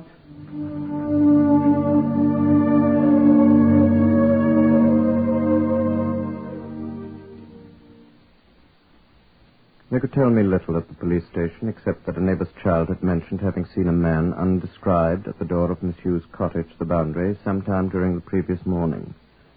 The man appeared, the child said, to be carrying a large parcel done up in green paper. And further, the child said nothing, and the man was seen no more, according to the best reports. Was this the mysterious assailant, thought I, and repaired to the mortuary. It was too early in the morning for the medical examiner to be there, but having attained access to the dreary place, I examined the dead woman's body myself. Item, she had been beaten about the head with some sort of blunt instrument. There was a fearful wound in the back of her head, sufficient, in my opinion, to have caused death. In addition, there was an incised wound in her neck, which alone could have caused death. She had apparently been dead for some 24 hours, which would have put the time of the assault, as we had supposed, about Friday morning. She had bled copiously, the dried blood adhering to her head and neck. No other wounds were visible. I returned to the Boundary Cottage in St. Clement's Street and was surprised to hear voices issuing from the cottage. I entered. I looked at them when I came and found all that is gone. But my dear sister is dead. I thought you'd get more money than that here, Mr. Hughes. I do not know. Oh, come. Well, good morning. Good morning, Superintendent. Morning, Mr. Hughes. Good morning, madam. Hello. This lady is Miss Dora Abernathy, sir. I am one of Miss Hughes's neighbors, sir. I live at the bottom of St. Clement's Street. Mrs. Abernathy has been a close friend of my dear sister for many years, sir. This is Superintendent Weston from Scotland Yard, Mrs. A. Are you an inspector, sir? The superintendent, madam. The superintendent, Mrs. A. Oh, I thought everyone from Scotland Yard was an inspector, sir. Forgive Not me, all of us, madam. Mrs. A saw the man indeed, Superintendent. You did, huh? He stayed at my house overnight, sir. Did Mr. A object then? Oh, you know Abernathy, Mr. Hughes. He's seen the day when he hadn't the price of a night's lodging either. You're speaking of this vacuum cleaner peddler, I assume. Yes, sir, Inspector. Superintendent. Oh, yes, Superintendent. He was here, then? At least in the city, sir. The little girl told the police she saw him here, or saw a man at any rate yesterday morning. Oh. You may interview the child later, Mrs. Abernathy, and see the child description tallies with that of the peddler. Who is the child, sir? I believe her name is Daphne Cubbins. Cubbins? I trust Josie Cubbins is young'un, even if they have got one of them Pongeranian dogs always nipping the postman. You said this peddler stayed the night at your house, Mrs. Abernathy. Yes, sir, he did. Oh, you know him that well, then? Well, sir, not precisely. He sold Abernathy and me a vacuum cleaner like Miss Hughes is, sir. Oh. And he showed up yesterday afternoon. Not yesterday afternoon, Mrs. A. It was the day before, you said to me. Oh, yes, that's right, Mr. Hughes. The day Abernathy was at the doctor's for his blood pressure. Thursday, while Abernathy was at the doctor's for that matter, and he said he was in the city, and had I any complaints about my vacuum cleaner. I said no, and I offered him a cup of tea as a matter of course. Oh, Superintendent, did you ever drink Lapsang Souchong tea like Mr. Churchill drinks? I didn't know Mr. Churchill drank tea. Abernathy's cousin, who's a sergeant in the Royal Corps at Catterers, says he does. And when they hadn't any Lapsang Souchong at Aldershot, when Abernathy's cousin was there, Mr. Churchill had to drink brandy. So I bought 2 ounces by mail from Fortnum and Mason to try. It costs a fright, but Abernathy likes it. Well, Mr. Podmore came in. Who's Mr. Podmore? The gentleman who sold me the vacuum cleaner. And we drank Lapsang Souchong. I'm not chucking my weight about, sir, as the bus used to say. It's really very good, although expensive. Smoky. And then he looked at me, and I could see tears in his great brown eyes. He's a very handsome man, is Mr. Podmore. Yes, that, sir. Quite good looking. It's very likely he murdered your sister. Go on, Mrs. Abernathy. Why was Mr. Podmore weeping? He finally came out with it. He'd lost his money. Well, I just couldn't stand it. I went to the tin we got the Lapsang Souchong in, and I took out part of the money I didn't there, and then I handed it to him. Here, Mr. Podmore, I said, accept this as a loan until you find your money. How much did you be lending him then? 4 bob, I think it was, and 6pence. And when did he pay it back, Mrs. A? He didn't have a chance, Mr. Hughes. When he left in the morning, he forgot it. He'll pay it back. Oh, indeed. Tell me, Mrs. Abernathy, he took the money. Yes, but there was no bus to Tame that late in the afternoon, you see, sir. He was going to Tame then? Tame, yes, Mr. Hughes, he said. Tame is only about 12 miles away, sir. Yes, I know. Would he be there now, Mrs. A? We could go there and fetch him, I would think, sir. We'll wait, Mr. Hughes. Then did you show him to his room? No, sir. He said there was some business still to be done, and he went out. And then he came back, and he was carrying a parcel. Done up in green paper. Like the ironmonger he uses, sir. How did you know? And what was in this parcel? Oh, I don't know, sir. He kept it in his hand. And when he came back, he went to bed. After we had a nice cold supper. And he kept the parcel with him when he retired? Yes, sir. And then when he went out this morning. And didn't come back? He said he needed a shave. As he did indeed, sir. He was bearded like a prophet, sir. And didn't come back? I think he forgot about my 4 and 6 and caught a bus to Tame like he said. There's one about noon, sir. Or maybe he'll send it to me from there. Wager he won't. Is there a police station in Tame? In Tame, sir? I think so, sir. Oh, but I'll get my money back. I don't want to have the police talking to Mr. Podmore about that, sir. Nevertheless, the police are going to talk to him, Mrs. Abernathy. But not about that, I can assure you.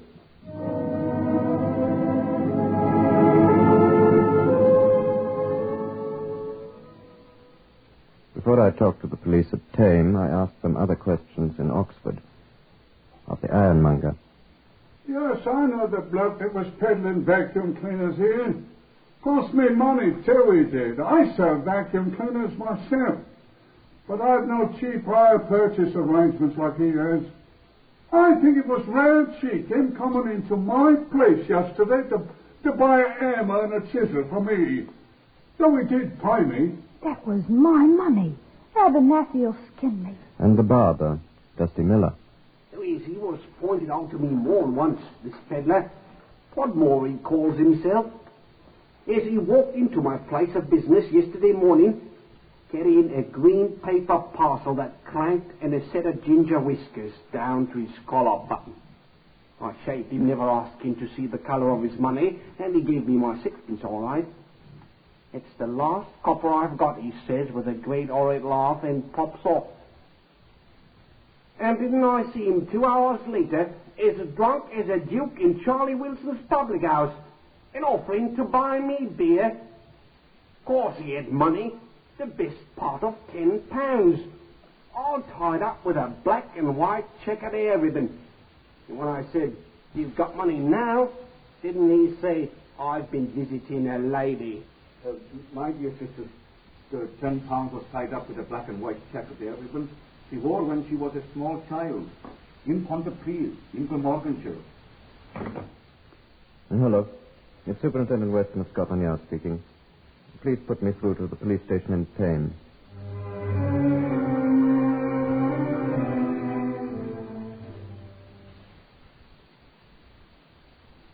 Tame, which is a country town of about 3,000 population, is about 12 miles north of the city of Oxford.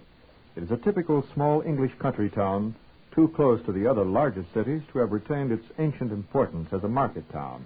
I had taken into consideration that visitors are comparatively rare in Tame. After asking the Tame authorities to report to me at Oxford by telephone, I asked to be put through to Aylesbury. Aylesbury, just across the border between Oxfordshire and Buckinghamshire, is a town of nearly 30,000. It is a well-known centre for straw and laces and is a municipal borough, the capital of the county of Buckinghamshire. Travellers to Aylesbury transfer at Tame, a few miles away. As I anticipated, Tame knew nothing about a vacuum cleaner salesman named Podmore on answering to the meager description I was about to give them. Aylesbury was more reassuring, however, and about midnight the August 1st, the first day of the bank holiday weekend, I received a telephone call from Sergeant Urquhart there. Sergeant Urquhart, yes, sir, at Aylesbury. Now, sir, so far as we've been able to discover, your man is not in Aylesbury. Oh, too bad. Well, sir, we're not sure he hasn't been here. What's that? Perhaps I should say, sir, we're sure he has been here. Oh, good then, I hope. Yes, sir, if he was here, we're reasonably sure. At least a vacuum cleaner salesman was here, but his name seems to have been Hughes. Hughes? Yes, sir. Arthur Hughes, sir. Arthur Hughes. My name. I think that's our man, Sergeant. Is he still there, then? Sir, I think my Uncle Dan has done a terrible thing. Your Uncle Dan? What's your Uncle Dan got to do with it? Well, sir, he owns the hotel where the man was staying, sir. What did he do? He chucked the beggar out, sir. What? Why? What's the matter, sir? Quiet. Why? Tell me that, Sergeant.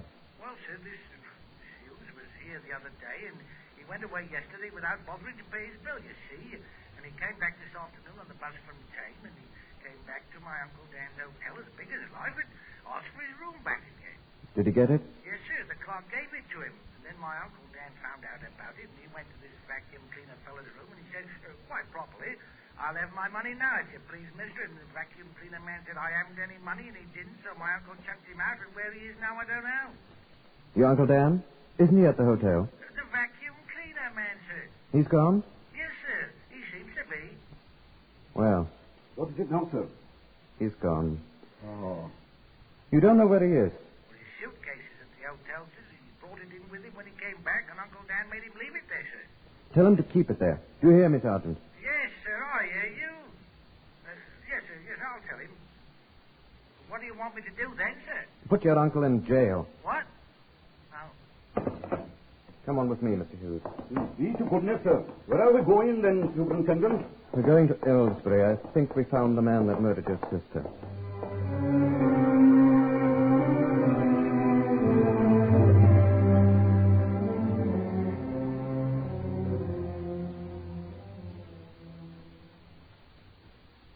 In the hotel room at Aylesbury, we found the suitcase in the room where the guest had left it when he had been told he was no longer welcome. Arthur Hughes watched me as I opened it, watched me as I lifted it up and turned it over. What's that? This is a hammer. This is a chisel. That is what he bought at the Ironmonger's then. That's where one buys things like this. Why did he carry things like this about with him then? Are these the tools of a vacuum cleaner salesman? If you will pardon me, I should say they are the tools of Oh, the murderer. no. Oh, yes. Do you suppose that my sister... Tell me. I don't know. Look. What's this? What? These. What are these? Breadcrumbs on the floor here. Did they not fall out of the suitcase too? Wonder what they are. Here, look at the hammer. What? The label's been scraped off the handle. How shall we tell that it is the hammer he bought? How shall we tell it what is? I think I know why the hammerhead's so clean. Why is it? It has blood on it. Oh, please. My poor sister. And the chisel? Mm-hmm. It's clean, too. Quite clean. You'd have to have it clean. If indeed he is the man who did it. We can't prove he's the one. No? Not yet. My poor sister. We only knew where he is. Yes, if we could find him. I wonder if he gave an address when he came here the first time. I could not tell, I'm afraid. Without any letters or anything. Who would that be? I don't know that either, Superintendent. Come in, please. Yes? I'm Sergeant Urquhart, sir, of the Buckinghamshire Constabulary, Aylesbury Station, sir. I thought you... About time you got here. Where's your uncle? You said arrest him, sir. What shall I do? Let him out. Yes, sir. And then? Wait, Sergeant. I want to find this man. You, sir? I'm Hughes, officer. Are you the... Well, isn't he... Oh. I beg your pardon, sir. What I want to know is, did this man who called himself Hughes give any address when he came here? Or did he write any letters? Did he say anything about where he lives? I don't know, sir, but we could ask the attendant in the commercial room next door, sir. It's where letters are generally written, sir. Then come along, then. Come along, Mr. Hughes. Yes, sir. Through that door. This one? Yes. Come along. Joe! Joe! Joe! He isn't here, sir.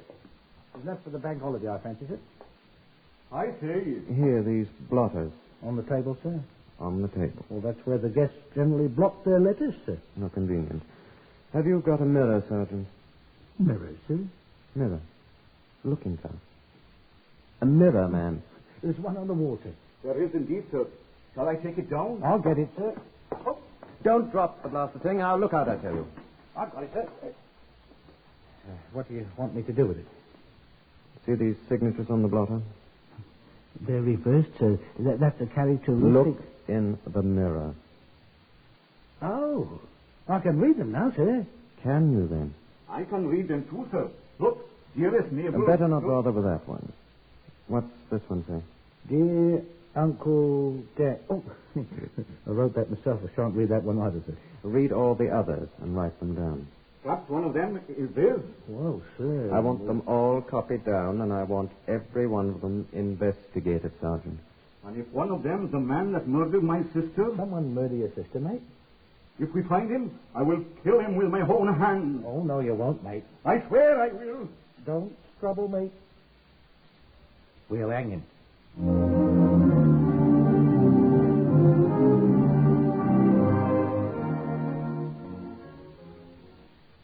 And when I went back to the other room and sat down, my eye fell on a curious object that had fallen out of the suitcase I was already beginning to think of as the murderer's.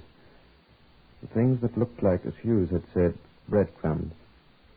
I picked one up. It wasn't a breadcrumb. It was a tightly rolled wad of paper. Curiously, I dipped it into a glass of water. It opened up like a tiny flower petal, and I saw printing on it. I opened it up. I reached for another and repeated the performance. Another. Same result.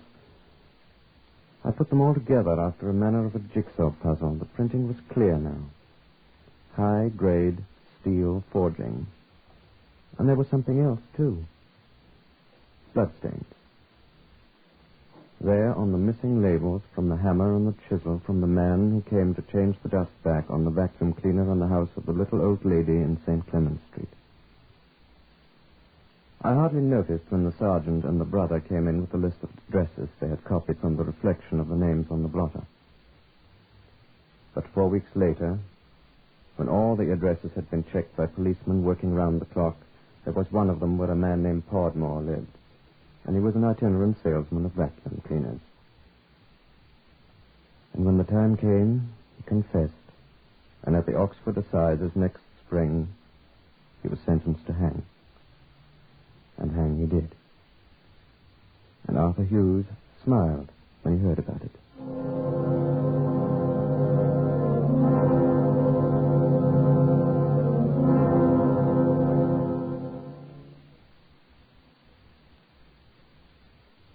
heard on Whitehall 1212 today, Lester Fletcher as Superintendent Weston. Others in the order of their appearance, Harvey Hayes, Willem Williams, Patricia Courtley, Gordon Stern, and Guy Spall. This is Lionel Rico speaking. Whitehall 1212 is written and directed by Willis Cooper.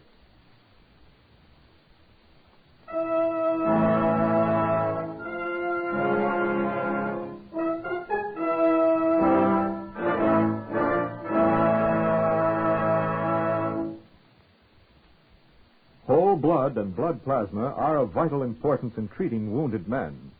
They are the one treatment for which no amount of medical skill can provide a substitute. To give our soldiers in Korea the blood they must have for life, 300,000 pints a month are needed. The American Red Cross will not take your blood unless it is perfectly safe for you to give it. And if you're one of the forgetful people, think it over. You'll realize that giving blood is about the most important thing you have to remember. So before you forget again, phone your local Red Cross Blood Collection Center. Tell them you want to give your blood to save an American life. This is NBC, the National Broadcasting Company.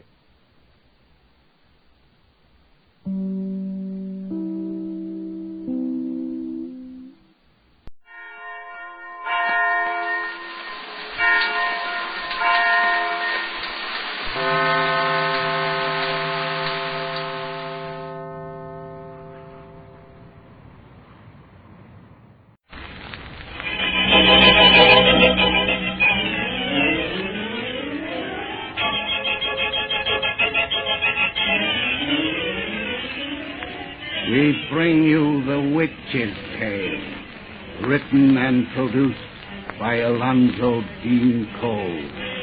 The Witch's Tale.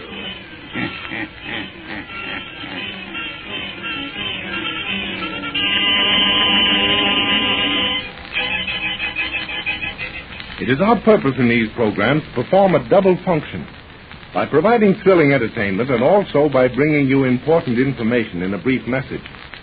Tonight's message may save you or other members of your family needless suffering from distressing pain. I refer to pains which you recognize as rheumatism or neuritis or discomfort in the kidneys and the back. Now, most of you know that for many years wealthy people were sent to famous European mineral springs and came back reporting enthusiastically that the expense of the trip was well worthwhile. Those European mineral waters relieved them of the pains of rheumatism, neuritis, and kidney troubles, and renewed vital energy was reflected in their faces and in every step they took. Now, I've reminded you of this so that you will understand why Crucian salts relieves pains of rheumatism and similar ailments so quickly and effectively. You see, Crucian was developed to duplicate the therapeutic effects of those famous European springs. Crucian contains those elements in a balanced combination of 6 mineral health salts. Doctors know this remarkable Crucian formula, know that it is absolutely harmless and marvelously effective. That is why Crucian is prescribed by more doctors throughout the world than any other medicinal salts or crystals. If you are subject to rheumatism and neuritis or kindred ailments, let Crucian gently but surely rid you of the poisons which have secretly accumulated in your system, and you will be amazed at the result. For these poisons circulate through the bloodstream and set up an aggravated pain that gradually gets worse if it isn't properly relieved. Don't put up with it needlessly another day when your nearest drug counter has Crucian. That word Crucian, spelled K-R-U-S-C-H-E-N, has meant joy to millions of grateful people. In countless homes, it keeps happy folks free from acidity, free from acid-caused headaches, sour stomach, and flatulence, and free from the aches and pains of rheumatism, neuritis, and distressed kidneys. As your doctor will confirm, all these troubles can be related to each other. So tomorrow, join the millions who keep themselves feeling fit and looking fit due to Crucian. Learn for yourself what it means to always have that Crucian feeling. And now for our visit to old Nancy and her wise black cat.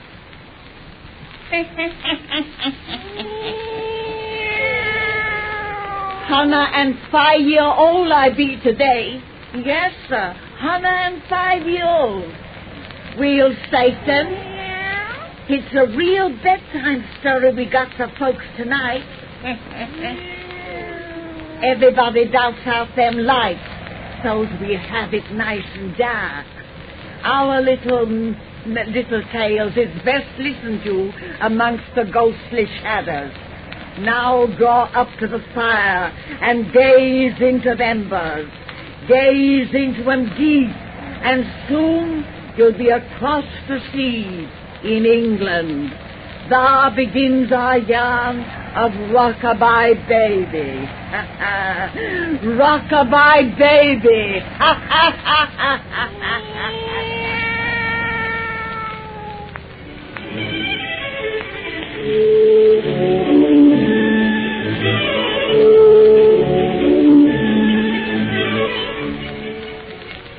Mr. Melvin, you don't honestly believe what you just said. Oh, yes, my dear fellow. There's a room in the east tower of this old mansion which is positively haunted. Mrs. Beckett, he's just fooling, isn't he? No, indeed, Mrs. Christie.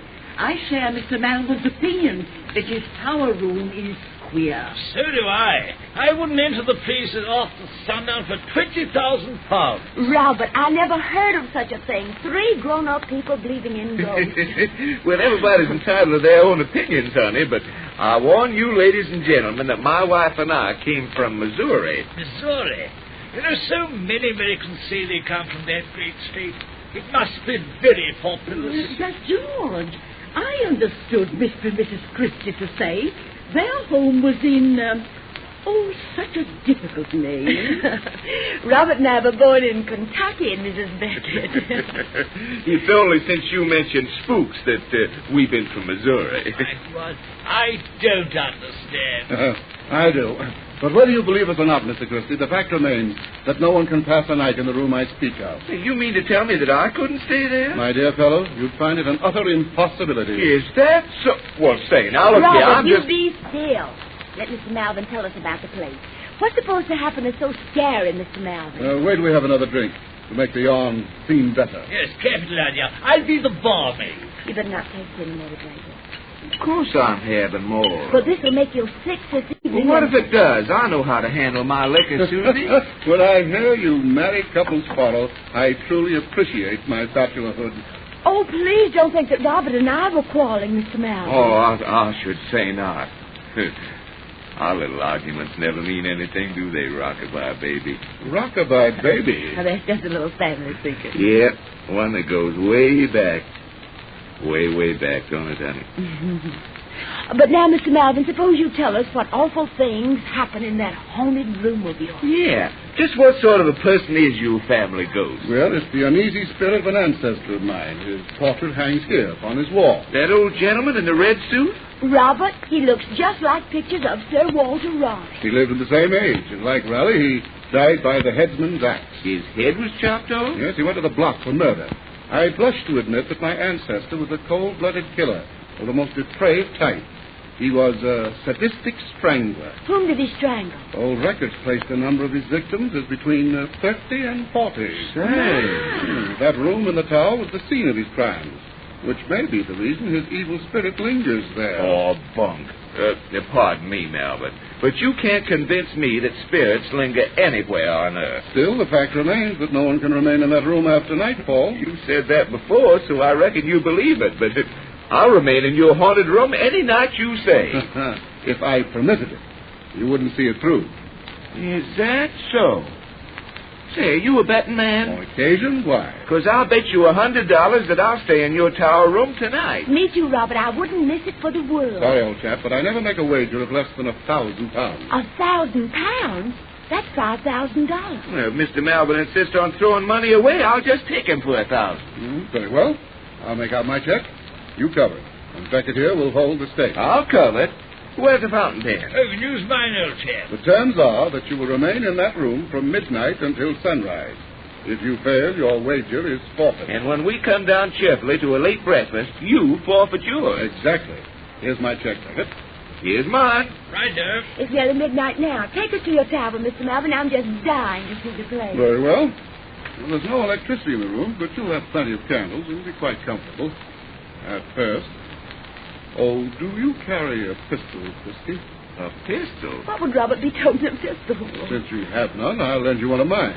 One has a feeling of security with a gun in his possession, even though it will prove of little value against the dead whom you may meet. Well, will you listen to this man, Susie? If he keeps Tony Lamley believing in his ghost. Believe as you like, but at the first indication of something abnormal in that room, I advise you to consider your lives rather than your wager. If we see a spook big enough to drive us out of that room, I'll consider it worth £1,000. That's why we came to England, because we hoped something different would happen. I've an idea that tonight we shall see something very different, Mrs. Christie. I'm quite positive that you shall.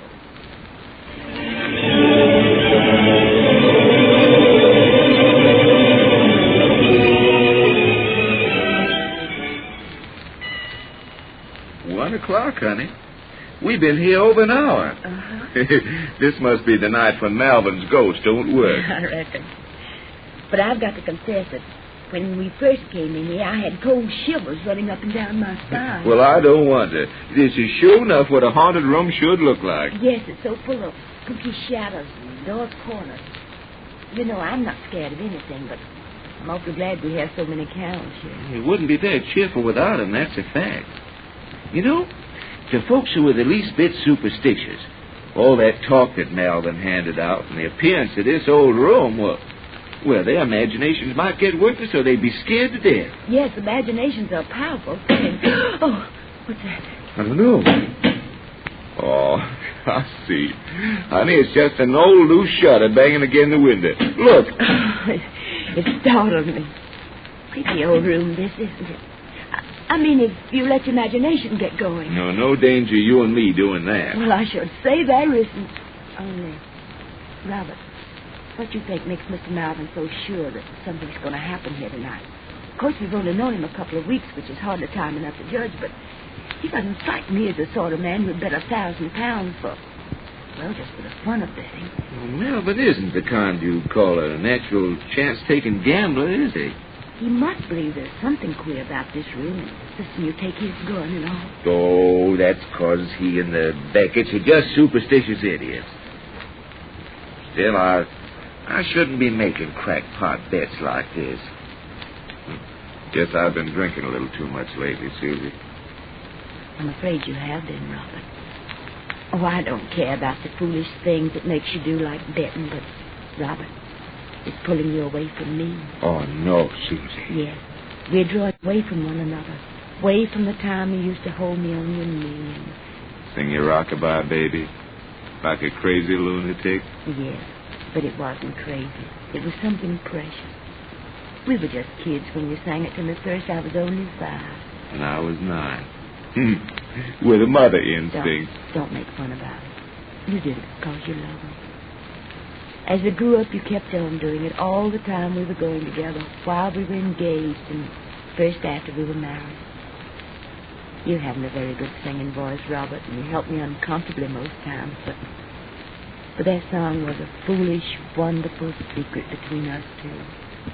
It was a kind of symbol of our love, and don't sing it to me anymore. I haven't forgot our love, Susie. And I haven't forgot our song. Come here, my knee, honey. You going to be rocked in my arms right now. Robert, you mustn't. What do we care about an old dress and there's important thing to be done? I love you, little sweetheart. Darling, I love you. Rock-a-bye, baby, on the treetop. When the bough... I don't know. Oh, it's just the window curtains flipping in the wind. Yeah, but it sure ruined my song. Say, look here, honey. If you're getting nervous about that room, this old room, that £1,000 bet don't mean anything to me. I'm not nervous. Why should I be when there's nothing here to be nervous about? Robert, 2 of our candles just went out. Candles? Yes. Oh, the wind must have blown. Light them again, will you? There isn't any too much light here when all of them are going. That's a fact, there ain't. Say, Mr. Beckett borrowed my matches and forgot to give them back. Take one of the candles that's going and relight the others for me. That's an idea. Go on, this one went out. It's a reach for. Well, close the window and shut out the wind that's doing it. Yeah. There. Now they'll be all right. Robert, there goes another candle. Well, the wind didn't blow it out. Not with the window closed. Well, I wonder what... Dear, another's going. That's funny. These candles just suddenly flicker out and die. There goes another. What's causing it? I don't know. There goes another. Relight him quick. If you don't, we'll be in darkness. I will, honey. Don't you be scared. Oh, 2 more went out. There's only 3 left. I'll get one of them and... That one's gone now. This one just went. Only one's left. Now it's gone out. Robert, put your arms around me. Hold me tight. Now, here I am, honey. Here I am. What made those candles all go out? I don't know, but there's some natural explanation for it. Don't you be scared. I'm not. Only I can't bear this darkness. Take me to the window where the moon's shining in. Yeah. Quick. Come on, we'll get in the light. There's shadows all about it. Such ugly shadows. There's only shadows, Susie. This is just a plain old room. Nothing here can hurt us but our own imagination. I know it. It isn't possible that old murderer who lost his head for strangling folks will come back here from the grave. Of course it's not. Imagination is all the ghosts are made of. Yes. Imagination. Just imagination. Sounds like footsteps. They're in this room. No, they can't be. We'd have heard the door open. There's only one door to this room. Something shadow don't have to come through doors. No, honey, no. Don't say such thing. Robert, look! It's just a shadow. No, it's a man without a head. Whoever you are, keep back. I have a gun. I'll fill you full of lead. It's moving towards us. Shoot! Don't let it touch us. Boy, don't stop it. It's a dead. Come back to him. It's reaching out its arms. It's strangling your hand. Well, throat. No!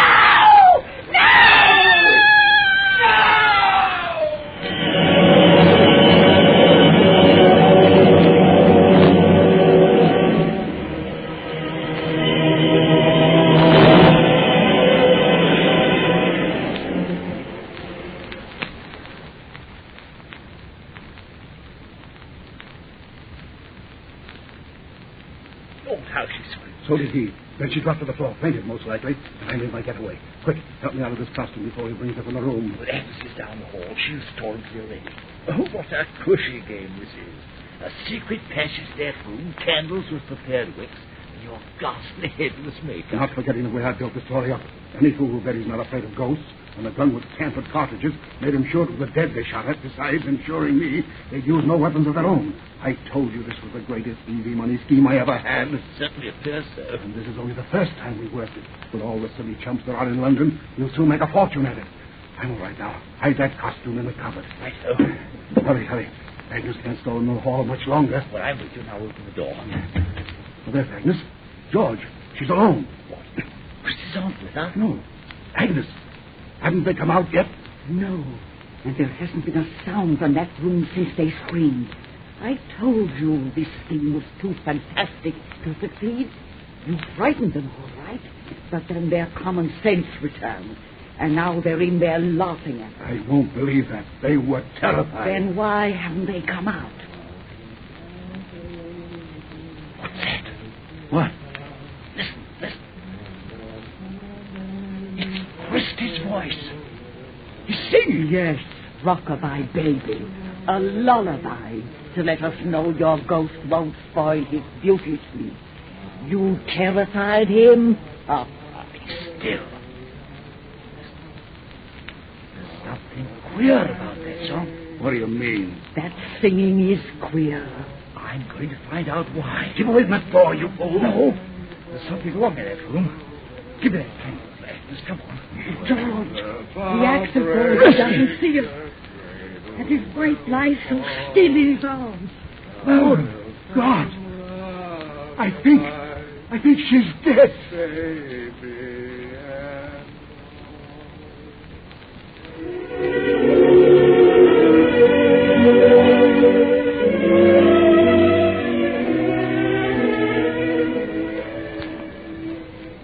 Well, she was dead, all right. Dead of fright.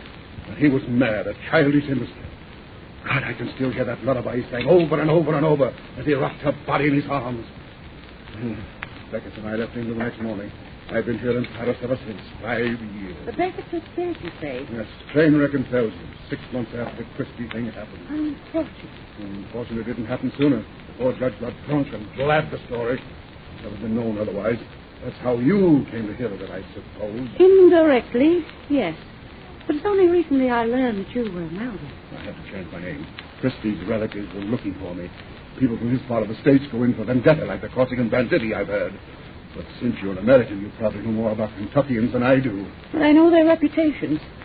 Christie himself is dead now. Yes, I saw it in the papers. Died singing Rockabye Baby, I suppose. Oh, let's not talk about it anymore. I wouldn't mention the thing, only you sort of drag it from me. You shouldn't mind discussing anything with me. I don't. I trust you. You're my kind, a wise one, an easy money schemer. The only bit of luck I've had in the past 5 years was meeting you. Luck for me as well. To meet such a clever, imaginative fellow who can use his wits to get what fools must work for. Joan, will you marry me? Marry you? Yes, I'm mad about you. We'd make a great team with your looks and my experience. The easy money would just roll in. Oh, Melvin, this is so sudden. I don't blame you for laughing. I forgot I'm wearing shabby, worn-out clothes, and I'm down and out. I had been.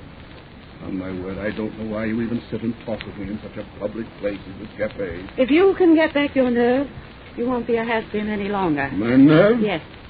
The Christie thing broke you. You've admitted since that night in England, you haven't had a bit of luck. It isn't luck that's been against you, but your mind.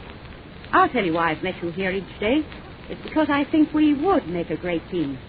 Melvin, if you can prove to me that you're a man and not a coward, I'll go along with you. I'll marry you. Joan, if you mean that, I'll do anything you say. All right.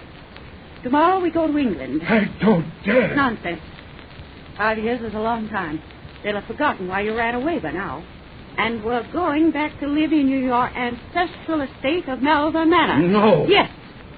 Your scheme of a haunted room and headless ghost is the greatest I ever heard. We're going to work it for everything it's worth. I'll never try that again. You will. It's a perfect racket. Only a man of imagination could have planned a game like that. Imagination. Yes, I have imagination, all right. An imagination that for 5 years has kept that room before my eyes, that's dimmed it into my ears, a madman's song. All right, it's stolen. Nerve. But I can't return to that house to get it back. All right, then. You and I'll... Don't say that. Oh, don't go away, Joan. I'll do anything you say. Then you go to Melvin Manor, and I marry you, on condition that our bridal night is spent in that tower room. Bridal night? In that tower room? Yes. As you regain your nerve, you'll also gain a wife and partner. That appeals to my imagination. You see, I have imagination too, dear. It's a great thing in our way.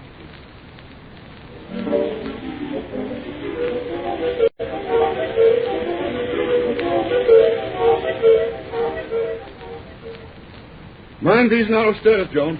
Don't want my brand new wife to have a fall.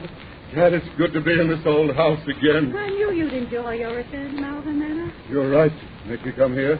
Has given me back my nerve. What a chump I was to stay away from England all these years. The Christie affair simply made the natives here believe that old room is really haunted. Good example of how ghostly legends start. Yes. Imagination needs but a grain of sand to build a mountain. Well, here we are, dear. The tower room. My bridal night. Yet I've waited and longed for this. All right. How gloomy it is here with all the candlelight. It's not a very cheerful place. But it was your idea that we occupy it. Let me close the door. Now at last. But alone. I wonder if we're alone. Of course we are. How can you be sure? In a room where you've seen a ghostly legend start. Where did you find Robert Christie singing Rockabye Baby? Joan, let's not talk about that now. I wish to talk about it for your nerve's sake. So room this is for the scheme you work. So full of eerie shadows. Yes, it's what gave me the idea to play on fool's imagination. What's that? I think a shutter blew against the wall outside. Oh, that just startled me. Back to this room. Anything might happen here, especially in the darkness. Joan. What? Their candle just went out. Eh? Must be a draft. Oh, impossible. The windows are closed. There goes another. What made them go out? Well, perhaps their wicks have been tampered with, like those which you once used. No, has any reason to play such a trick on me? Of course not. There'd be no easy money in it. There goes another candle. And another. There go three at once. Where are my matches, Joan? You borrowed them. And all the candles have gone out. Let me find the door. Why? You're not afraid to be in the dark? Afraid? Oh, what rot. You brought me here to prove my nerve. I'll show you it's all right. Only, Joan, come here, where I can see you by this little bit of moonlight. Where are you, Joan? What's that? Joan! Is it your footsteps I hear? Is it you who's walking toward me? Joan! Why don't you answer me?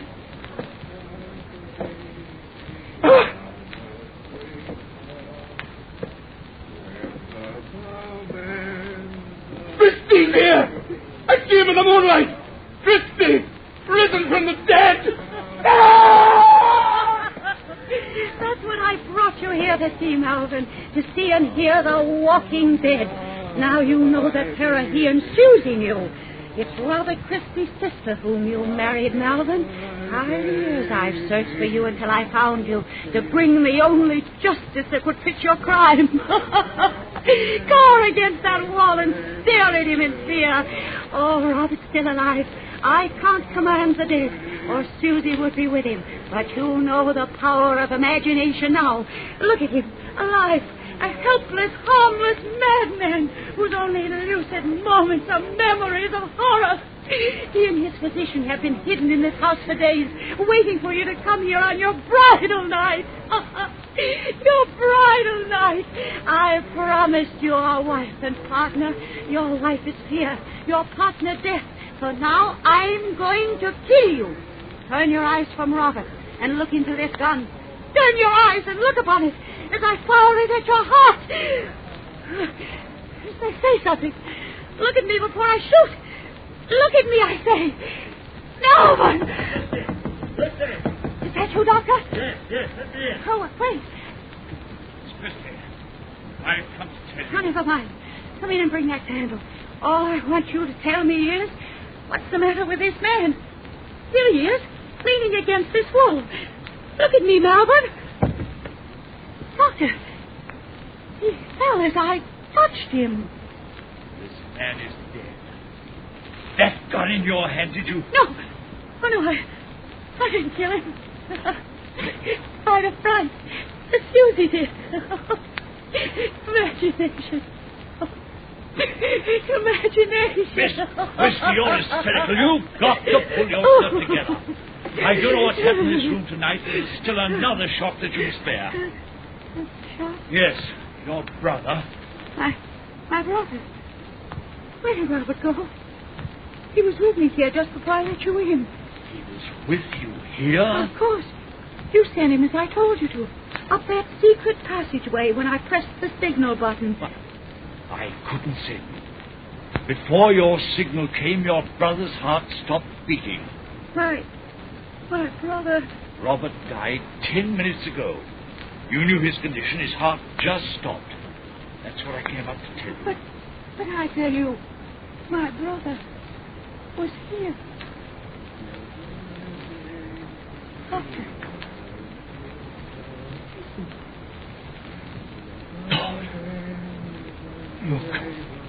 Look.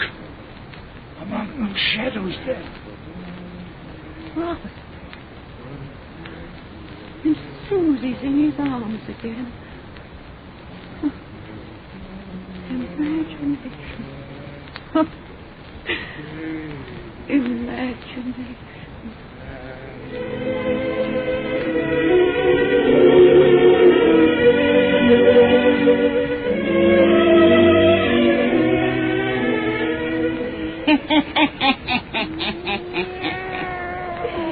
You never can tell about imagination, Satan. You never can tell why it begins or why it ends. Now, you folks sit still a minute, and we'll come back and tell you about the cheerful little yarn we've got for you next week.